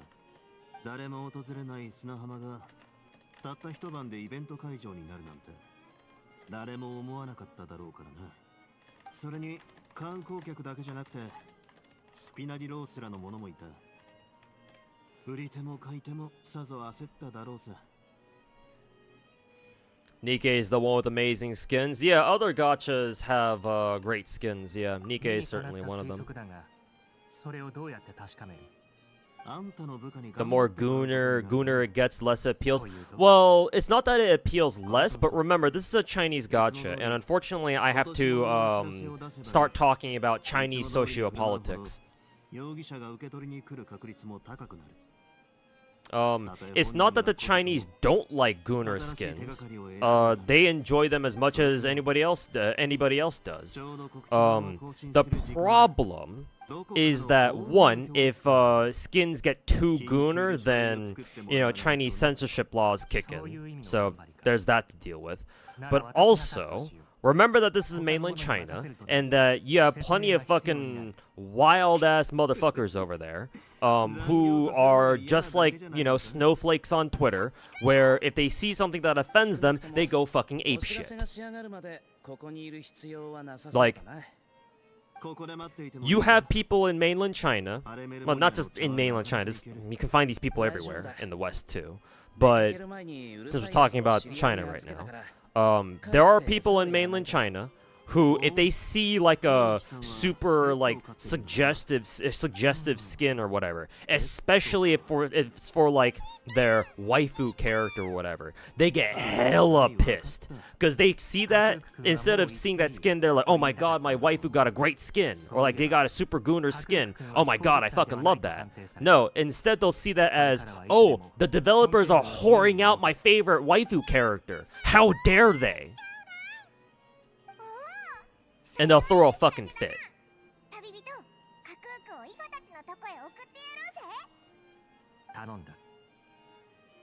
And remember that mainland China is a place where people can quite literally call the police on you if they think that you are offending China in any way.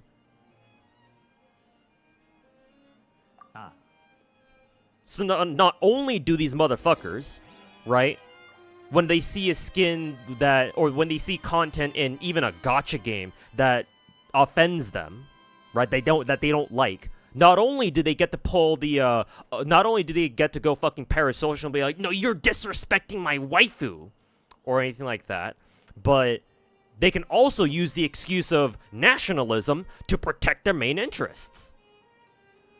Oh, this goes against Chinese values, so I'm gonna call the CCP on you.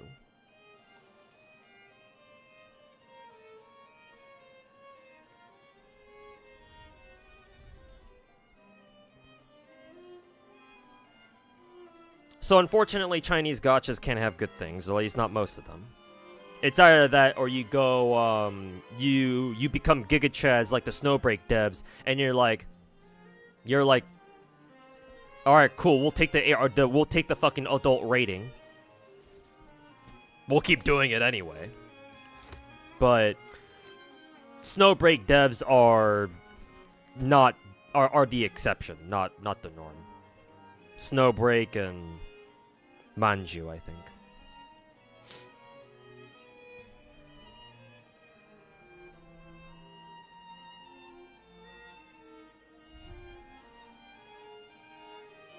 But neither of them are, like, mainstream.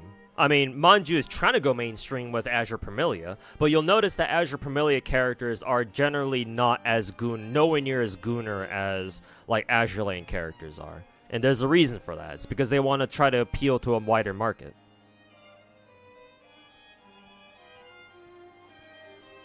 And typically speaking, for a wider market, you want to you want to play it safer. You want to play it nice and safe.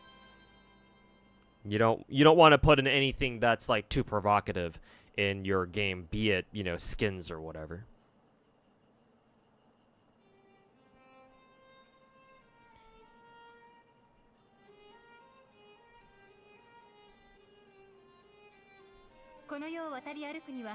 How does Azure Lane do it? Their publisher Yostar is headquartered in Japan. That and I believe the mainland server, the mainland Chinese server for Azure Lane, it's heavily censored. So Manju, whenever they put out new content, they basically have to make two versions of the game, one for China specifically, and one for everyone else. And they've been doing that for like years now, so they're already used to it. Did I already talk to these two? I think I did.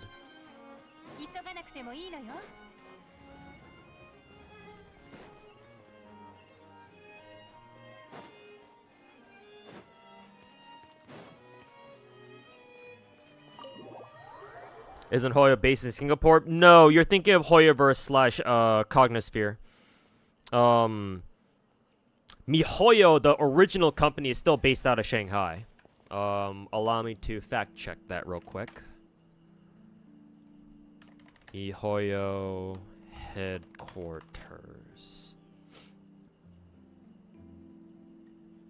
Yeah, MiHoYo is headquartered out of Shanghai, China. What you're thinking of with Singapore is not MiHoYo, but Hoyoverse. Hoyoverse slash Cognosphere. Cognosphere is basically a shell company.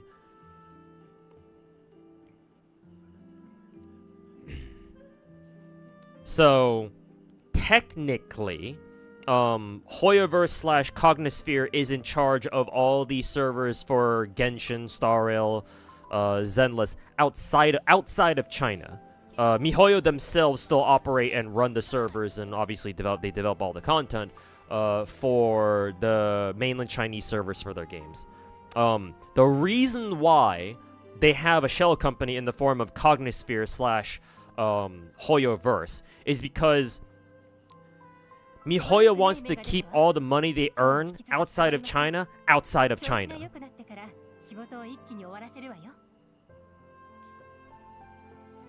Couldn't they do the Gooner shit through Hoyoverse and Cognitive? They don't want to. They could technically, but the Chinese players will find out. And if they find out that MiHoYo is like giving us preferential treatment, they will fucking riot.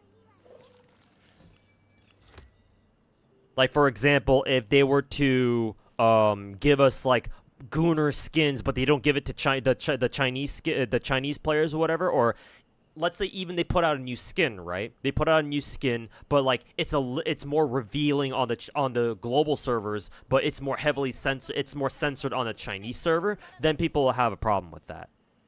The one exception was back when they had to censor the 4 Mondstadt characters. What, Jean, Amber, Mona, and who's the last one? Rosaria. Yeah. That one they didn't make a fuss about because it was after the fact. Like, they had to do it after Genshin already came out. So it's like, well, at that point, like, what are you gonna do? I mean, I mean, even then, honestly, I've considered a small fucking miracle that MiHoYo had the balls to even be like, oh yeah, for our overseas player base, like, you guys can still keep the old one. We're not gonna force that on you. It's just for the Chinese players that they're forced to use the new censored skins. At least for us foreign players, we at least have the choice of choosing which skin we want to use for those characters. Like, I was surprised that they even let us do that, but I assume MiHoYo understood that, yeah, their foreign players wouldn't like it, wouldn't take it very kindly, or wouldn't take too kindly to the fact that they were basically forcing censorship on us. So that was like the compromise or the middle ground that they came up with.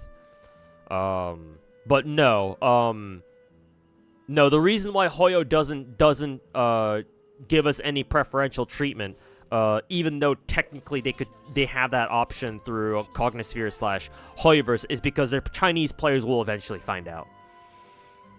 And if they don't like it, they will fucking let MiHoYo know. The perfect example is what Robert already mentioned, the fucking Honkai Impact 3rd Bunny Girl incident. Where for Honkai Impact, MiHoYo gave their global YouTube channel for Honkai Impact 3rd, I think. They put out this music video showing a lot of the characters in skimpy ass bunny girl outfits or some shit. But it was a global exclusive video. The Chinese players didn't get that at all. So when the Chinese players found out, oh boy, they fucking torched MiHoYo for it. Like, they got, like, full compensation for that. They got, like, compensation for it and all that shit. As if, like, MiHoYo, like, made some, like, fucked up big time in-game or some shit. Like, it was that bad. So, MiHoYo's already been burned once. They already learned their lesson. So, they're never gonna give...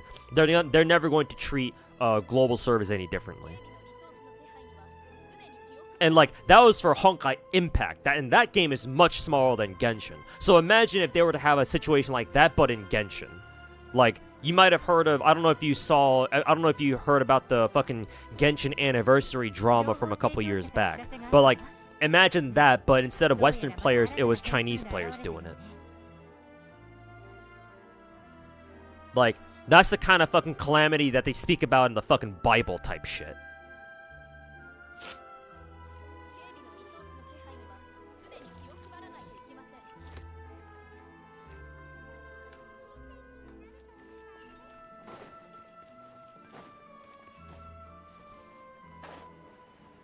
Those poor artists, I mean, I'm sure they get compensated well for that, though. But it is certainly more effort to draw basically 2 types of like outfits for your characters. But it is what it is, you know. That's what you kind of have to expect when you deal with mainland China, after all. Speaking of Parmelia, you're definitely looking forward to it. Yeah, same here. Hopefully it turns out to be good. Ugh.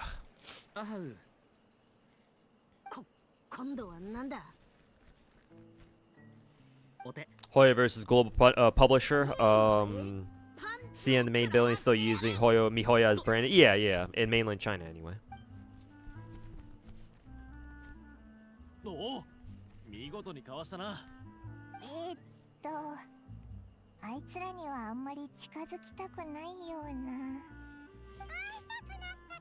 Picked up PGR for your 10th gacha. Goddamn.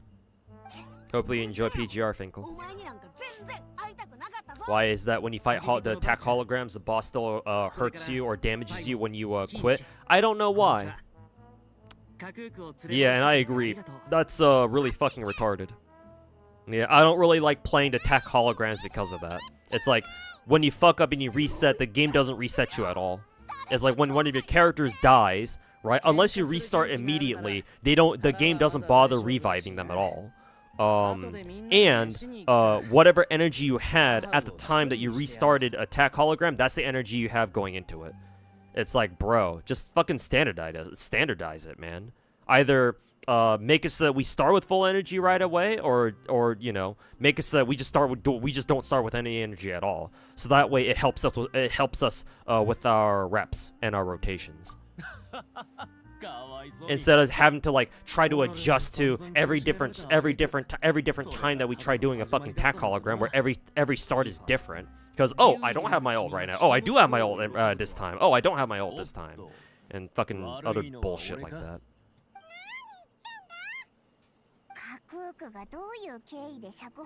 It's almost as if attack holograms were a fucking afterthought to them. That's kind of fucking annoying.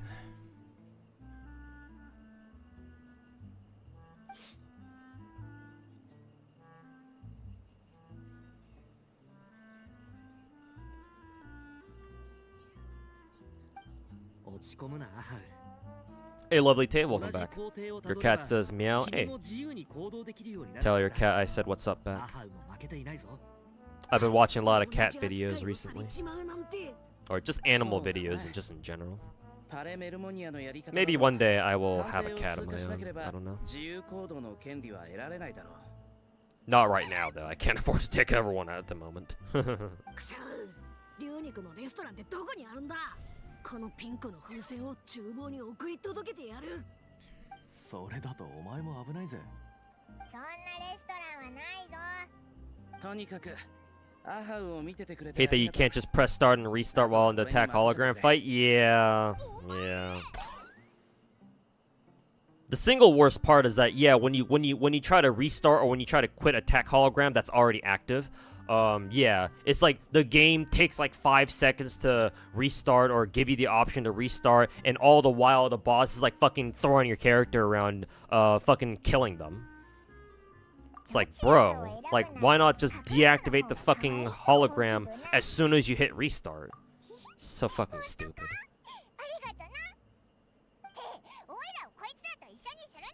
Did I wash my pillows? Well, I don't need to because it's not like I fucking used them.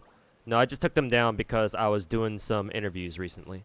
I'll probably put them back up either tonight or tomorrow. 全員揃ったな。次はどうする？やっぱりじゃんけんで決めようか。やめてくれ。もし俺が負けたら、また部屋で AA を見ることになるんだろう。いや、今回は僕が負けたら AA を見ることになっている。How long will we be yapping for? Where's my skip button? I know, right? We can only dream. Skip button, 6th anniversary trust. Imagine the interview with the pillows up. Yeah, that one's gonna be a hard one to explain.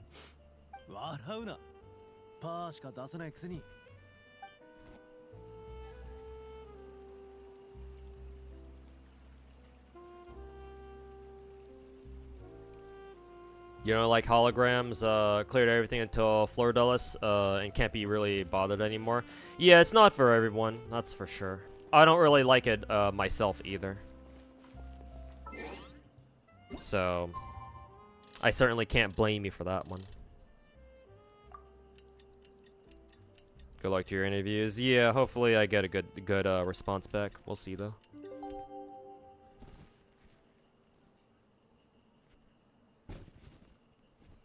Nose is constantly running for some reason. Had to replay a VOD of my stream for your cat yesterday, or today rather. Purred really loudly and is getting cozy. So I've made your evening zoomy free. Oh really? That's kind of nice. I didn't realize that my voice was able to calm cats down.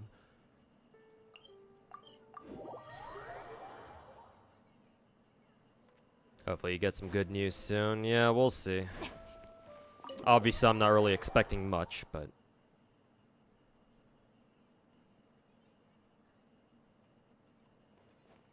You didn't think you'd love cats? Until you got yours. They'll steal your heart? Yeah. I mean, I've always liked animals. Growing up, I've always wondered what it would be like to, like, grow up with, like, a cat, or, like, live with a cat or a dog. I have had, like, pets before.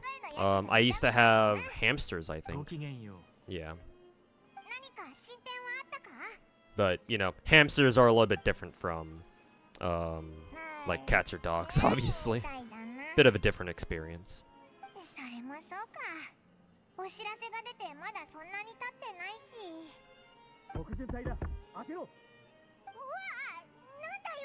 Police, open up! FBI, open up! That's actually how you found me, because you were trying to find a new streamer that your cat likes, because your cat can't sleep without somebody talking. That's very interesting. But cats can be strange, so.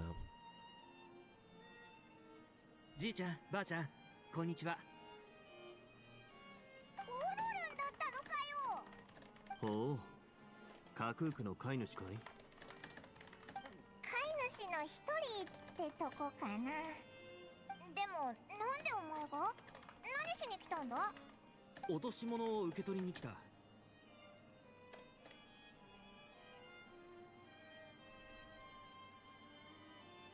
Hamster. Oh no, yeah. And being older now, the way, because you know how most people, if they have a hamster, they keep them like those really fucking tiny hamster cages. It's like, ugh. Looking back, it's like, I probably wasn't a great owner. But then again, I didn't really know any better.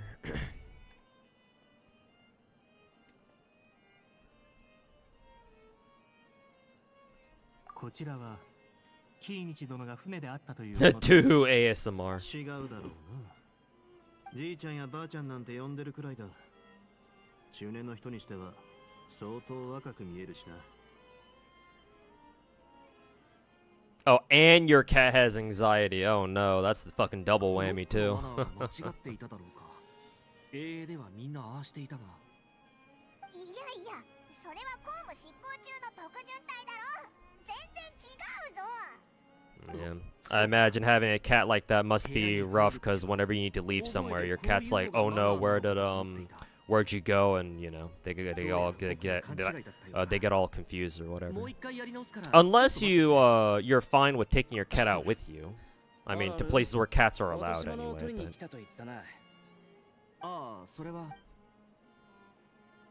But then again, if your cat has anxiety and it's like, I don't know if taking him to like outdoor places is like the best idea unless you have to.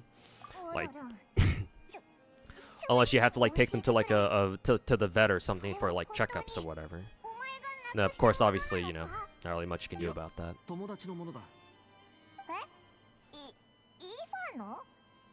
いや、イファの銃は別にある。 Now you got my ASMR to help him sleep.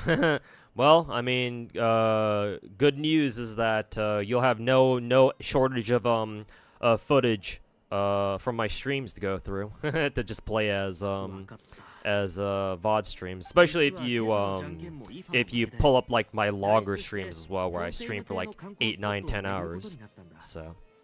そして広場の近くで突然一人の男性に呼び止められた。 落としたものがパレメルモニアに届けられたのだと言っていた。だが、 You do take your cat out, or you just leave on a stream for him? He forgets you exist. Oh boy. 自分になりすまして落とし物を受け取ってきてほしいと頼まれたんだ。 Until he gets hungry or something. In which case, oh right, I have to eat. 全部言っちゃったな。僕は気まずくないから大丈夫だ。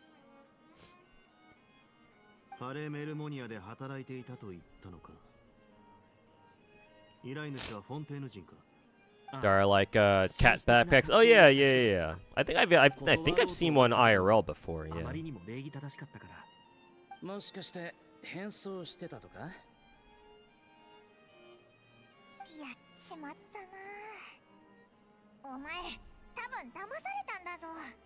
そいつは悪者の。 Yeah, you have an iPad kitty. Yeah, well, it's just the kid. It's just the cat. Can't really blame him too much.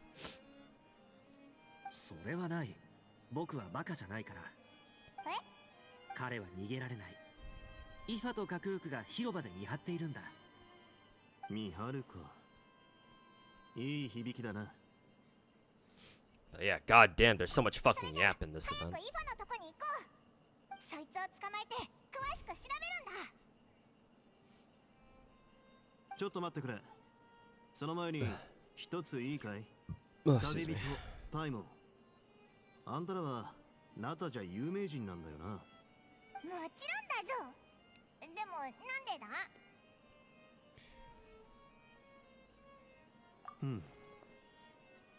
何か気がかりでも？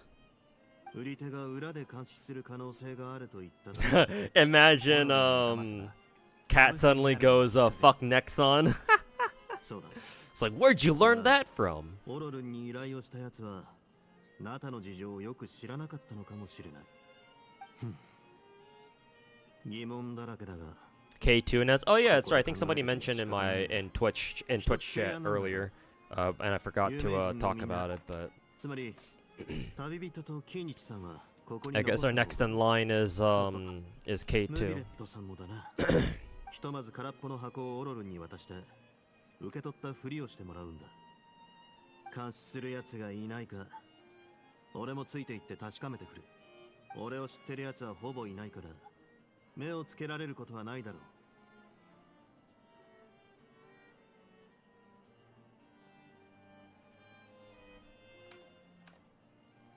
良い提案だと思う。それでは頼んだ。もう一度身分を偽ればいいだろうか。いや、偽れってわけじゃない。特順隊の真似さえやめてくれれば、あんたは自分らしくしてればいい。わかった。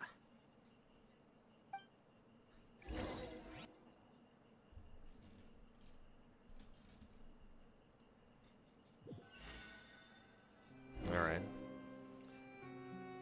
So K2's next, huh? I'll probably consider picking up her signature weapon, assuming that I don't get fucked by gacha rolls.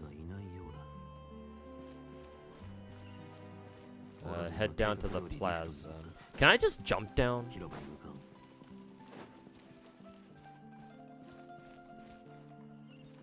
Yeah, can I just fucking jump down? Do I have to take the goddamn elevator?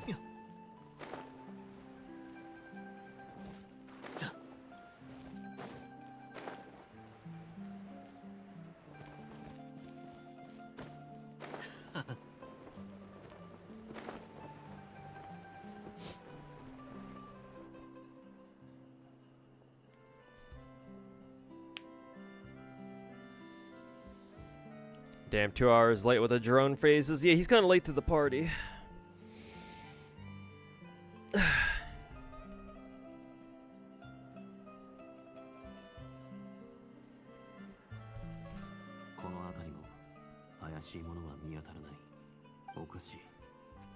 That elevator takes really long, yeah. Like, it's great for the immersion, but, you know, after the first or second time, it kind of gets old.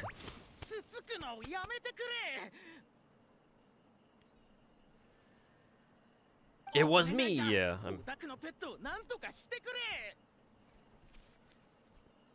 We will be buying K2's skin. Oh, you know that for a fact.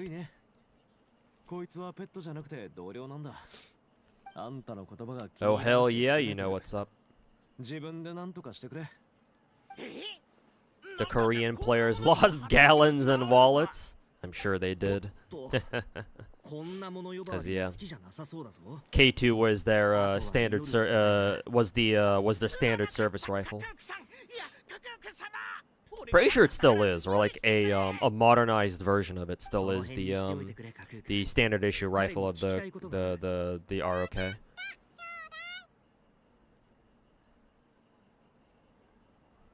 Simple concept, really.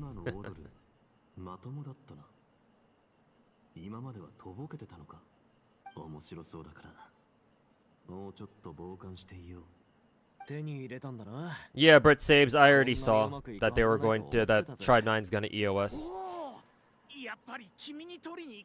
It doesn't surprise you with all the backlash it got. I also didn't see it get a lot of, or do a lot of marketing. It just kind of like came out of nowhere, without much fanfare, really.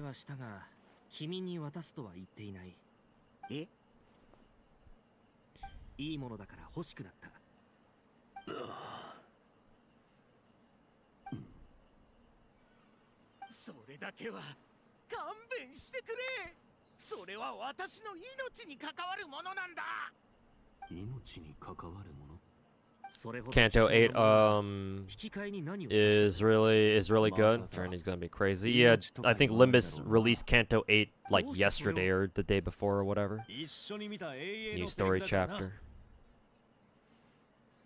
What about the whales that spent a ton of money on Tribe 9? Do they get refunds? No, unfortunately not. Well, unless the devs specifically say that they're going to refund people, then no. Usually that's not how it works. Whenever Gacha's EOS, then, you know, most Gachas don't exactly, you know, give players their money back. They should, but most Gachas don't, unfortunately.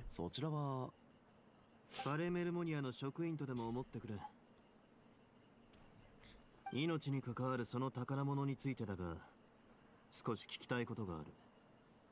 正直に話してくれるとありがたい。もうおしまいだ。何を言ってるんだ。フォンテーヌ市民の安全を守るパレメルモニアを疑ってるのか。とんでもない。なんでも聞いてくれ。俺が質問するより、自分で一から説明してくれないか。わかった。元はといえば、レアな骨董品に目がない私が悪いんだ。私は骨董品愛好家で珍しいものを集めるのが大好きなんだ。正直モラで買えるものであれば出どころはあまり気にしていない。今回の売り手は顔すら見たことがないんだ。 And plus the horrible launch they had. Yeah, I don't know the exact details of Tribe 9's launch, but I was told that it was not very good. Like, I did hear about the whole, like, refund debacle they had, and them, like, refunding everybody or whatever the fuck. Stuff like that. So it's like, yeah. It's like, given those problems, like, yeah, no.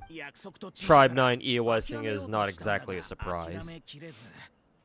いつも通りのやり方で売り手と連絡を取ってみたんだ。結局何を言われたと思う？欲しいものはパレメルモニアにある。 Since EOS isn't until way later this year, are they allowed to take back the decision to EOS if by some miracle it starts making bank? No, unfortunately that's not how it works, yeah. Yeah. 割引すると持ちかけられた。もちろん割引目当てなんかじゃないぞ。私が金に困ってるように見えるか？ずいぶん偉そうだな。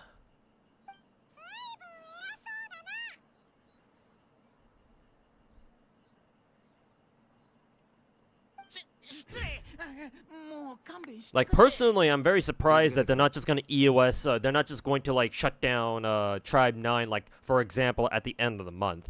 The fact that they're only going to shut it down, like, later this year, like, much later, well, I say much later, but in, like, a couple of months or something, tells me that they probably want to keep Tribe 9 running until, like, they finish all the story or something like that. Or like until they're able to conclude the story somehow, and then once it's done, then they're gonna be all right. Time to dip. 売り手はパレメルモニアに行って品物を受け取ったあんたがモラを支払わずにそのまま逃げちまうのを心配しないのか？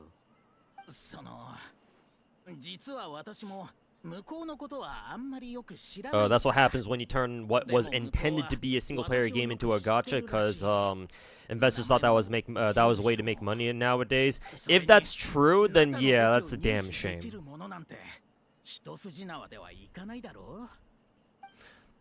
Because like I heard that Chun Spikesoft, I think that's the name of the Danganronpa company, right? Or the studio.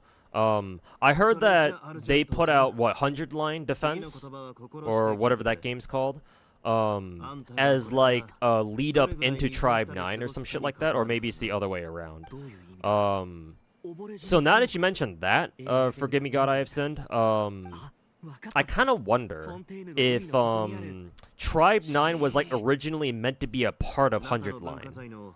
But then they were like, nah, let's try, we gotta work on a gacha or something. And so they took a bit of, they like maybe split off a bit of, 100 Line and they just turned it into Tribe 9 or something like that. Kind of makes me wonder. そうなのか？どうすればいい？簡単さ。いつも通り売り手と連絡を取って。モラを持って取引を続けてくれればいい。ただし、取引の時間や場所などは全て俺に事前共有すること。もしこれで相手を捕まえることができれば、あんたのお手柄ってわけだ。わかったか？わかった。やってみる。ああ。The whole issue with Tribe 9 was that it was too generous and most skins and characters you could get for free. Yep, and that's why Genshin and WUWA and the other big gacha games are so successful. そしてあんたらは本来ならパレメルモニアに行って秘密保持契約にサインしてもらわないといけないんだが、これがまた手間でな。ほら、架空区も手間だとさ。というわけで、あんたらは旅人の友達だから。わかってるさ、兄弟。俺たちは巻き込まれただけで、この件とはもともと無関係だ。旅人に迷惑がかからないよう黙っとく。ああ、口を固く閉じないとセメントで塗り固めて海の底に沈められるとか。僕も黙っておこう。全然違うが。ま、Tribe 9 was made by the Dokkan Battle guys? Oh, okay. I guess they tried making a gacha that's not fucking Dragon Ball, and they found out the hard way. They found out the hard way. 今日はこれで切り上げよう。さて、帰るか。You don't think it was ever meant to be a gacha because it felt like it felt more like a single player game? I see.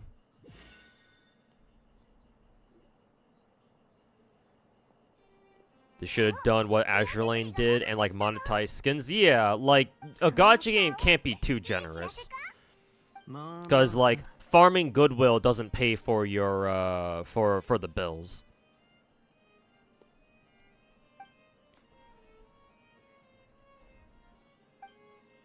つまりアルジャントが売り手と接触するのを待ってから次の行動を決めるんだな。ああ、気長に待とう。カリと同じ原理だな。Yeah, maybe if they monetize skins or something, they could have done a little bit better. I don't know.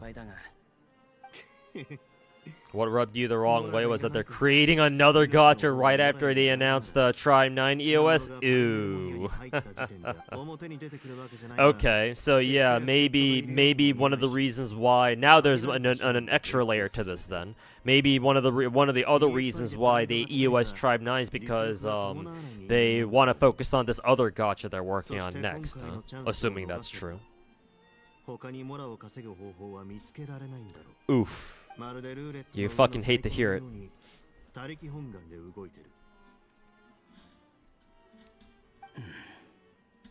You never understood the appeal of gacha games based on anime IPs except for like maybe FGO, to be honest. Well, it's just to capitalize on their popularity.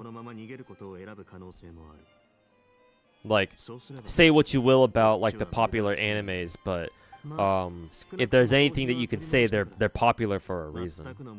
So with the success of gacha games over the years, especially with Genshin coming out, yeah, it's like all these investors like you look at Genshin Impact, look how much money they're making. We want some of that money too. So gacha slop out the ass. I mean, even before Genshin, some companies are already doing that shit. Where it's like, oh, we got to make a gacha out of this new IP and that new IP, that anime IP and this one and that one and yada yada yada. So like, technically speaking, they've always been doing this shit.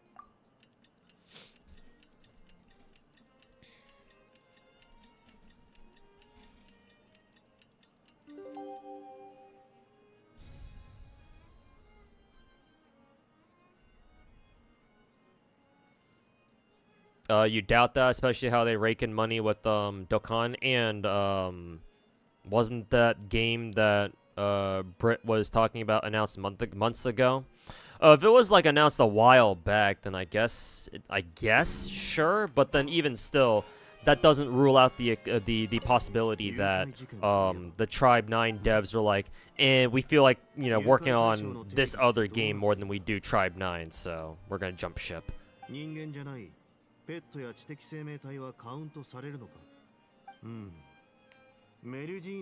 need multiple copies of a character for them to be like considered meta. Oh, that's exactly what Ether Gazer does. Yeah, extra copies make characters super fucking much stronger in that game.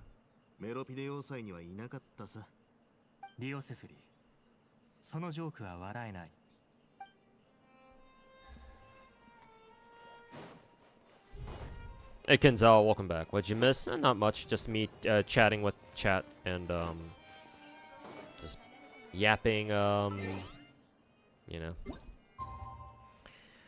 going through some more Genshin event yap.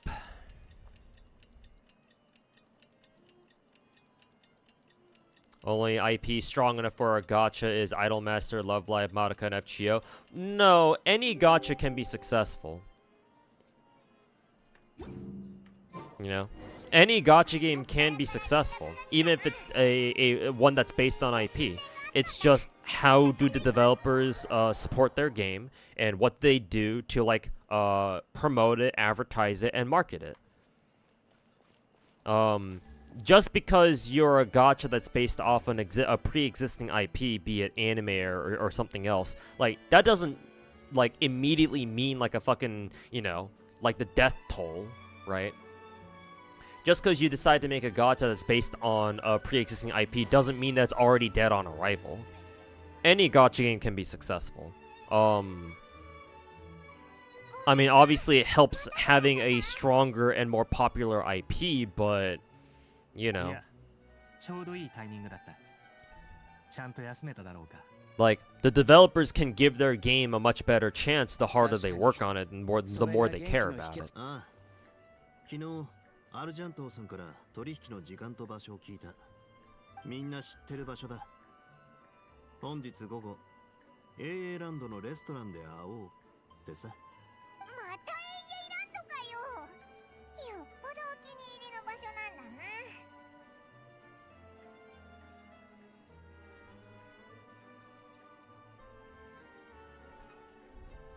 どうやら Maybe One Piece will have a gacha. I mean, it most certainly does. I can guarantee you that One Piece has a gacha game out there.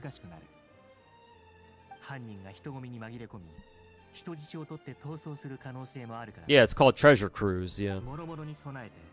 情報が入った昨日のうちにマレショーセファントムと特巡隊の手配は済ませてある。ああ、現場には私服警官を大量配置する予定だ。状況次第では市民の安全確保を最優先。 Is the Hunger Line thing the next gacha? No, it was never meant to be a gacha. It was just meant to be like its own standalone game, I'm pretty sure. だから俺は前向きに考えてる。信じてくれてありがとう。ナタの大英雄さん。それとレピーヌ・ポーリーンさんやナビアさんとも話をつけてきた。スピナディロースらが可能な範囲でサポートしてくれるから心配はいらない。唯一の問題はエスコフィエさんの方かもしれないが。面白い発想だな。冗談だ。エスコフィエさんは今回の作戦で自分の店が被害に遭うのはごめんなんだとさ。It's like he said that the P5X gacha was pretty free to play friendly, so on the server he played on, so he's hoping global follows suit. Important question: who's publishing the P5X gacha? Is it by the original developers themselves, or are they doing it through a third party publisher or whatever the fuck?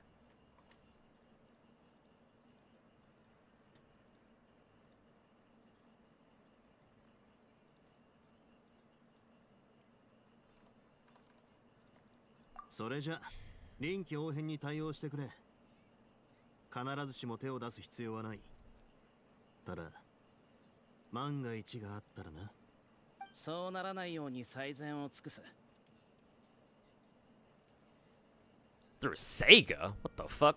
I'm assuming Sega must be heavily tied with or has big ties with Atlas, I'm assuming, because Persona is Atlas, is it not? Should be.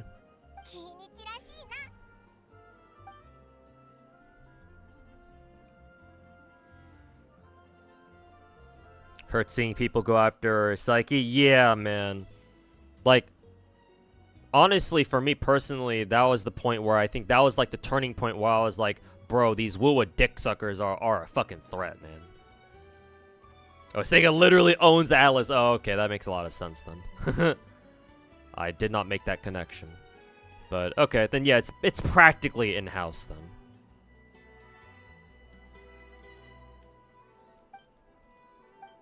Practically in-house at that point.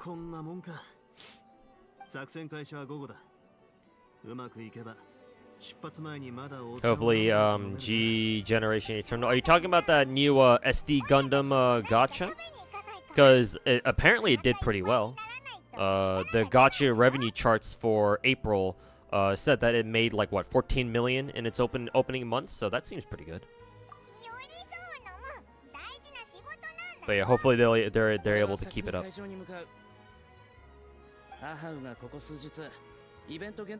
You can't hear Shido every time Kenichi talks. Oh, it's the same Japanese VA. It's the same dude.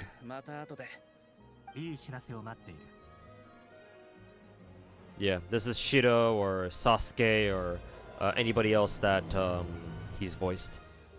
No, it's the same exact guy.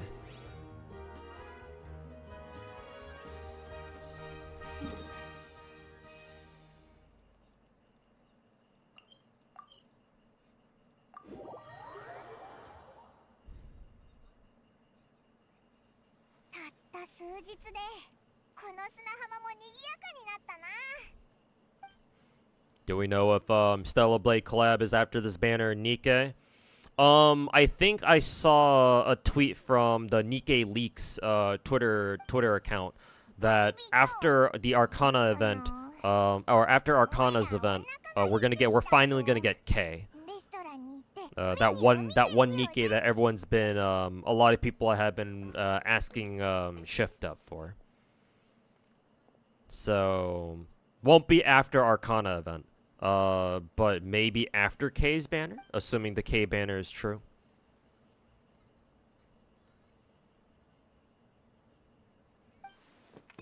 And then Aha is Naruto.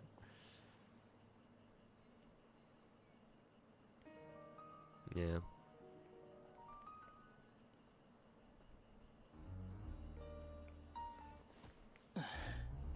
It's after next banner. Okay, so yeah, Stellar Blade should be after K's banner then. Looks like the retards aren't here today. That's crazy. Not a lot of them. We still had a few of them come in, but they're quiet for now. We might see another one or two before the stream ends. But... Huh, this is interesting.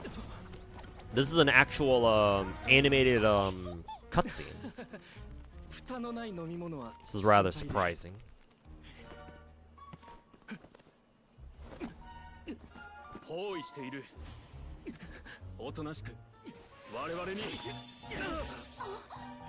Oof.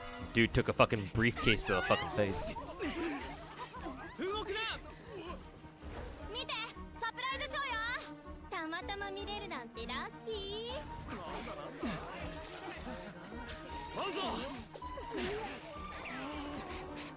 Hugo's JPVA also voices Joker. Ah, I see. A fitting voice, yeah. Considering Joker from Persona.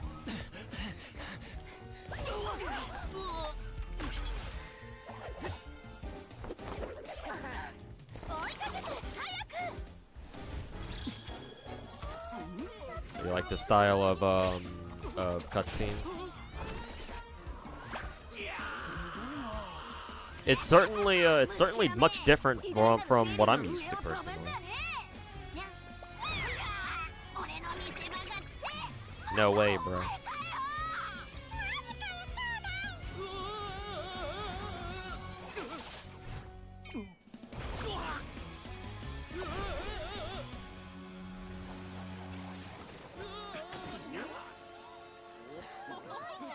Feel like cutscenes were handled this way. The shit's clean. Yeah, I'm assuming that this style of cutscene is really fucking hard to do, though. I mean, even the custom animated cutscenes in Genshin's regular story, I'm sure those are hard to do as well. Like, you can't do them all the time.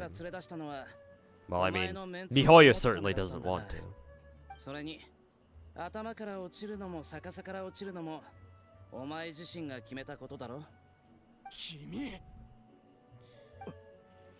But yeah, it was still cool though. They need to put this into main story. Yeah, that'd be nice if they started doing this shit for main story. Would make it a little bit more interesting at least.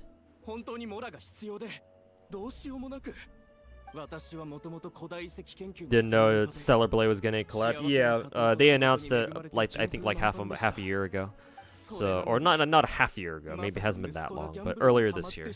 So we knew that we were gonna get a Stellar Blade collab. I mean, it's shift up. We knew that Nikke was gonna get a Stellar Blade collab at some point. So it's only a matter of time, to be honest.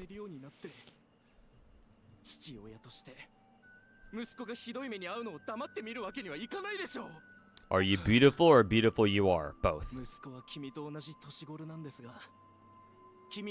But personally, I think that's okay. Or I think I'm just okay. There was like a bit of a Zenless-esque aspect to it. Maybe in some of the reactions and the what is it? Some of the reactions and expressions, maybe?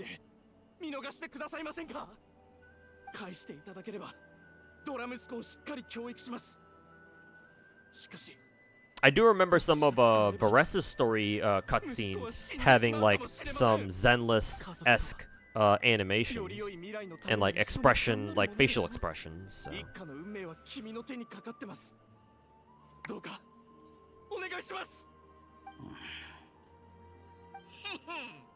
I'll never pull Cypher. You'll never pull out Cypher from your team. You'll never pull her out. You'll never pull out. I see. Very interesting. Noted. お前は根っからのギャンブラーだな。私がギャンブラーですって？違います。それは息子の話で。だいたいお前は本当にナタ人なのか？ナタ人なら銃の行方を Shading was a bit thicker there in that cutscene than in Zenless, so definitely were trying to differentiate themselves. Yeah, naturally. それくらいのことで。Like, to be honest with you, when I was watching that cutscene, I wasn't really reminded of Zenless at all. Like, I guess I can kind of see how some people would be, but yeah. Like, for sure, that was a very unique animation style that I don't think Genshin has ever done before. So clearly, they put a lot of effort into this event.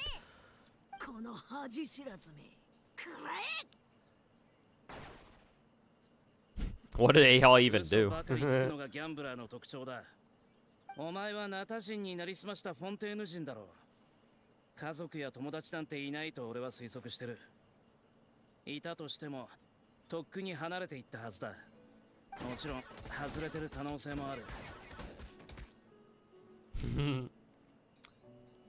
Ahal laying down the law. 俺は身柄の確保を任されただけで、お前の代理人じゃなければ、お悩み相談の相手でもない。Most sane Cypher player. お前が大好きな法廷の役目だ。違うか？ああ。Here's Chevy. Ah, shit, it's the Popo. 容疑者は引き取ろう。ああ、頼む。That cutscene's art style was already used several times in teaser videos, though. Oh, were they? Sorry, I don't really pay attention to teaser videos, so okay, I didn't know that.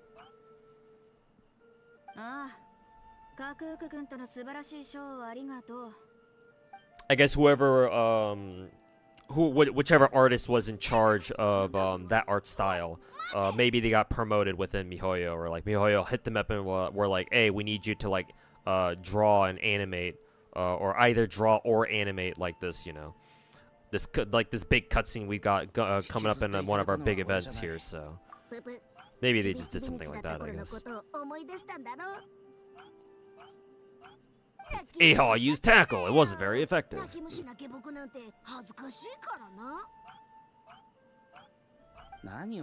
Don't forget about the double top-ups resetting soon if you plan to. Yeah, for Zenless, yeah, I'll see if I can buy them, if I can even fucking afford them. Considering I had to go broke on all my polychromes just to roll for Vlad, and we have Yishuan coming up soon.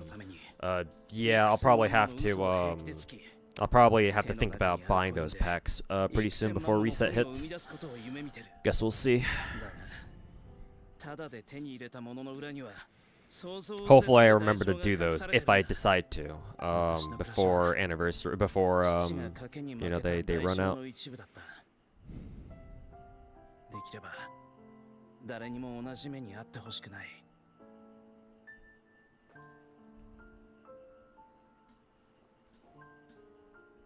Thought we already saw that art style in Fontaine before when you had to collect clues. Really?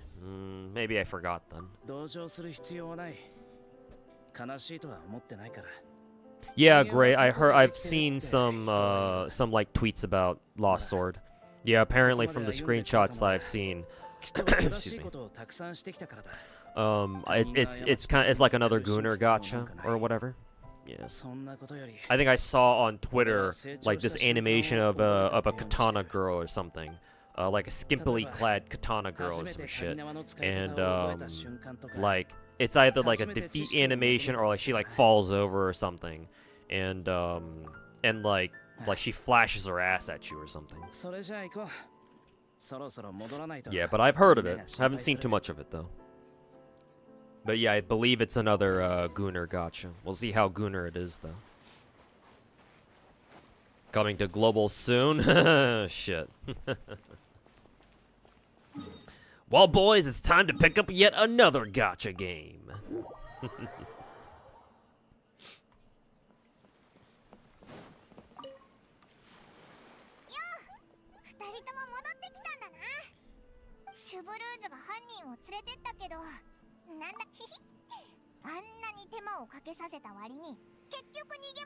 But yeah, we'll see what it offers when it gets here.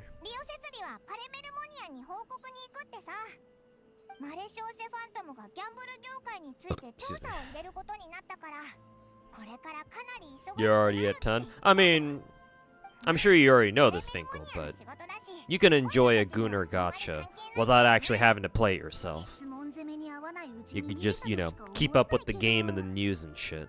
And, like, keep an eye on their Twitter or whatever. Keep up with fan art and stuff. And then just enjoy the characters from afar. That's the great thing about Gunner gachas.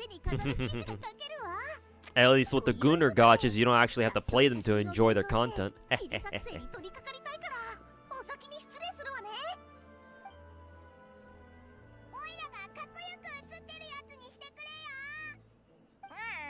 What'd you hear about cake shots? Oh, somebody in my YouTube chat brought up this new upcoming gacha that's coming to global soon called Lost Sword.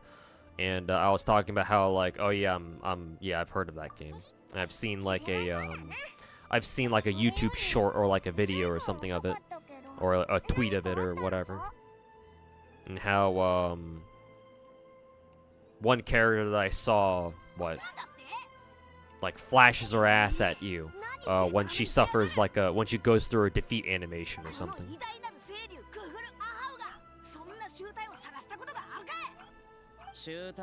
What game is this we talking about? Lost Sword, like I said. The full name is Lost Sword Tales of Britannia or some shit.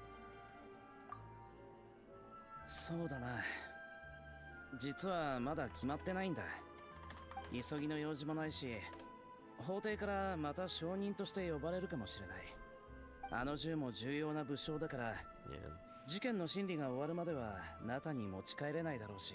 Apparently, it's been described as like basically a mix of Epic 7 and Princess Connect, and a lot more Gunner than Epic 7. Which, that's rather impressive, considering Epic 7 can be quite Gunner itself too, so it's like, damn, if it's even more Gunner than Epic 7, then shit. I can only imagine what kind of characters they have.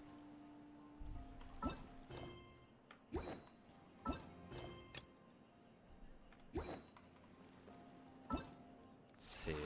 Oh, are we done with,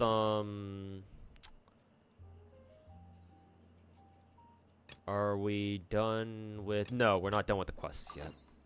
So have to go on to talking to Navia now.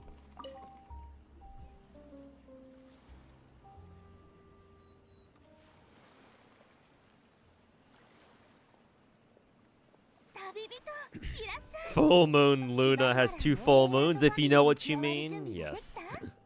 I know exactly what you mean. 相棒パイモン、いよいよシュバルマラ AA ランド始動よ。前にも言ったように、この AA ランドは愛好家たちが作り上げたもので、スピナディロースらがその統括と設営、運営を任されてるの。でもみんなも何でもできるプロってわけじゃないし、 Hey, it's 普段は Navia. イベントブースのデザインだけを担当してる。私たちの役割は長期的な運営計画を立てて基本的な攻略法を作ることよ。長期経営計画、なんだか難しそうだぞ。オイラたちはいつも冒険してるし、お店を出したこともほとんどないのに、ちゃんとできるのかな。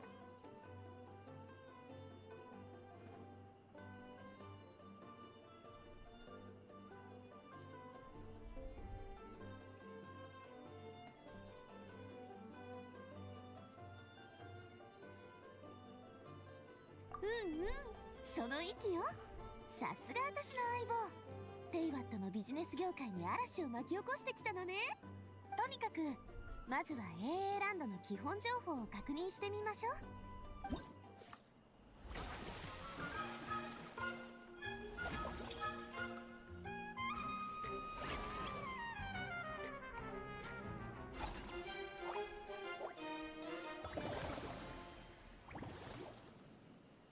Okay, now we unlock, I guess the main mini game for the event. スタッフの数には限りがあるし、複雑なプロジェクトに対応できるほどの経験もないから。Is Luna still the baddest bitch in E7? I don't know. I don't play E7. Perhaps she still is, but.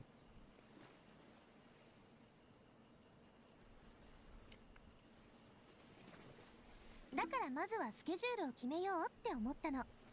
つまり時間帯を区切って Perhaps she 特 still 定の is. 仕事に集中するの。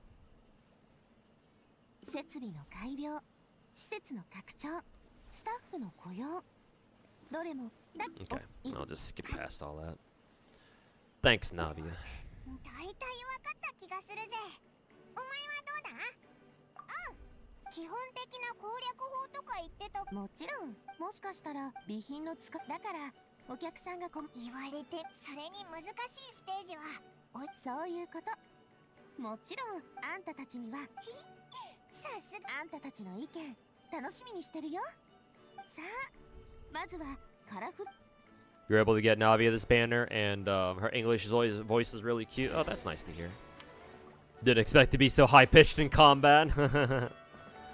I mean, to be fair, in the middle of combat, you're probably screaming and shit a lot, so don't really blame her for that. Anyways, I believe we're done with the overall quest, right? The actual story for this event. It went by pretty fast, actually. Wasn't terribly long.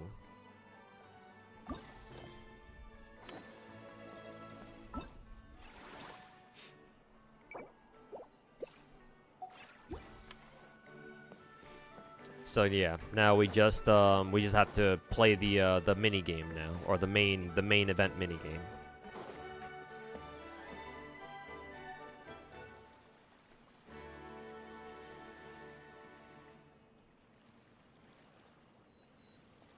Most IPs are strong enough to carry the game they represent, but it's up to the devs whether they fuck up like some Love Live games or be successful like that Bleach one that lasted for 10 years. Yeah, exactly. I said that myself before, too. Like, it depends on how hard the developers work to actually turn their gacha into a successful product.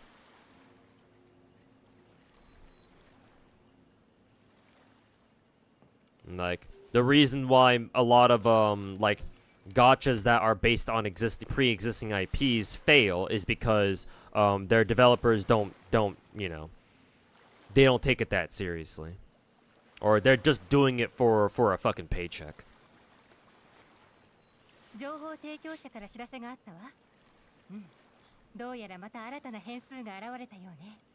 Is Cantarella's camel toe still buried forever? Actually, I still have WUWA up. Let me check for you.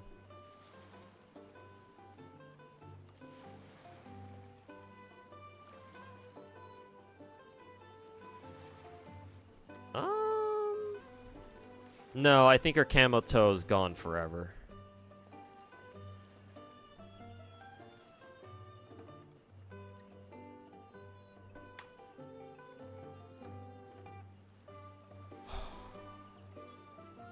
Yeah, no, her camel toe is gone. I don't see it again. I'm not seeing it here. I did hear that they restored who was it again? I did hear that they did restore Fleur-Delis's her fucking giant humongous cake, or like the bikini that she wears instead of the hot pants that they censored her with. But no, they haven't reverted anything for Cantarella, unfortunately. Yeah, it looks like it's gone for good. Yeah, they restored Fleur-Delis's fucking her fucking panties or whatever. Still wild to think that FGO devs admitted that they thought the game would EOS in 2 years. Yeah, because that was the plan. They didn't think that it was gonna go anywhere. But they just so happened to get lucky enough where people were like, "Oh my god, this FGO game's kind of cool," and you know, people started playing it, so they were like, "Oh fuck, we actually have to start taking this game a little bit more seriously now." And I mean, hey, to Delightworks' credit back then, like they rose up to the occasion. Even though they started off with a shitty, you know, mindset of, oh, you know, this is just another cash grab game. They're like, oh no, like maybe we should actually start trying now. Like maybe we should actually start putting in some effort. So, Lost Sword kind of reminds you of those games on DL, like the side-scrolling hentai games, where when you lose, it's like when you lose, you win. But yeah, I guess we'll see how that works out.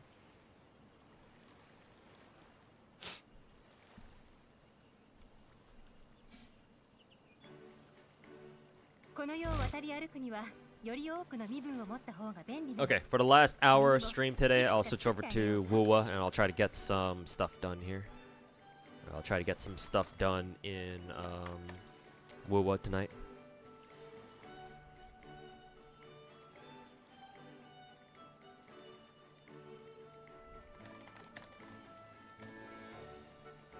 Switch over to WUWA now. Let's mute Genshin.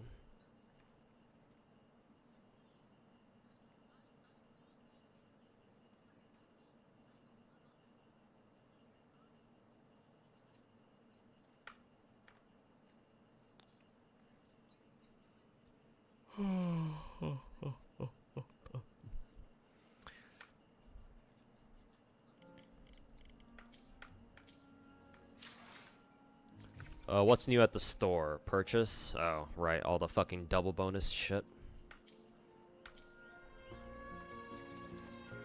I believe Whimpering Wastes resets, so let's get that done real quick, first and foremost.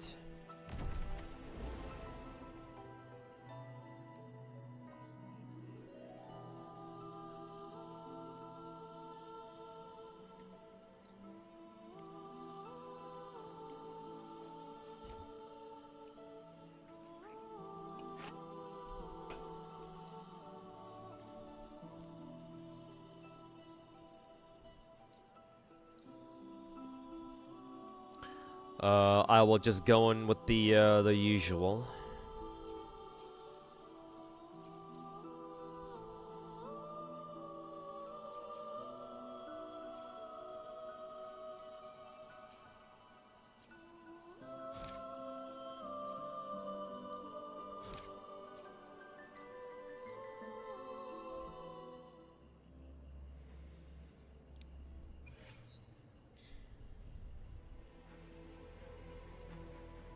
Whimpering Waste was easy as fuck this time around. Huh? Hopefully it is the same for me.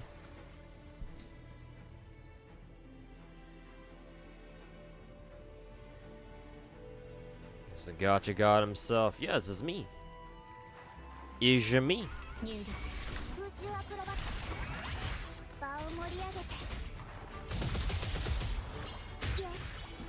Bop, bop, bop.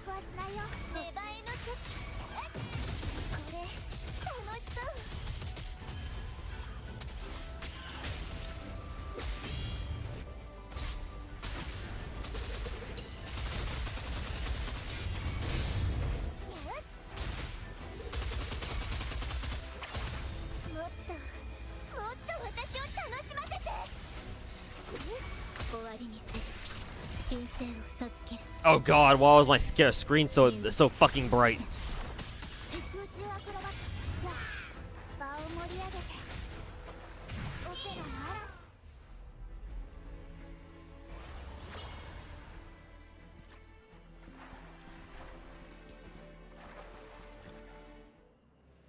You refuse to play Whimpering Wastes out of principle? Oh.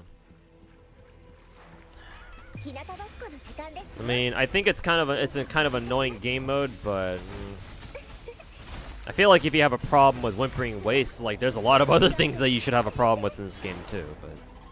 But I won't. I'll try not to judge too harshly.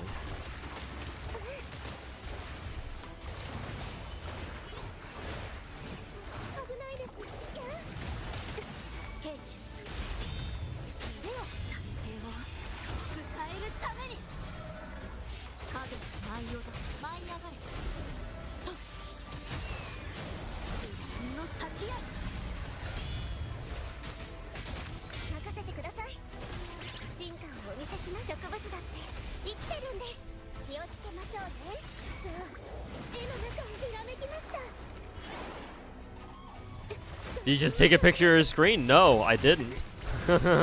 It just did that on its own, I think.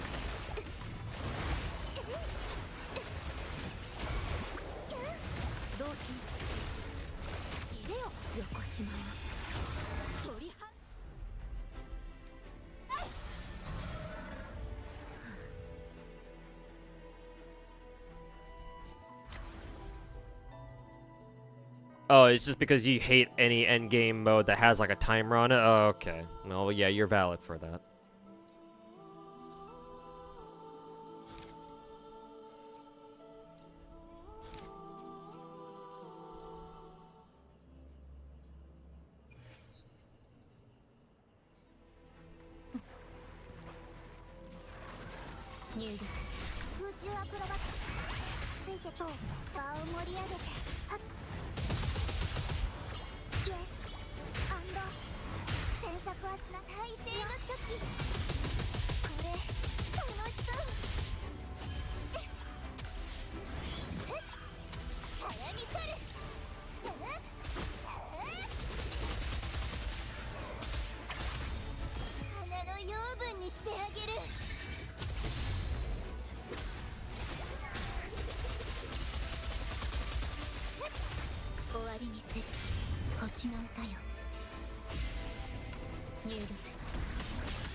That Chong-Li skin could have been so legendary.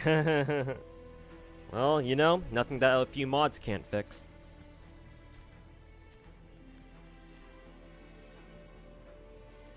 Assuming, of course, that Chong-Li skin isn't as fucking complicated as Zanny's skin, as Zanny's model is.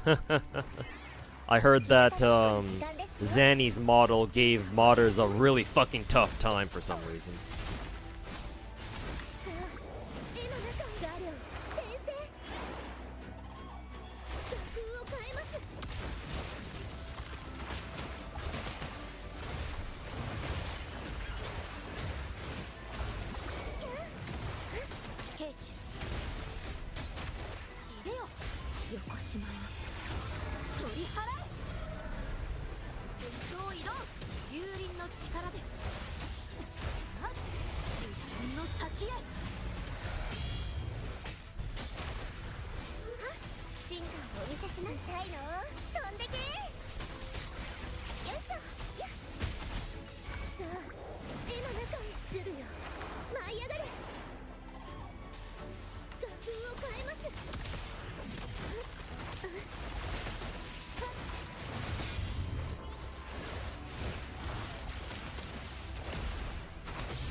Her model has like 4 different versions of her for some reason. Oh yeah, Bubba, I think I know why. It's because whenever Zanny ults, that's technically a new version of her.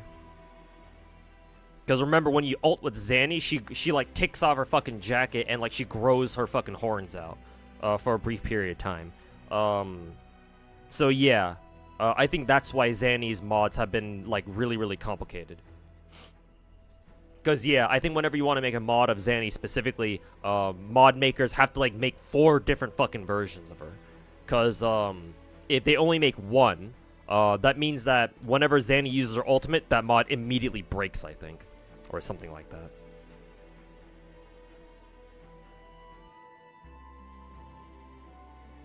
Yeah. Both of her forms have different versions, technically. So, yeah, when you make a mod for Zanny, you're not just making one, you're like making like a whole ton at the same time, like 4 or 5 different ones. So a lot more fucking work. Same issue is gonna be there with Flordelis then? Yeah, probably. Probably.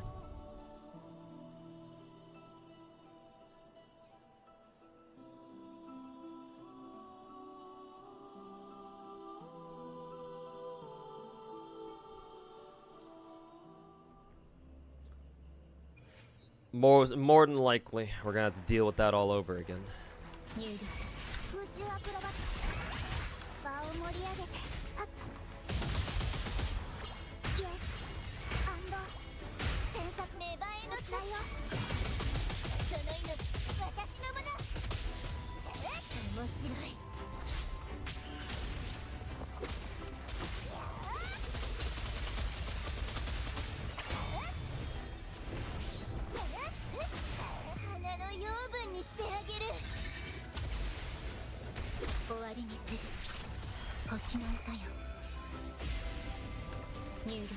You always laugh out loud whenever you see a thick mod gain traction. I still remember the day I saw Hazaker's bottom-heavy Mona mod that really brought a lot of attention to the modding scenes in these bigger gacha games. Yeah. So it's always funny looking around whenever people realize that, oh my god, people actually mod these games, these gacha games. They're like, holy shit, this is a new skin?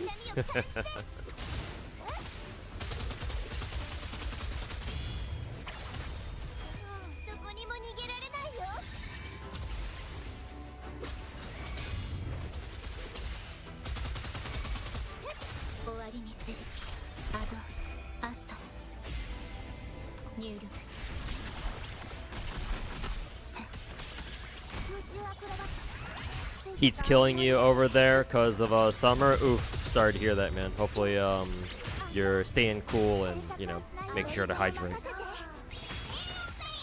Yeah, summer's gonna hit us like a fucking freight train pretty soon here, so I'll be in the same boat as you very soon.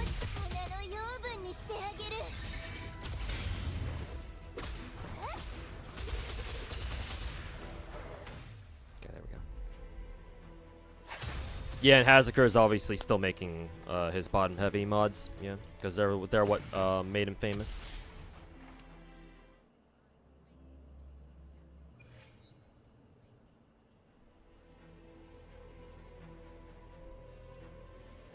Is there a risk to getting banned when using mods? Technically there is, but as long as you're not a fucking idiot about it, and you keep it private, then like there's no way for Kuro or Hoyo to prove that you use mods to play your game. Because how mods work, I believe, from what I understand, is that they're client side, so the servers never know that you're using a mod at all. So again, as long as you keep it low key and you don't like mess with the files directly, that's the -- thing that I think will get you banned. Is if you mess with your game's files directly, because the game will see if you've these games will see if you've like tampered with their files directly. So as long as you don't do that, or like fucking publicly show yourself playing with mods, like, oh, you take screenshots of your account with your fucking user ID on it, and you have mods active, or like you stream yourself playing with mods, and right, and you don't have a mod that like hides your UID or something like that, or like you make sure not, you forget to like hide your UID, then yeah, well, at that point you're kind of fucked.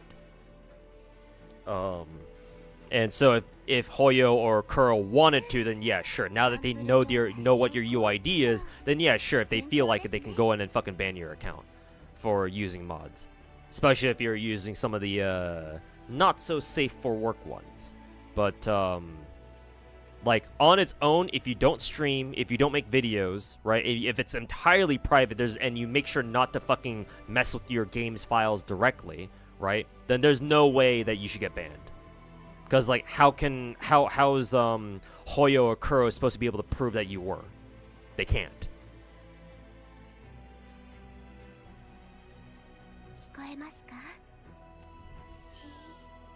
So, if you want to use mods, then go ahead. But, you know, you'll have to figure that one out on your own. Yeah, Ethereal, welcome back. Finally able to catch my stream. Yeah, welcome back, man, dude. Would a Varessa thick mod make her fat then? Well, first of all, that would make her titties even bigger. Probably.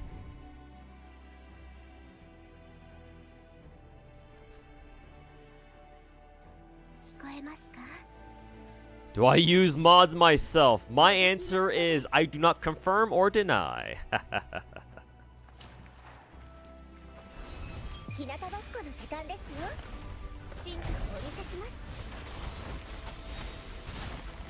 Even if I did, I would never use them on stream, obviously.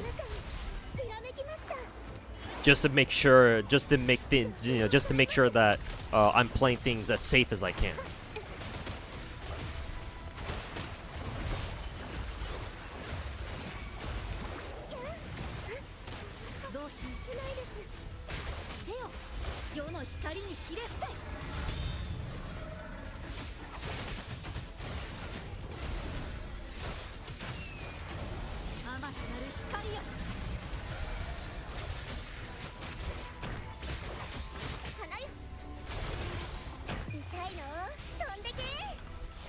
That's the fastest ticket to get booted? Yeah, I'm not really feeling keen on doing that, yeah.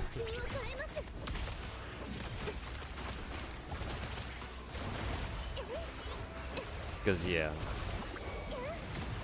yeah, mods are like a gray zone in most gachas. Unless you're talking about games that like, their devs are like, yeah, you can mod our game, we don't give a fuck, right?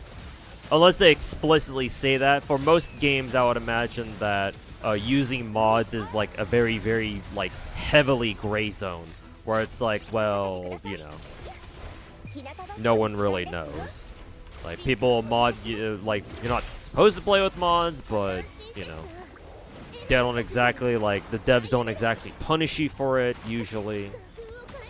So it's like, who knows.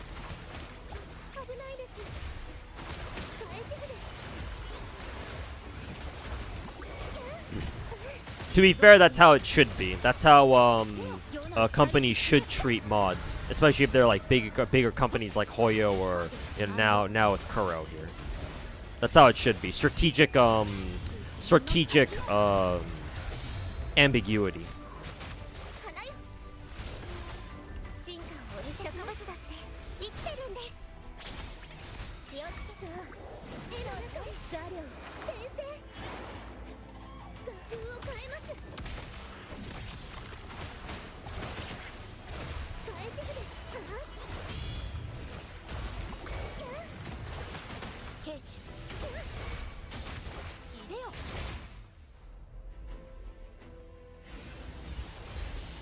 Must be some freaky fellows who use like obese mods.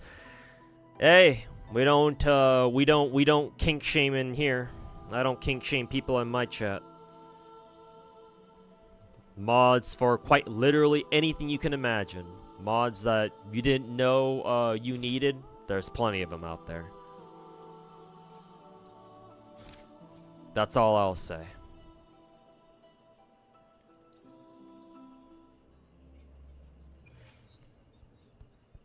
Something, something, you know, I can show you the world, something, something.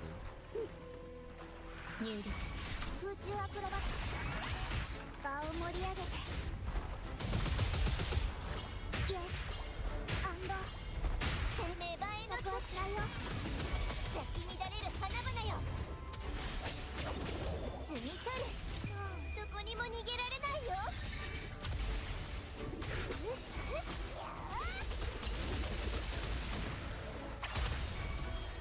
これ終わりにする。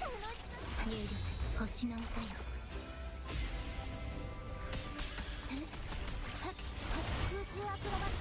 That's why they don't do more skins. Modders giving them free labor for years. Here's the interesting part about that, actually, that I've learned through my own means. But I've learned that... Oh, I got grabbed. I've learned that whenever a character in one of these bigger gachas gets a skin, that new skin actually counts as a separate slot for another mod skin. So like, think of skins as like basically another version of the same character. So for example, in Genshin, if you have a character who has like an extra skin, even if it's like one of those censored skins that one of those Mondstadt characters have, like Mona for example, technically what that allows you to do if you play with mods is that Mona can have two different mod skins at the same time, and you can freely switch in between them whenever you want. So like, Mona's censored skin is its own mod skin holder, if you want to think of it that way. And then her censored skin is also counts as like another skin like holder, placeholder thingy. So it's like you can actually have two skins for the price of one character. I don't know if that had anything to do with what you were saying before, with modders doing Hoyo's work for them, but you know, I found that kind of funny.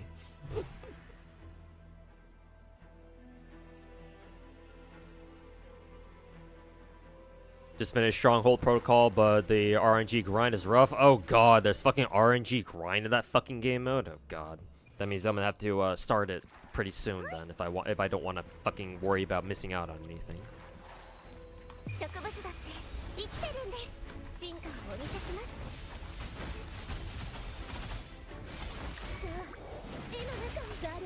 Any team you use a Grace and Zenless? Not yet. I can't even use Zenless right now because she's not even built fully. I actually don't know what kind of team I would use even with Grace. I haven't honestly, I haven't really thought that far. I don't even know if Grace even wants like any particular characters. I guess if I had to choose, maybe I'd run her with Yanagi. Maybe replace my Yanagi and Rina team, and then or replace who is it? Rina and my Yanagi Rina team with Grace. Maybe, I don't know. That's the hard part for me. I have to figure out. God damn it! I didn't get the fucking what is it? The Verena intro skill, or the outro skill rather. That's the hard part actually, figuring out who to fucking use with Grace.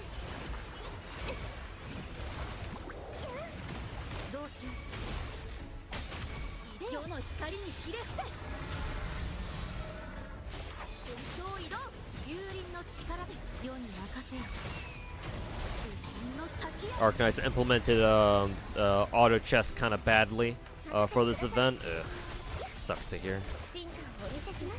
Oh well, hopefully if they do bring it back, hopefully they improve it next time, I guess.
Did I not get the fucking outro skill for, or the proper intro skill for Jinshi? Because she was supposed to have gotten her big-ass skill attack there, but I guess it didn't matter. I still got an S rank on it anyway.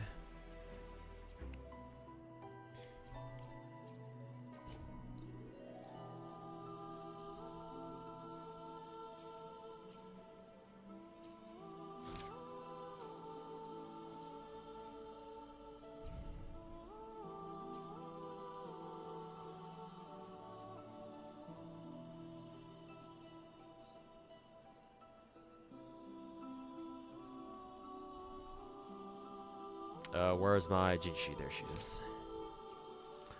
Was wondering where she went.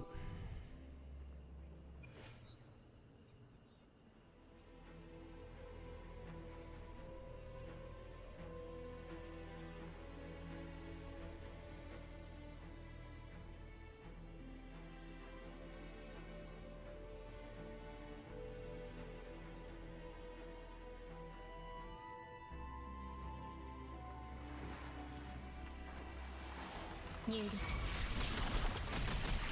空中アクロバットや場を盛り上げて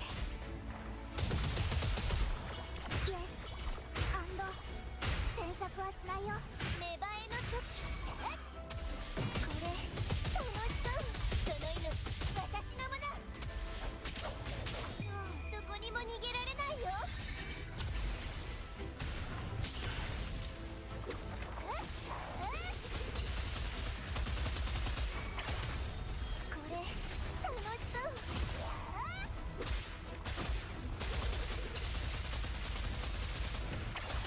終わりにする神聖を授ける入力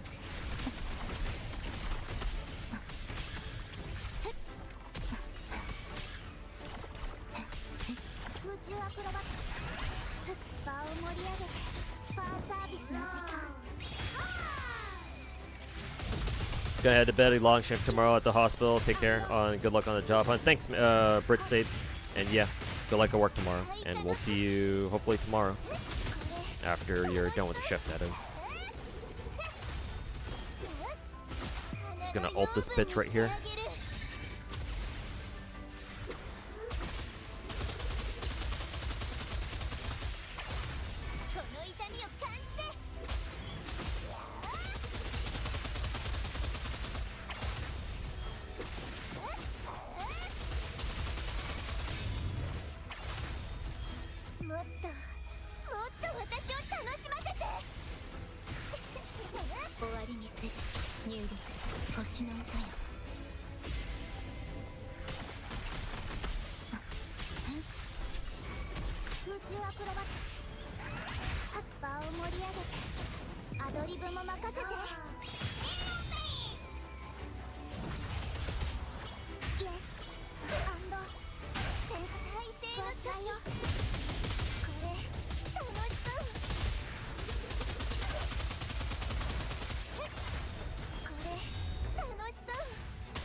I think I'm too late on Jinshi's skill shit.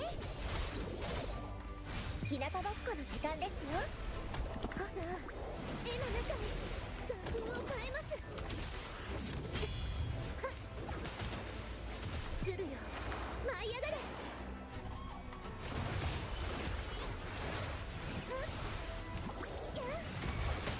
兵士、いでよ。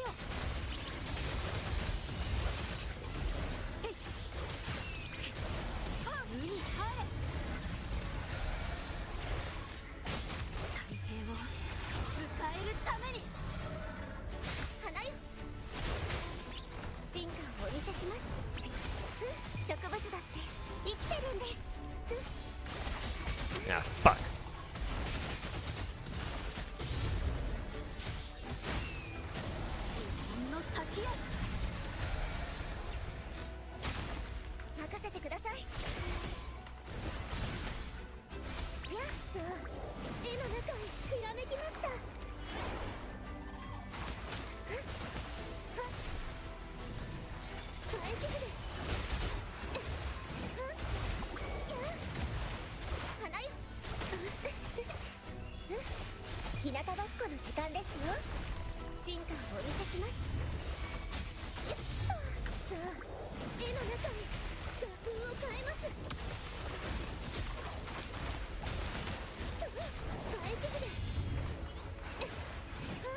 心入れよ横島よ取り払うはっ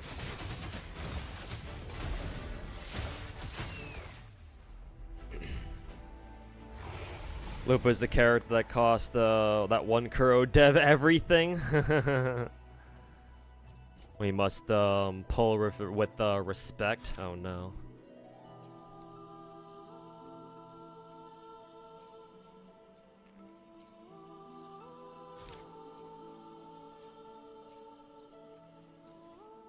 All right, double plunderer time.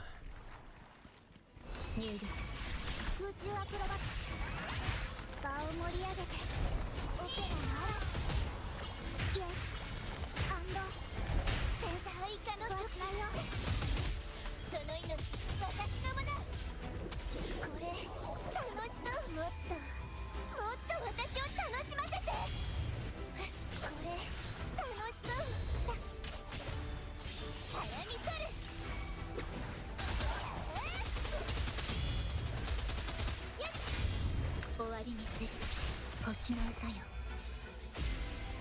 Double plunderer, yep. Since it's so good on the second team, surely it must be good on the first team.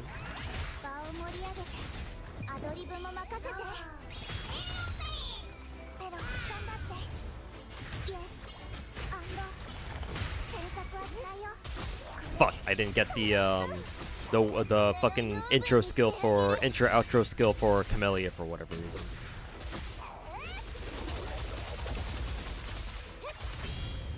We'll see if it ends up mattering with me using Plunderer here.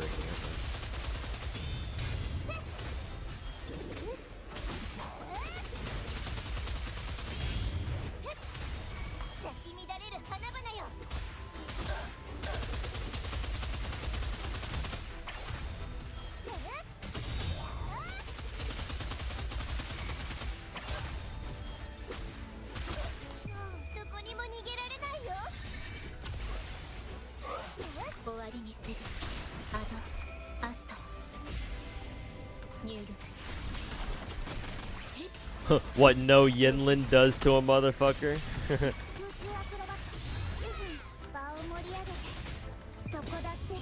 Stream's cursed. Where are the body pillows? They're on the bed behind me. I took them down to do some interviews yesterday and today. I'll put them back up either tonight or tomorrow. So don't you worry, they'll be back soon.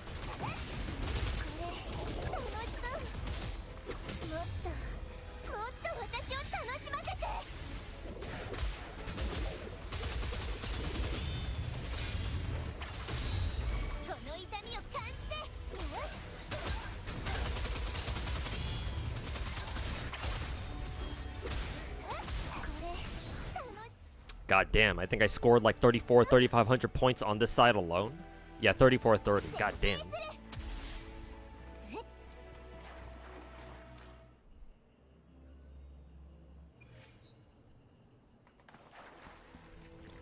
Do I know the order by memory? The order of which I put them up? Yeah, I do. So the way I hang up my body pillows and the other blankets and tapestries, I use like these like pins that you can like push against the wall and like they stick to the wall.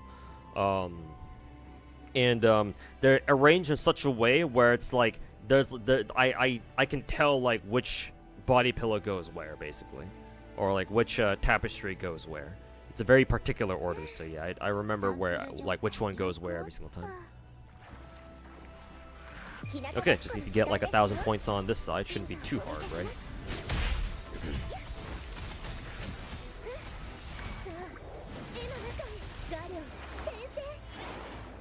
Hey yo, Joe Nick, welcome back, man. How you doing?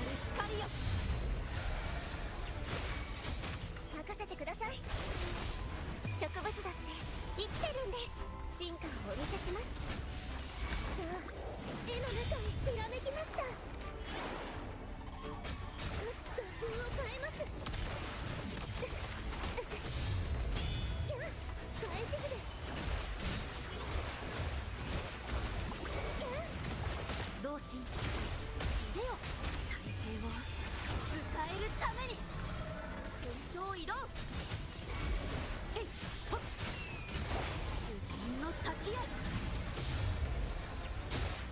花よ日向ぼっこの時間ですよ進化をお見せしますさあ絵の中するよ舞い上がれ画風を変えます返し筆危ないですか兵士入れよ横島を取り払え影の舞いをだ I do love the sound of enemies breaking in Wuthering Waves. Probably one of the more satisfying sound effects we have in this game. 痛いの飛んでけ進化をお見せしますさあ絵の中へガレオ転生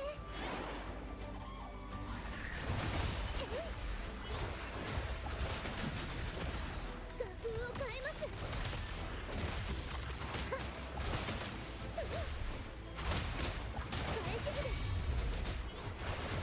返し筆同心入れよ再生を迎えるために虹に身を寄せ God damn, even with my Jinchi team, I'm able to score almost 3,000 points. Or almost 3,400 points.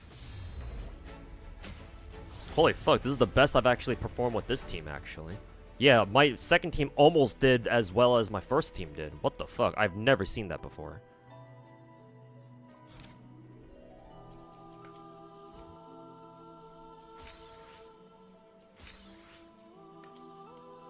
Alright. Wasn't expecting that.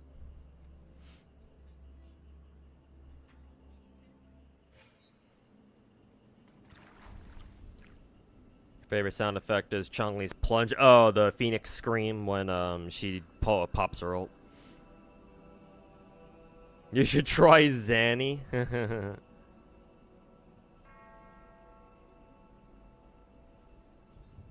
Imagine I just straight up introduce myself as the god of gacha. They be like, they just give me a blank stare and be like, okay, moving on.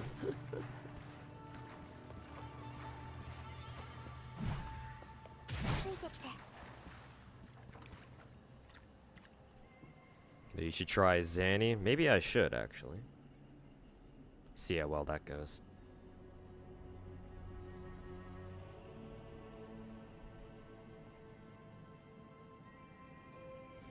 Should you pull for Rossi? If you do, you're screwed in second half because that makes it 3 characters you're going to be rolling for. I would say if you're not a dedicated Camellia main, then you don't need to worry about Rossia. At the moment, Rossia only supports basically Camellia? Like, she's not a bad character. The issue is that if you don't have Camellia or you don't use her a lot, I don't know why you would want to bother going for Rossia from like a gameplay perspective. Unless you just like cute and funny characters, but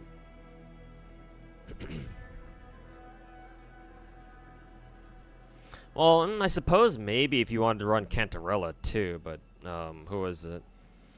Rossia doesn't really support her optimally because Rossia, I believe, buffs both Havoc and basic attackers. But Cantarella is not a basic attacker, she's a skill attacker.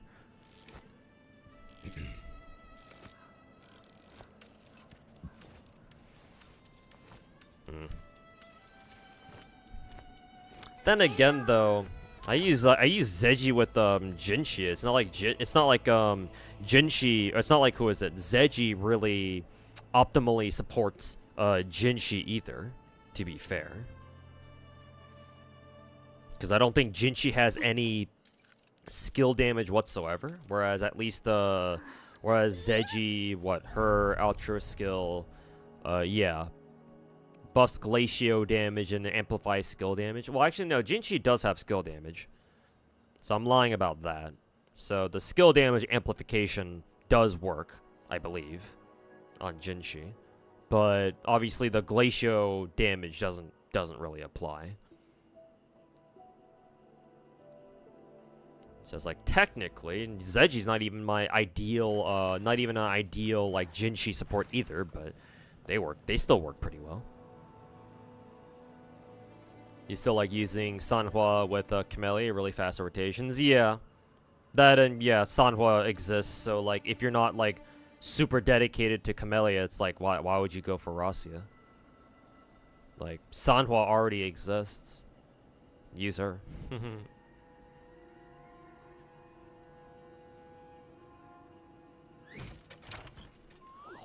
Rosia also technically supports Havoc Rover as well, but yeah, I don't think a lot of people are using Havoc Rover these days anyway.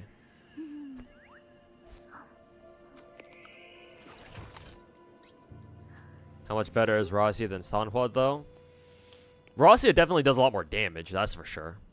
She also provides utility because Sanhua, well, not Sanhua, sorry, Rosia's skill, where she fucking turns into a tornado like this. This is a CC.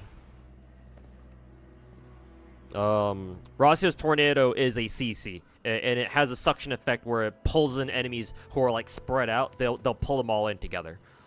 So when you call in Camellia afterwards, Camellia has a really easy time hitting everything basically, if they're still alive afterwards anyway.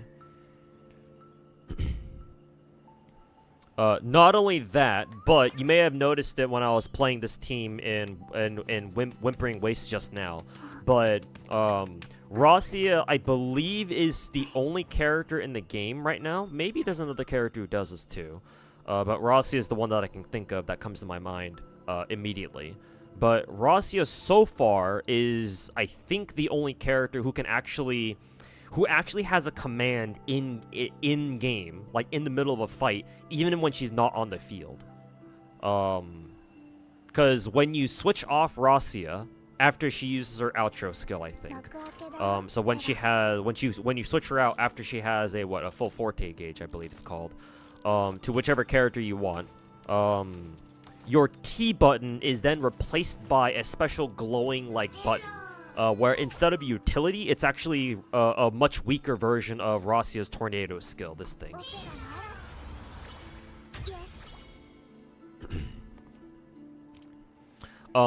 It only does like 5 damage per tick, but it's the other than the damage is the exact same version of Rosia's actual skill tornado, where it has the exact same suction effect.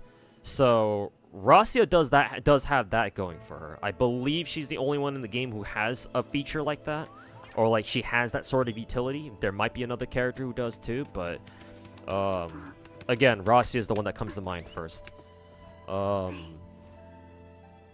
Not only that, but her own personal damage is also very good too.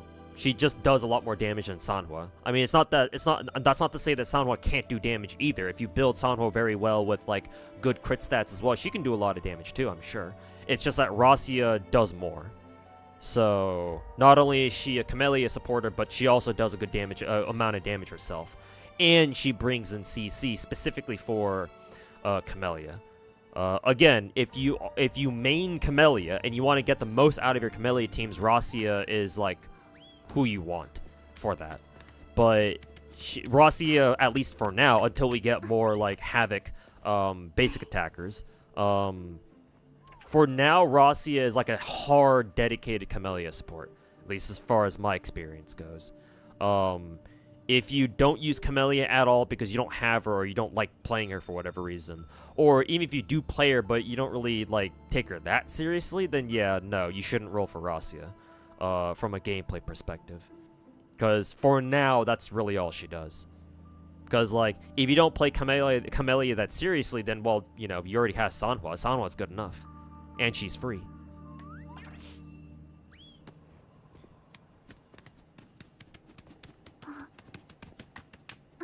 But Rosia is still very good, at least in my opinion. She does her job beautifully. Her biggest issue is that at the moment she only really supports Camellia, and her problem is that Sanhua exists. So again, unless you're super dedicated to Camellia, or you don't really care for the cute and funny characters, then yeah, no, for now there's not much of a reason to roll for Rosia at the moment. Like, maybe when we get more Havoc basic attackers, then sure, Rosia's value will go up with them, but for now, it's like she's a luxury character.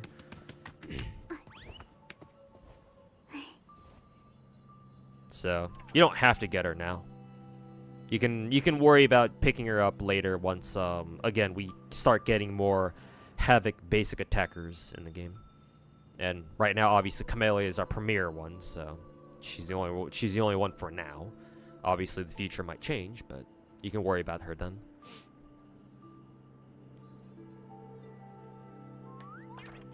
Her value is still up there. No, I'm with you, Beast King. I value my Rosia quite a bit. Yeah. I think Rosia is a great character, especially for Wuthering Waves, where CC is very useful. And obviously, Rosia has that, you know, twice over. Of course, if you don't want to, you don't have to use her to support Camellia. You can use her to support Cantarella if you want to, for all you care.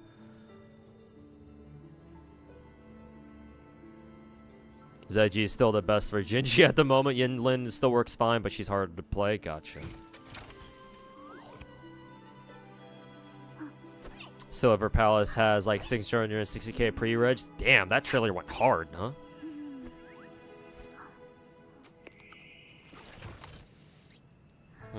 Maybe I'll pre-reg for it too. Perhaps I will hop on the Silver Palace hype train myself.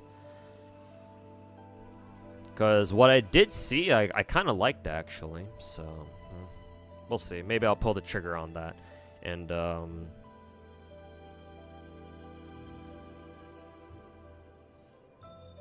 And sign up for Silver Palace too.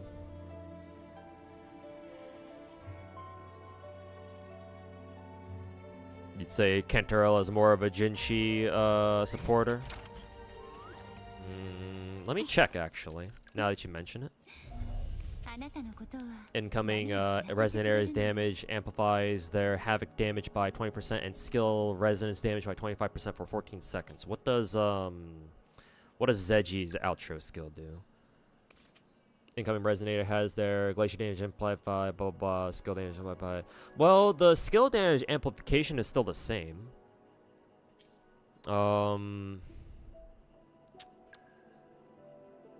Does Cantarella offer anything else besides the outro skill? Maybe her ultimate does something? I don't know.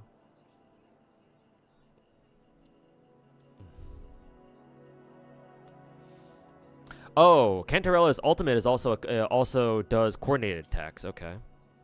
Maybe Cantarella's ultimate does like coordinated attacks faster or something.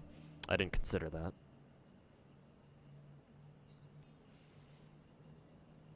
What you heard was that Silver Palace is basically Reaver's 1999 Hoyofied. Yeah, maybe. That wouldn't be too inaccurate, actually. Hilarious.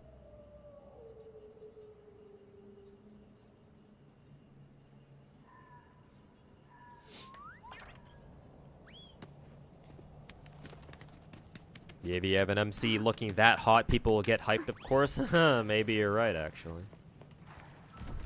Maybe that's all it really takes.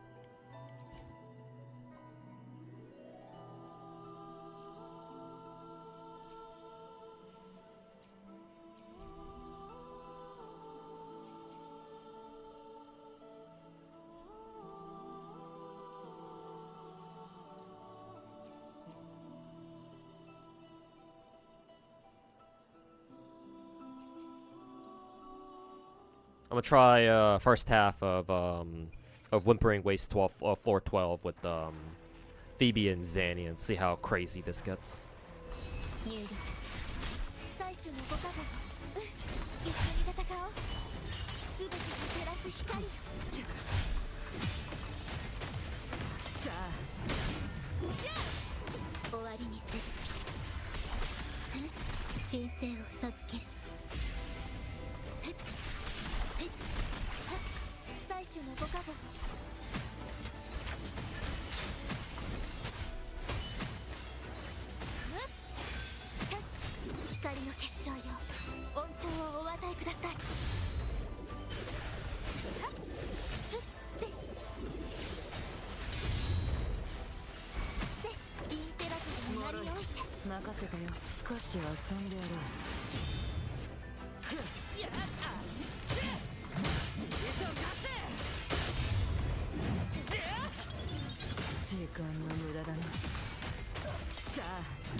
What happened to the hentai wall? Took it down for the time being because I was doing some interviews recently, yesterday and today. I'll put them back up either tonight or tomorrow. I think I used the ultimate a little bit too prematurely there. Yeah, should have saved it for a little bit.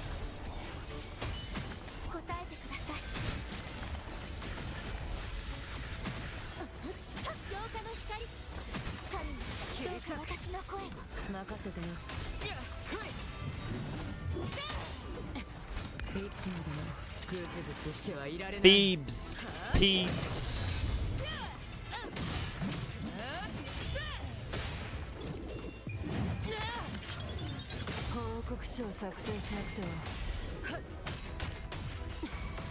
I wonder if it's better to pop Zanny's ultimate like immediately as soon as you get it, or like you stay in her ulted form for a little bit longer to get some more damage out of it, and then use her ultimate. Wonder what the I wonder what's optimal in that situation, or maybe it depends on what kind of situation you're in.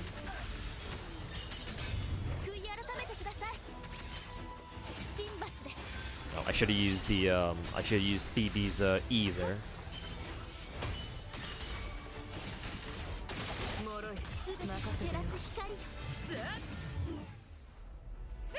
Definitely stay in it longer. Okay, gotcha. We'll note for next time. Yeah, that side I only got like 2,300 points. So clearly I still got a lot to learn.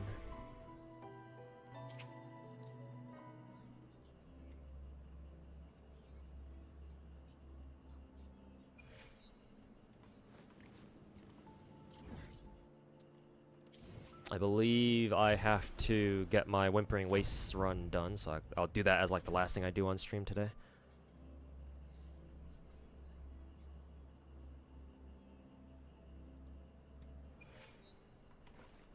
Let's see what the bonus characters are for this week. Oh God, it's the Electro guys, the guys and the girl, and that's fine, I guess. I can use these two.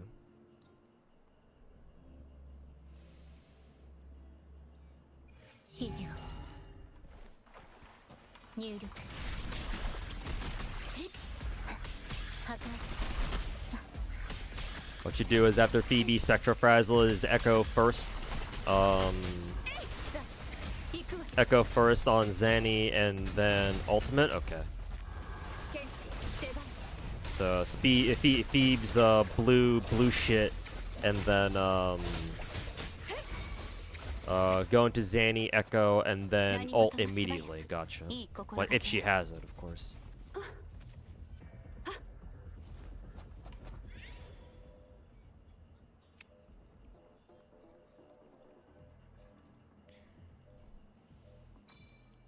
Time Rider status when basic attack hits. Let's go with Time Rider, actually.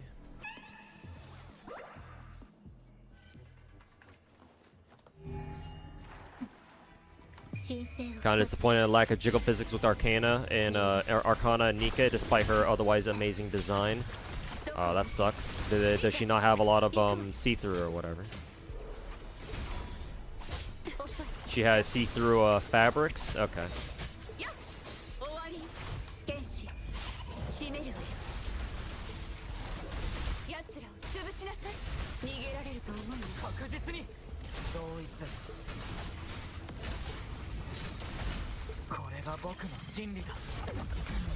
You do it as fast as you can because of Shorekeeper's ult duration. Yeah, true. So I would assume that you have to get it down pretty. You have to practice that quite a bit to really get the hang of it.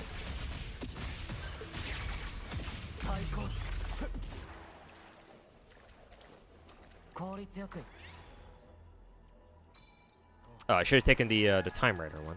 Yeah, oh well, maybe we can take it next time.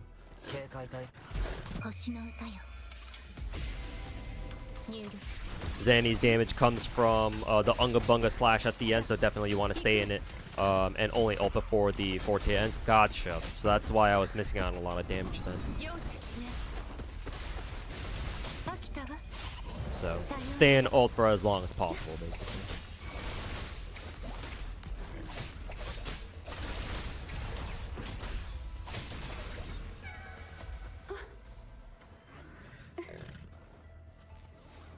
hidden rocks up here? No. Increase attack even further by 45%. Yes, sir. And I went into Phoebe's yellow stance twice. Yeah, the first time I didn't know if I had her blue shit available, but the second time I definitely messed up. Because I think if you have Phoebe's blue shit available, but you heavy attack, when the blue shit is available, then you lose the blue shit. Like, you lose access to it or something. I guess that counts as Phoebe not, like, using the other thing, I guess. Or using her yellow shit instead of her blue shit. So it's like, as soon as you see blue shit on Phoebe's skill, you just pop it immediately, I guess. Obtain all the effects of Dreamscape power except Time Rider. Oh boy.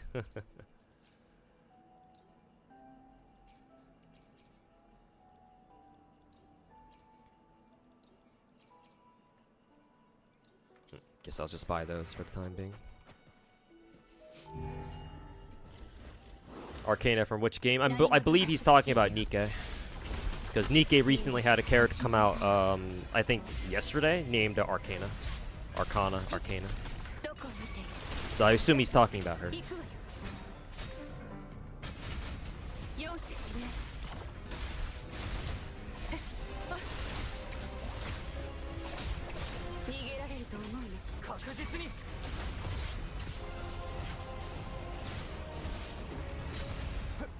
I wonder if the ultimate can hit him. Nope. I guess Monkey Boss is coded to not take any damage while he's up there.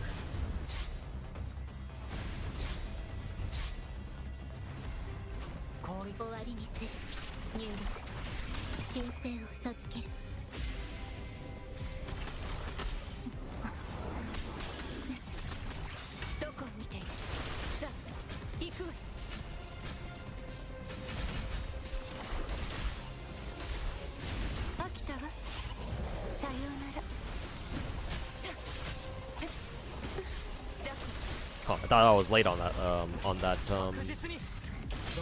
dodge.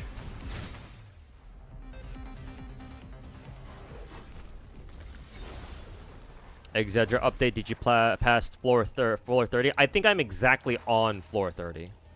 But I haven't like manualed it yet, so hopefully I'll be able to beat floor 30. Hopefully.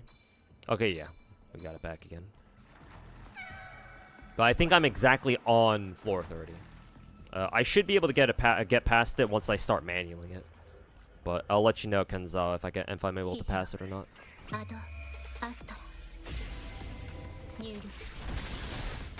Fuck it, you'll do some Whimpering Waste. Honestly, floor 12 of Whimpering Waste is the really bitchy one.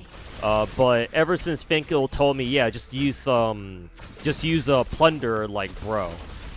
Plunder turns Whimpering Waste into a fucking joke. Well, I say that, but like, it definitely makes your life a lot fucking easier.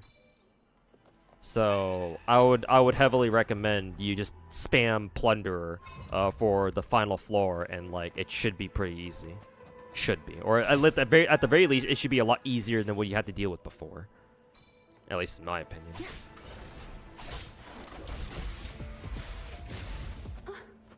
Oh, cat.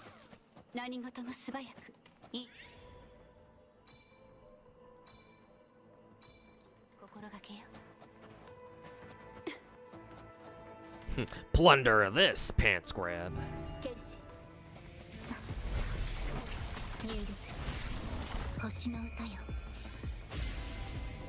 Plunder this, motherfucker.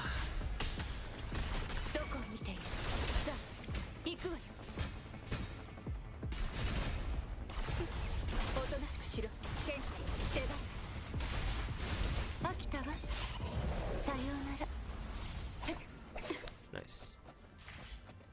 Man, playing Whimpering Waste, or not Whimpering Waste, this Elusive Realm game mode whenever Yinlin is on, whenever Yinlin's on fucking, on bonus, as a bonus character, makes me want to fucking build a Yinlin. Maybe one day. Perhaps one day. Let's see. I already took an attack percent buff. I kind of want to take this one just for the shits and giggles. Why the fuck not?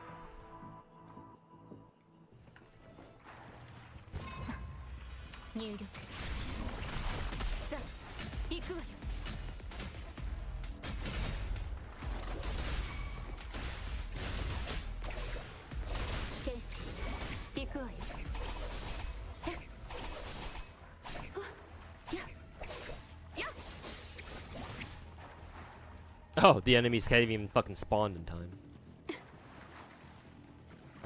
Oh no, I just killed them all here. I was about to say, like, why aren't I getting any injury off this?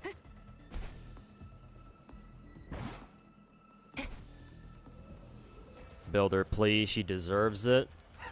Yeah, I really want to. Oh, right, trapped in here now. Ow, ow, ow,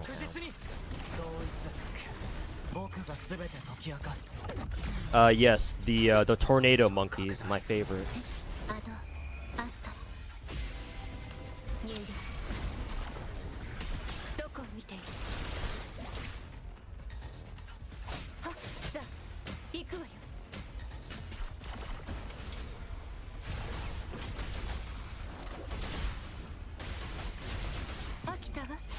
Surely I've got some Empyrean sets farmed up. I don't even think I don't know if I even have. I don't know if I even have any Empyrean sets or Empyrean pieces. Legit.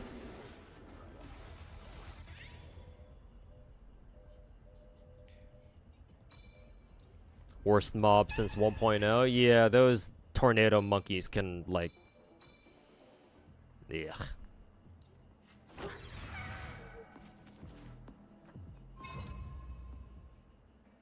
Yinlin's still good. I mean, I never said she was bad.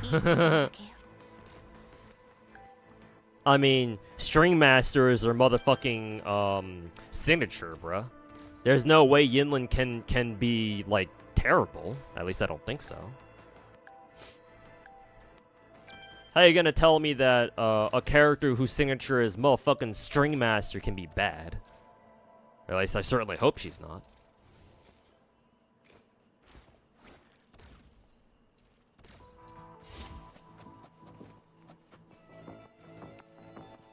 Will I be getting A1 for her? No, I assume Goddess Madoka, her A1 is like really strong or something, but no, I don't plan to. I don't care enough about Exedra to like go for dupes. Maybe if what floor are we on right now? Actually, can we? Oh, 10 out of 13. I will take this one. We might be able to get more attack buffs later. When an active resonator, I cast this. Okay, sure, whatever. I don't really want to take that, but yeah, but sure, whatever.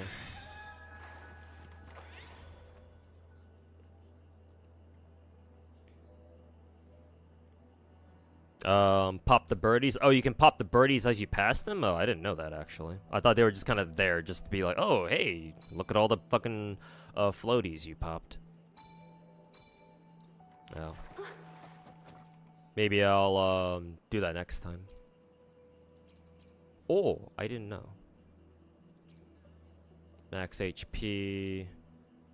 Didn't I already take a thingy that doubled my HP, but the value's fixed? Yeah, I'm pretty sure I already did. So taking this item won't do anything. Defense, basic attack speed, yes.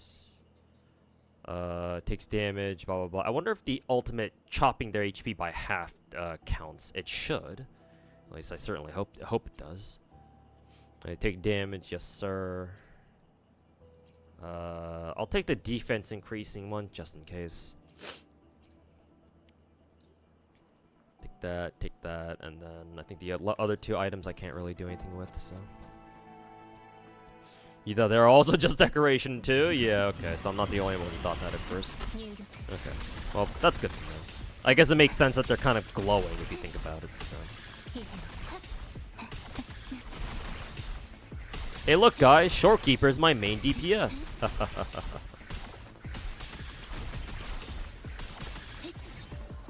I hope nobody in my chat, you know, has, you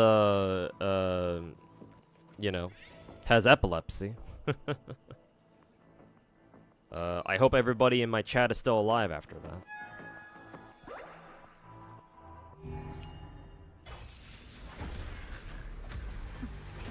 Ah, it's a sentry motherfucker. Welcome back. I'm come back to fucking kick your ass again.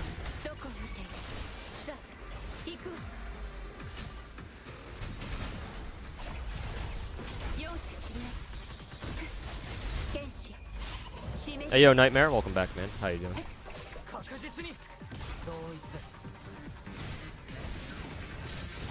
And her ultimate always gets you to act up. Yeah, I don't fault you for that. Completely understandable, valid.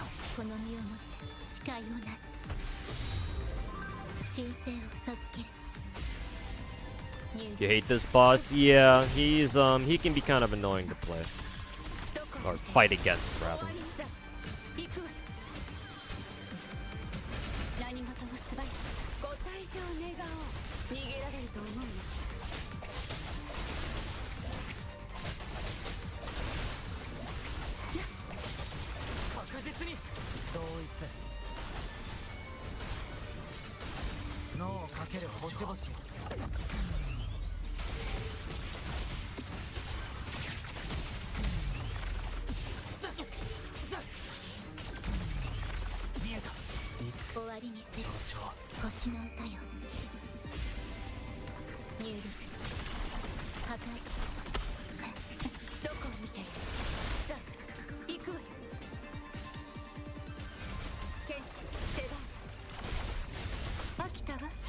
Gigi's being a Fujo for Sandalphon and Lucius.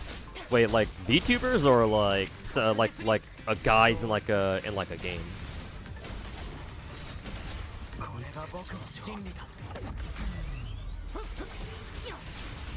You missed the game mode where you could actually use Shorekeeper as a DPS. That sounds familiar. I forget which event that was exactly though.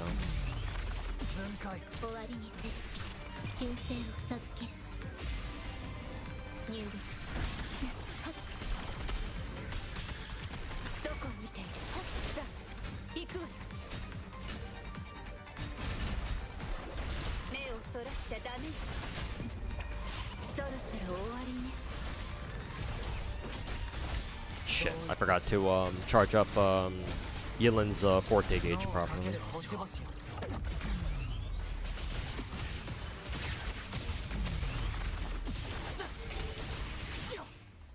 Okay, that took a while.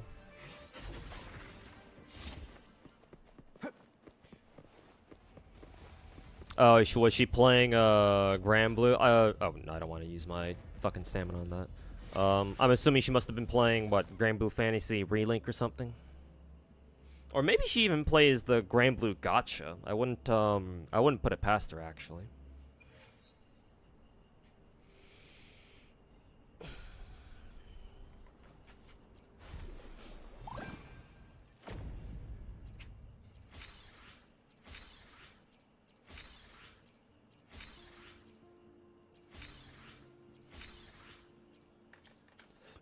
Okay.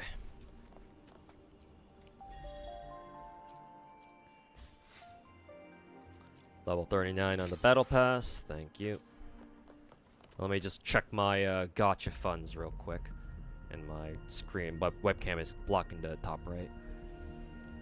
Got plenty of character roles for Sia Chana, I think. Couple of free pulls, not a lot of weapon pulls, well, none at all actually, in fact. To nobody's surprise. Let me check if I can still buy any of the bundles here.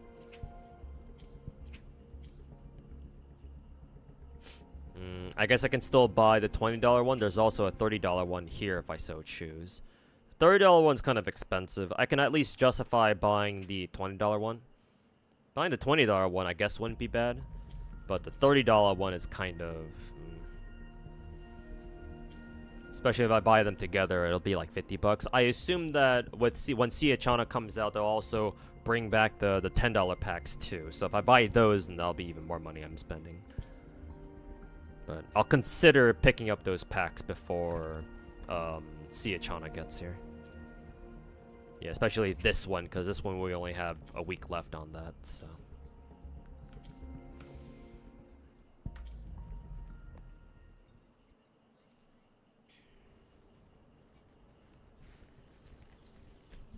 Will I spend in the spending event for Zenless? Again, same thing with Star Rail. It's not going to be a priority.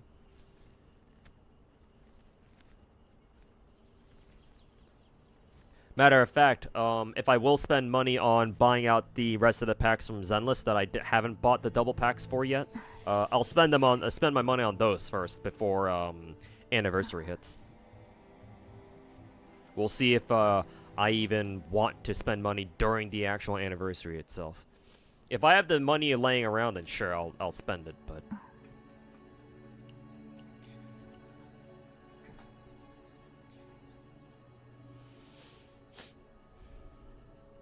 Are we going deep next patch? Same as usual. Obviously, I'll roll for everybody. Cartathia, Lupa. Honestly, I'm a little bit more interested in Lupa because we already know everything about... Well, not everything, but we already know... We've already gotten a ton of you know, fan service on Cartathia. Right? We've seen her in story. Everyone fucking talks about her. I mean, even Jeff Keighley from the Video Game Awards fucking leaked some of our gameplay with permission, of course. So is it really a leak? But the point is that we've already seen a ton of shit on Cartathia, so it's like, okay, I get the point already. But Lupa, on the other hand, we don't know jack shit about her. Where's her leaked gameplay, huh?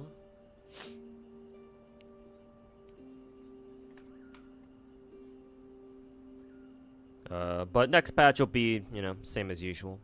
Roll for the characters, roll for their signatures, if I can get away with it.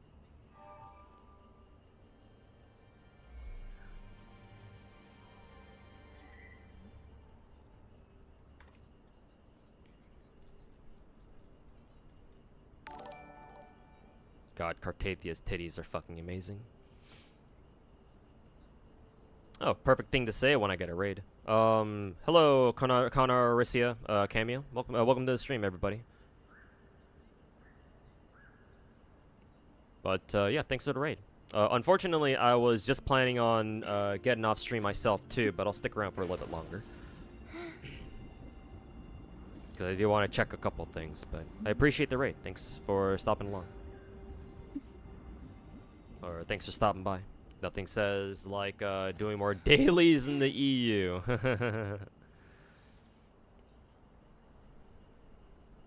Also hearing Abuba. Aboba. Yes, you heard right.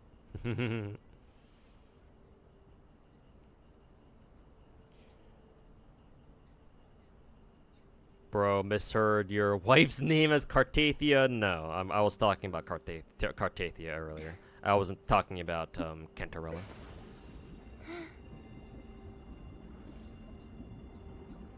Lupa did have a leak, and the leaker was the employee. Oh, yeah, right. Still, I'm a little bit more interested in Lupa than I am in Cartathia. For the time being, anyway. So, definitely looking forward to Lupa and figuring out what the hell she does. Plus, she even has pink hair, and that's perfect for me. And besides, for me personally, I don't see a lot of gacha characters that are like that have pink hair and have that sort of facial expression that Lupa has, where it's like clearly it seems like she's a more, you know, aggressive, in-your-face kind of anime girl. Usually, characters like that don't really have pink hair; they usually have red hair. So, gonna be interesting dealing with a pink-haired anime girl, gacha character, who's on the more aggressive side of things. It'll probably be a bit of a newer experience. Changli got downvoted in favor of Carlotta? Those bastards! How could they do her dirty like that? Shake my fucking head. Yeah, another gacha, another time that the player base is uncultured for hating on the Chiwa Saito character. Shake my fucking head.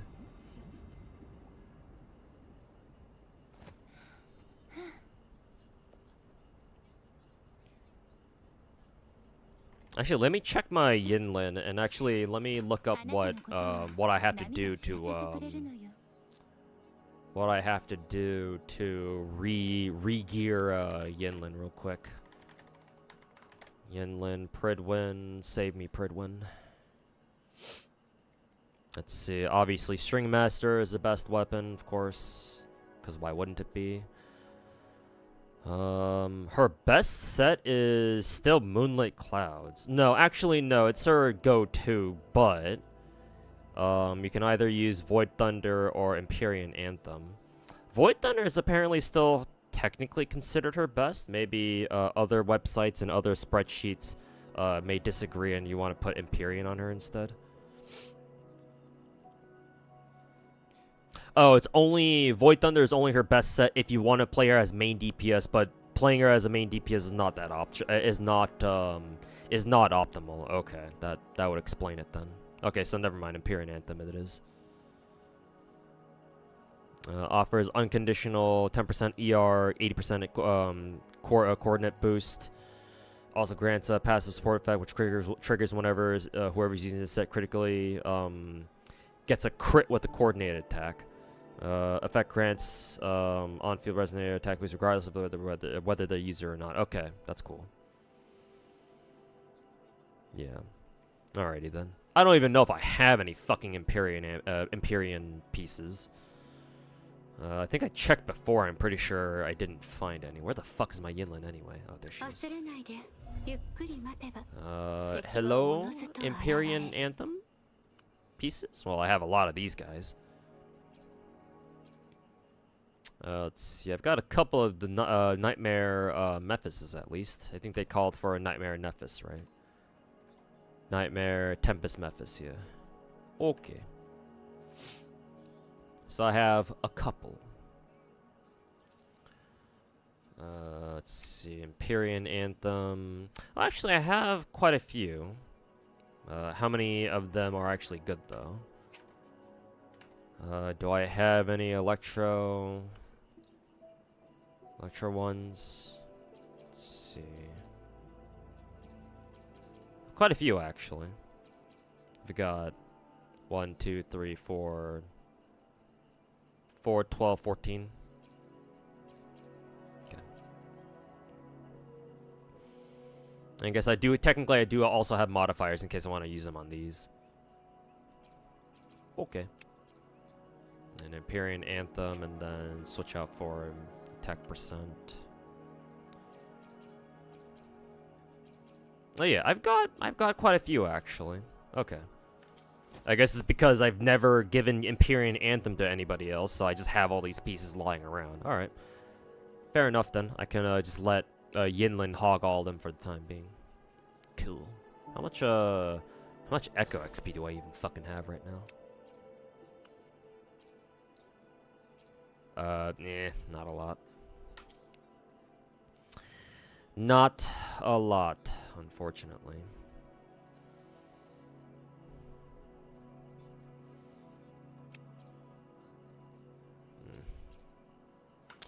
What's String Master again? Was it an ER or crit rate? Crit rate, okay. And then Yinlin gets free crit. Okay, so everything's crit rate on her.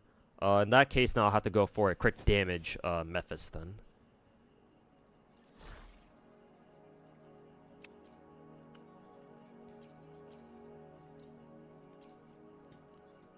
Crit damage Mephis, and then just say fucking YOLO.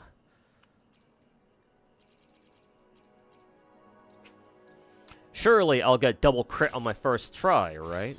Right? Yeah, that's kind of trash, actually.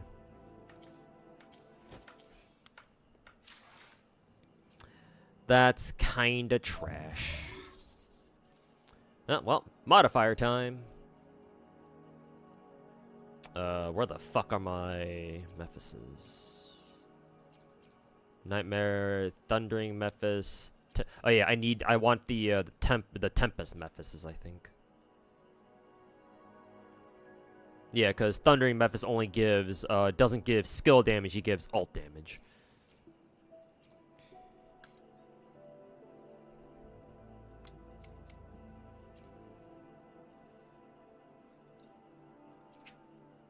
Crit damage is what I wanted.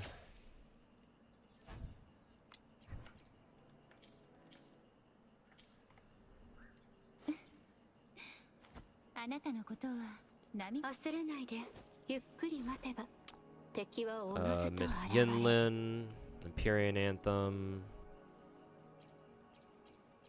crit damage. Feed your ass in there again. Boom, boom, boom. Bro is set. I mean, for Yinlin, maybe. For now. Oh god, that's so fucking bad. Get that shit out of my face. Oh god, actually fucking repulsive.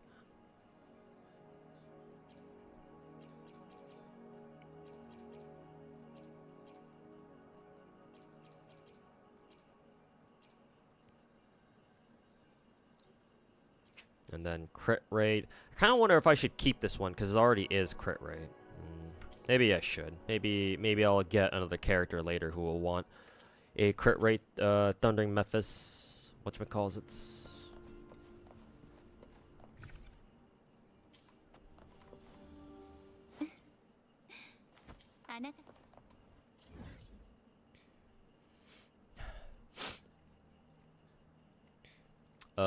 Where was the Thundering Mephis again? Or no, it wasn't Thundering Mephis, it was Tempest Mephis. Where the fuck was he? Right here, okay. Let's go beat him up a couple times.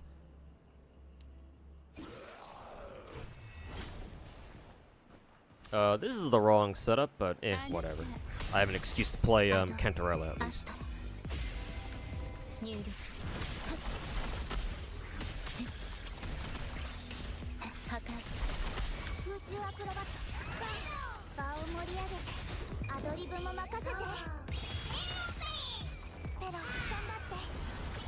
Bonk. Ow. Actually, I don't need to do that.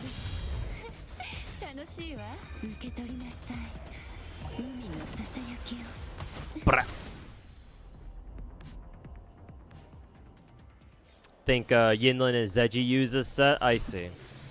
The issue is that my Zeji has such good echoes that I really don't want to take her off her current set. I think she's still using Freezing Freezing Floss. The fuck? Am I a Fortnite player all of a sudden? Freezing Frost, and like her fucking, what is it? Her stats on these are all really good. What does Freezing Frost even do again? Plus 10% Glacier after using basic or heavy. Stacks up to 3 times. Yeah, and this is perfect for her too. Might not be optimal, but it's good enough. Because, yeah, I think all of my Zegis, or most of them anyway, they're still pretty good. This one's got double crit on it. This one does not have double crit on it, unfortunately. Neither does this one. Actually, this one could be a lot better now that I think about it. But yeah, most of her gear is really good, so I haven't felt the need to, like, take it off or any, reset her gear or anything. She can do both TOA and Whimpering Waves just fine, so it's like I am under no pressure whatsoever to change Zeji's gear. But I guess it's good to know that I can re-gear her to Empyrean Anthem if I really need her to. Where's my Yinlin?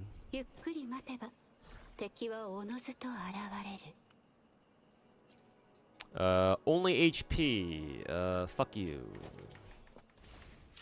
Give me a second, Mephis. I'm trying to change some shit.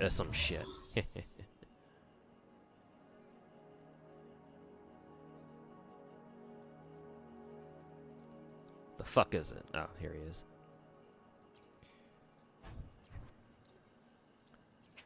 Change to crit damage. Modify.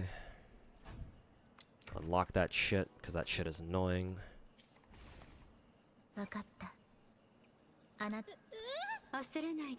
ゆっくり待てば敵はおのずと現れる。Crit damage, please. Alright. Double crit, please.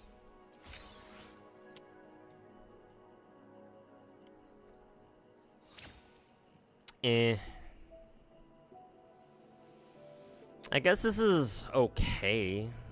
I think Yinlin really wanted, what, skill damage, I guess? I think if one of them were resonant skill damage, then I guess I wouldn't mind too much. But, I don't know.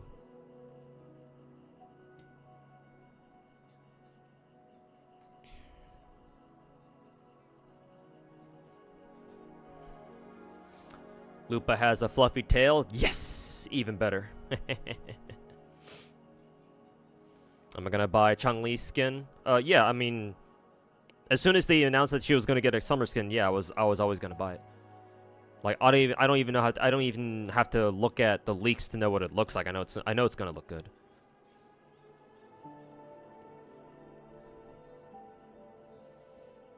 Switched out both Zeji and Yinlin to Empyrean set. It was painful, but it was worth it. Now you're making me want to fucking re-gear both of them too. I think what I'll do is I'll re-gear Yinlin first because I haven't really used Yinlin that much. So she's probably in bigger need of a re-gear than my Zeji is. And once I'm done with Yinlin, then I'll maybe think about re-gearing Zeji, but that's gonna be a while. Or that's gonna take me a while at least. And its lowest CD, yeah. Oh, this is actually lowest CD value, huh? I thought you could get. I thought it was possible to get like 11% CD or something, but I guess 12.6 is the lowest CD. So I stand corrected, I suppose. All right, bully you again, Memphis. Come here.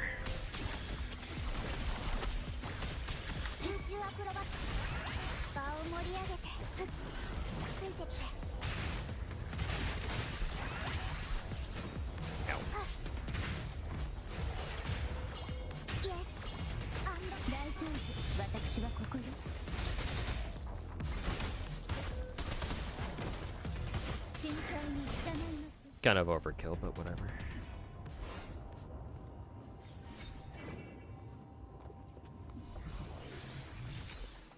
Ooh, nice. That's perfect. It just came with crit damage already.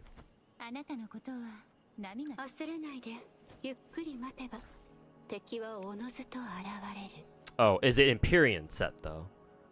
I don't think it was because I don't see it here. If it's the wrong set, there's nothing that I can really do about that. So, rip.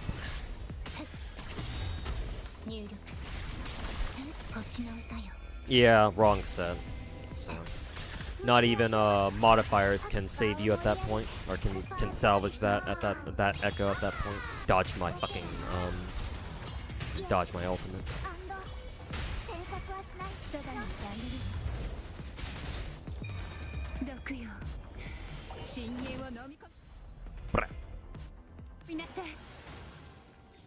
Still using Moonlit on them. Is it a noticeable improvement? Usually whenever new gear sets like that come out, yeah, I believe that's the wrong set too. Usually if new artifacts, or sorry, echo sets come out, they're usually better than the previous ones. Usually. That's how it's been so far in WUWA anyway.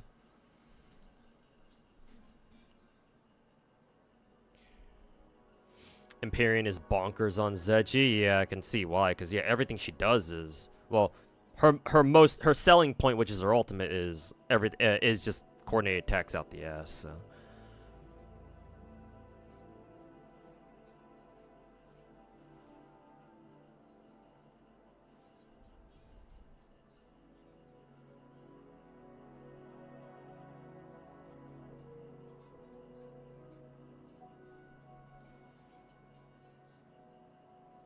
Plus now Zeji and Yinlin have their own Nightmare Empyrean 4 echoes too, so even more reason to build it now than like before maybe. Yeah, I guess so.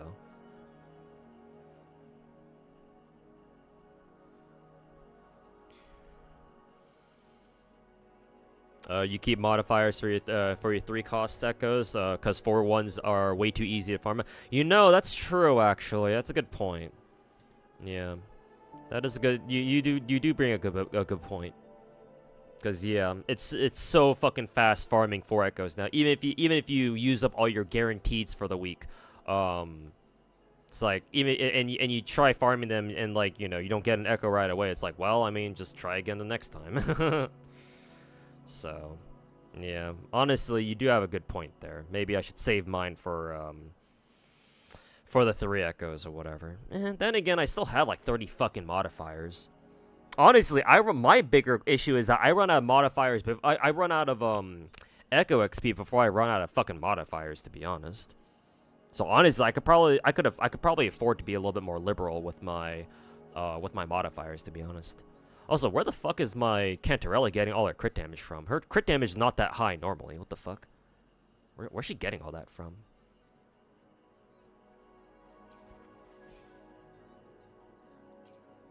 Maybe Shorekeeper's ultimate?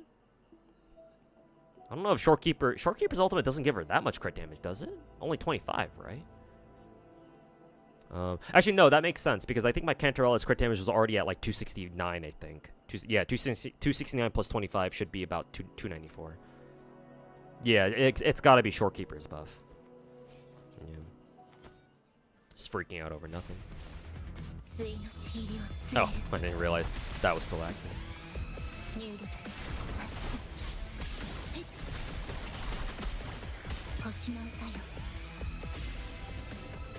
Echo XP is the real hell farm in WUWA. I know, right? Fucking tell me about it.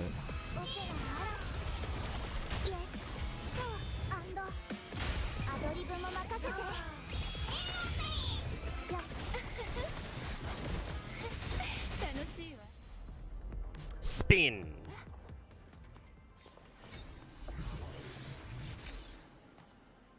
Oh, was that even the right set? I didn't see.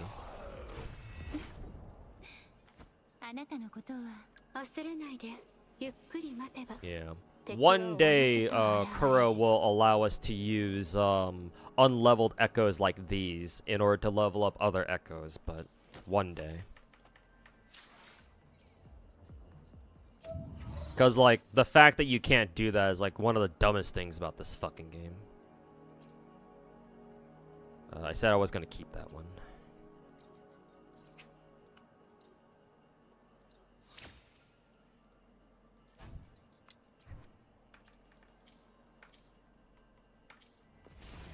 Hey, yo, T-dubs. And how's it going, sneaking? Late stream? Yeah, I was planning to end stream, or I'm planning to end stream pretty soon. This is just like a little bonus segment. Because, chat got me to start thinking about re-gearing my Yinlin, so I'm kind of spending a little bit of time seeing if I can get lucky. And, grab a quick echo or two to see if I can roll like a double crit echo here or something.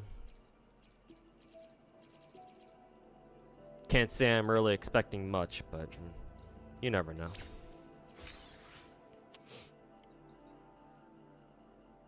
Cannot perform this action during battle. Okay, thanks, game. Fuck you.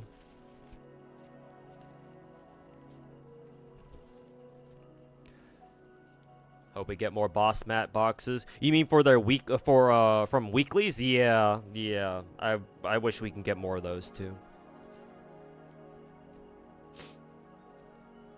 I mean, to be fair, I still haven't bought out all of the ones from the shop. I don't think I still have a few more to go, but the more of those, the better. Yeah.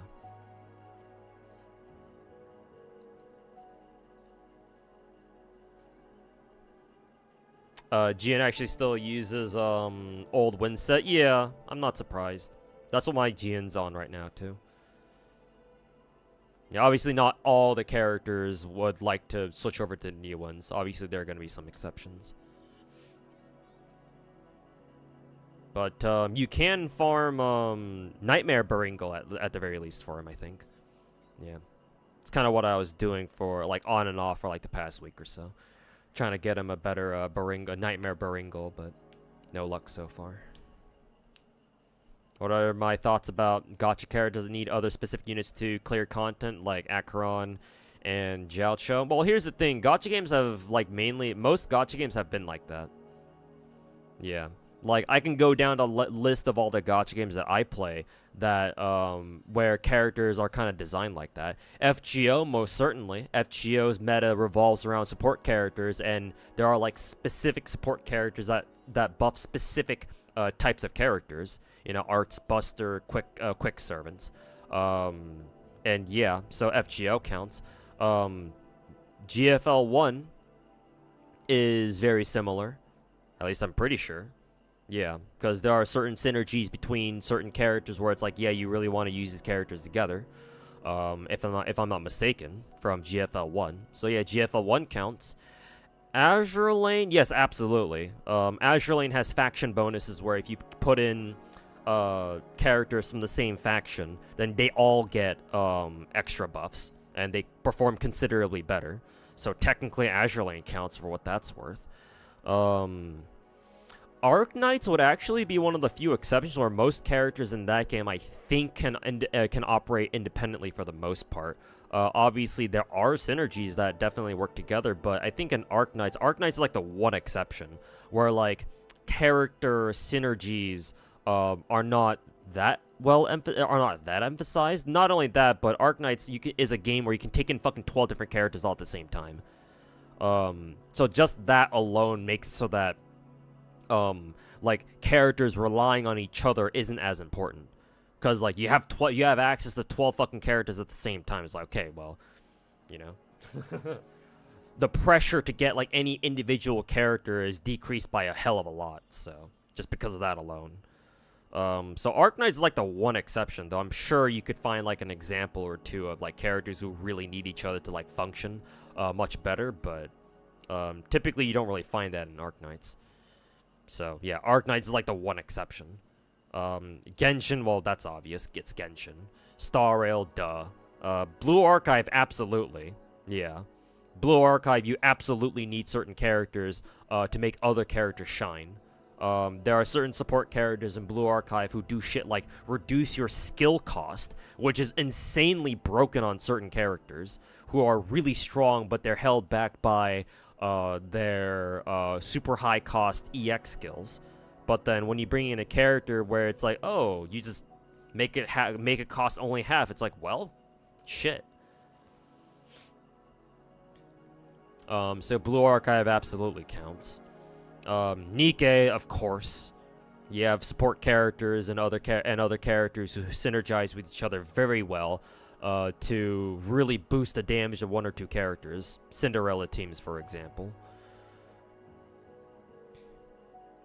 What else am I missing?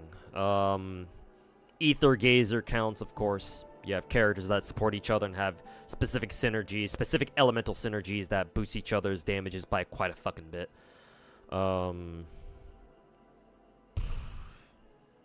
Snowbreak actually is an exception. Snowbreak,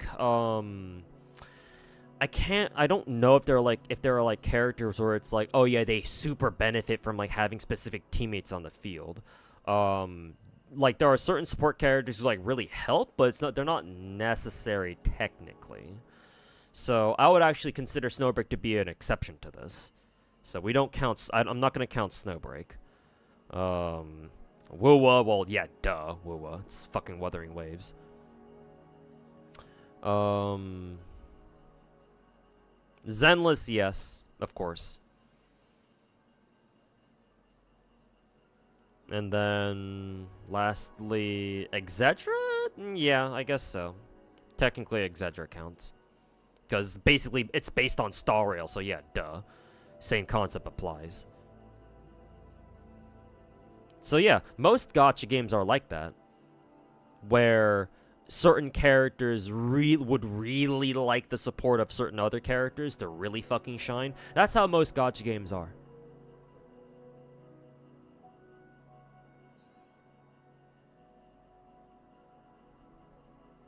If WUWA was doing one thing is, it's that they're keeping a good balance with every character from release until now being pretty balanced so far and good for anything which you very much like and enjoy. I guess. I guess so. I can't really. I'm thinking of anything that I can say that would like object to that, but not really. No.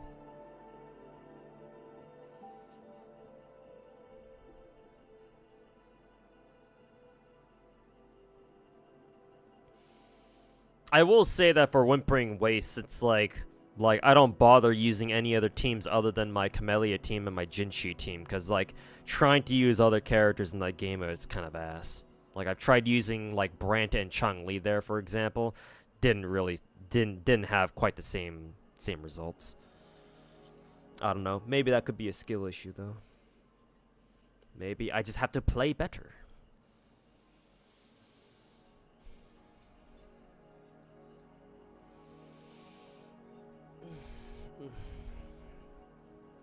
The two wedding characters, Fenny and Letha, work really well together. Yeah, I use them together a lot, but you don't have to. Yeah, I mean, like Fenny can work just as well for other full auto characters as well. But yeah, mainly she's used with Letha for obvious reasons. Wuthering Waves is a bit different. You do have to go you have to go fast. Yeah, exactly. So I guess that's like one objection that I can make, but mostly yeah. Mostly I broadly agree that statement's correct for like 80-90% of the game. Probably. I guess maybe the other exception would be like if you're trying to do TAC hologram, like you only have 5 minutes to clear the boss, so if you happen to bring in the wrong character where they're not exactly suited for like solo boss battles or whatever, then yeah, maybe you'll have a bit harder of a time.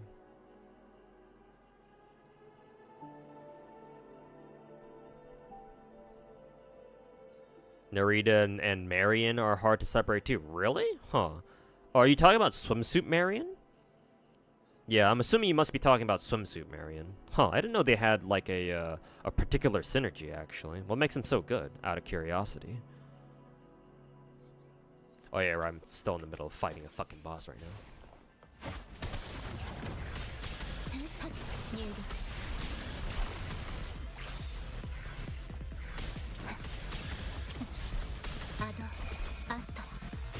Yeah, Shocked Marion, yeah.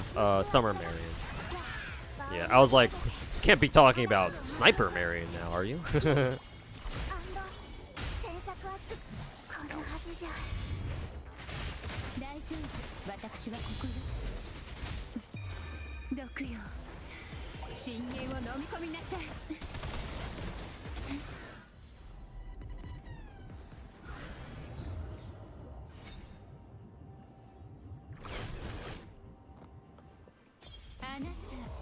Oh, god damn it. So, oh, fuck. These guys spawn way too fucking fast.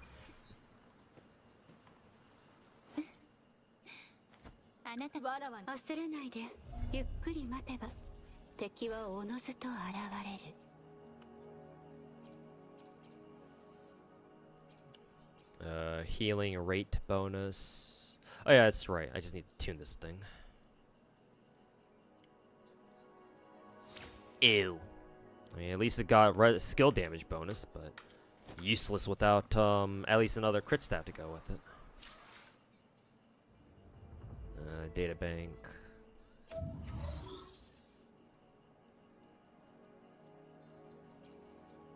Let's see. Yeah, this one. Modify crit damage. I think I'll make this the last one that I tried to roll for. I'll call it a stream, maybe. Yeah, it's already 10:30 my time.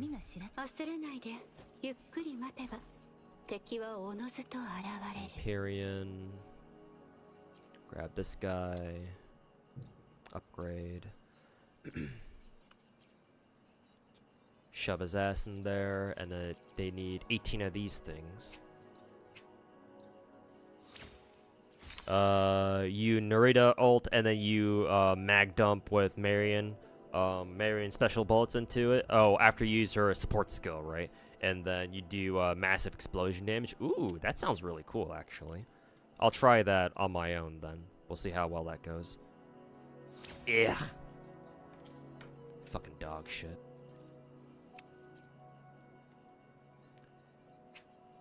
Fucking dog shit.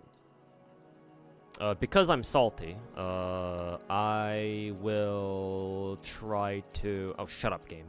I will try to fucking roll a 3 echo this time.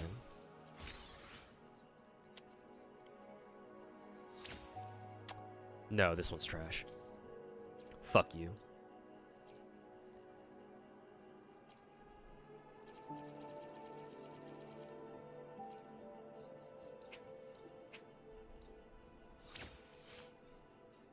You can even skip the invul shield from boss phases with them? Really? That I did not hear about that one. Okay. That sounds pretty fucking crazy. Heavy attack, crit damage, skill damage. If either flat defense or flat HP were like something else, maybe like attack percent, then I would at least consider this one, but I don't know. I don't feel like it's quite good enough.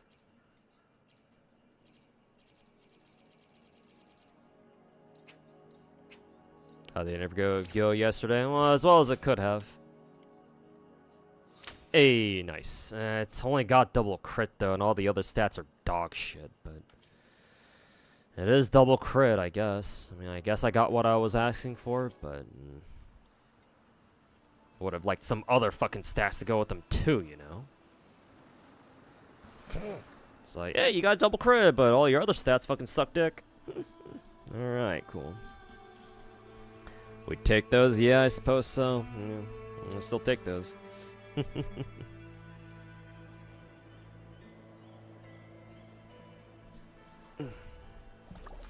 No, Dackies. Yeah, I took them down because I was doing some interviews yesterday and today. I'll put them back up either after I'm done with stream tonight or what is it? After before stream tomorrow. But they'll go up again soon.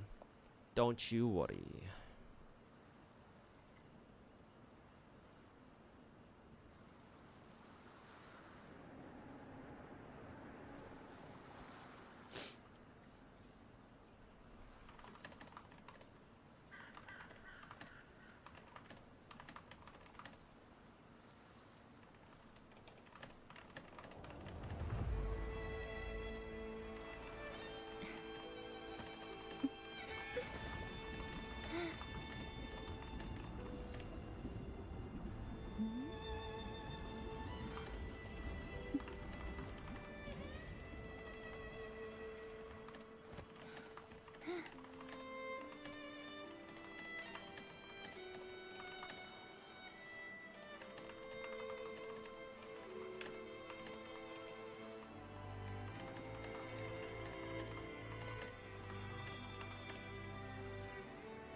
You actually almost regretted pulling for Narita? I don't know. I think Narita on her own was pretty cool.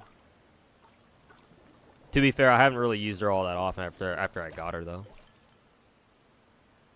But now that you've told me about that tech, I'll try it out later on my own, I guess, and just see just how busted it is.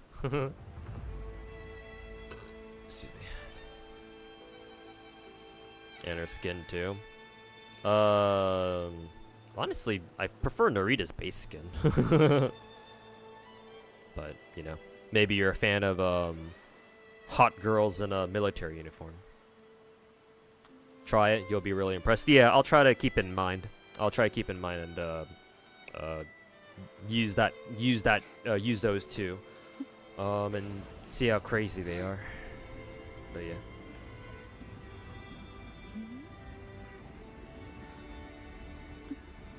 Anyways, chat. Thanks for hanging out with me tonight. It was a good stream. Nice little 7-hour stream. Any bets on what the most popular gacha cosplays for conventions will be this year? Well, Genshin, obviously. I mean, I would say WUWA with how vocal its fans are.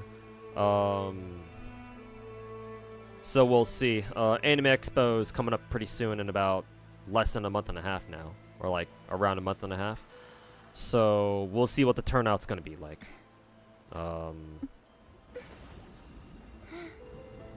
But it should still be Genshin still. Followed by probably another Hoyo game or WUWA. We'll see.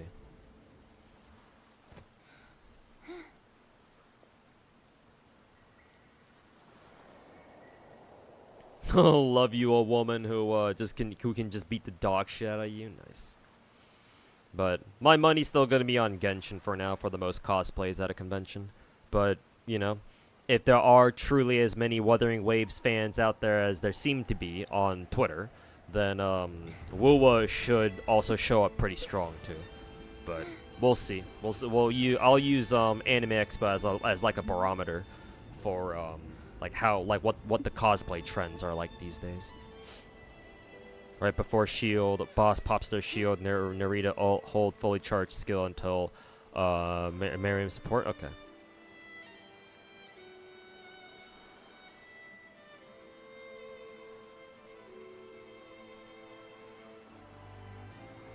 Want to leave with another good LOL piece of news you just read? John, oh, you're talking about Tectone. At the end of the Atsu drama had over 21,000 subs. Today he has less than 4K. Well, here's the thing, Riku. I'm assuming that was because Tectone was doing like a subathon or something. That happens to a lot of bigger streamers when they do subathons. Whenever they do like subathon stuff, they typically gain a lot of subscribers. So, like, that's not something that I'm going to roast Tectone over, because, like, a lot of people do that. Where they do subathons, and then, you know, obviously after they do a subathon, you know, their sub count is, like, super fucking high. But then after the subathon's done, and you give it, like, a couple of months, then, yeah, their sub count should go back down to what it normally is. Or, you know, roughly around the same number.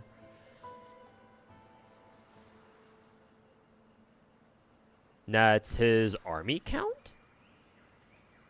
But yeah, like, on Twitch, right? Unless you're talking about something else. Or unless you're talking about, like, another platform.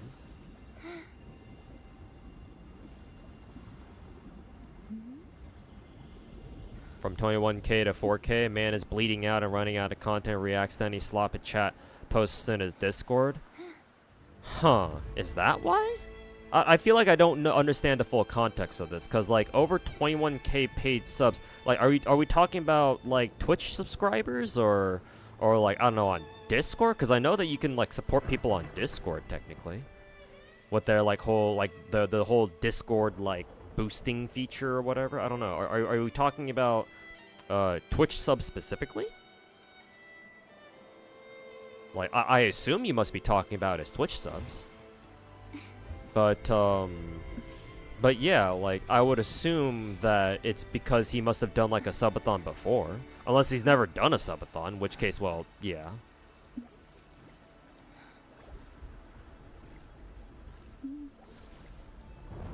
I mean, I would love to sit here and be like, oh man, like, Tectone's fucking falling off super hard, but, like, I don't know. I don't want to rule out the possibility that he might have gotten, he must have done like a subathon before or something. Cause yeah, whenever big streamers like him do subathons, yeah, they typically get a lot of subs.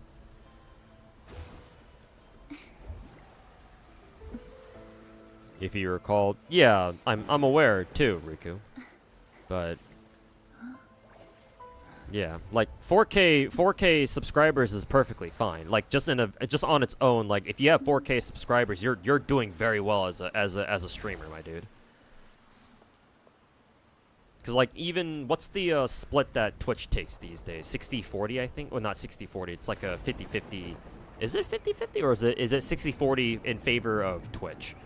Even if, for example, what if it's even if you're making only 40% off of each individual Twitch sub, that's still what 4,000 times. Well, actually no. Hold up. Gotta do. I think subs are $6 these days, right? So 6 times 0.4, is it? So even if you're making only $2.40, if Techie has 4K subs, you're still making fucking $9,600 every single goddamn month. That's still really fucking good.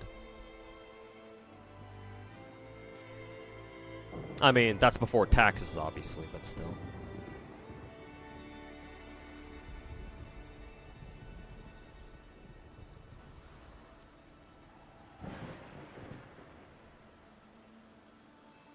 Gonna assume he meant active subs. Maybe, but like, I mean, you don't have to, if you're a streamer and you have like if you have like people subscribe to you, like pay you, like pay like a membership fee to you, right? Technically, you don't even have to be active as long as you're actively paying. Then it's like whatever.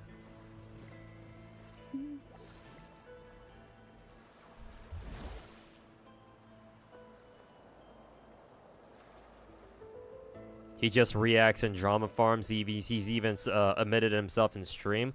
Well, let's not assume anything for now. Like, if you can dig up like a clip of him saying that verbatim or something, then yeah, that'd be nice.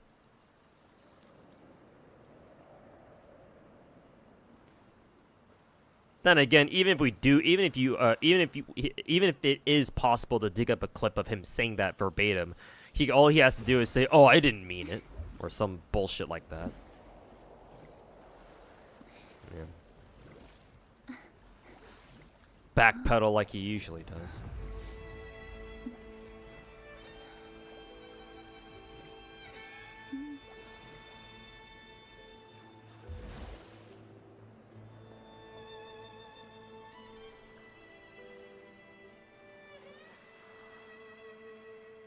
You would definitely do it? Yeah, of course. People like him, they don't want to take responsibility for anything.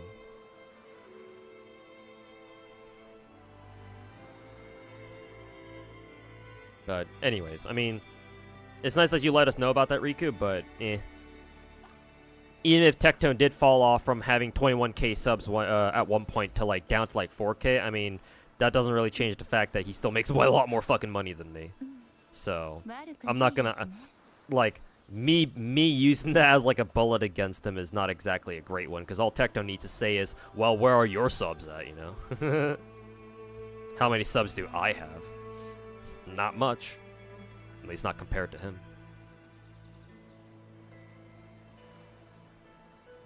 We're talking about somebody who first cries on stream, then denies and downplays and blah blah blah. Yeah, still Tectone at the end of the day. Small stuff, we're on the right track at least. I guess. I don't know.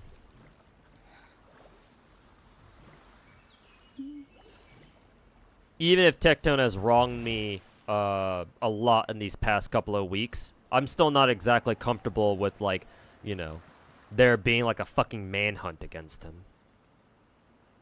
Like, for as much as I say that I don't think he should call himself a gacha content creator, at the end of the day, like, this is still his job.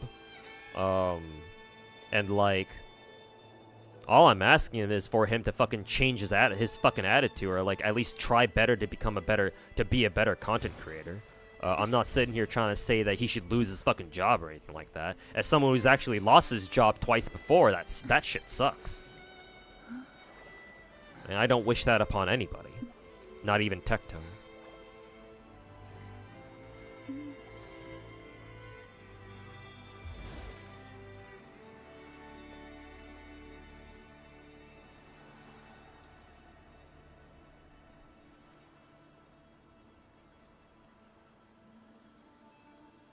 But anyways, I've been streamed for way longer than I've wanted to.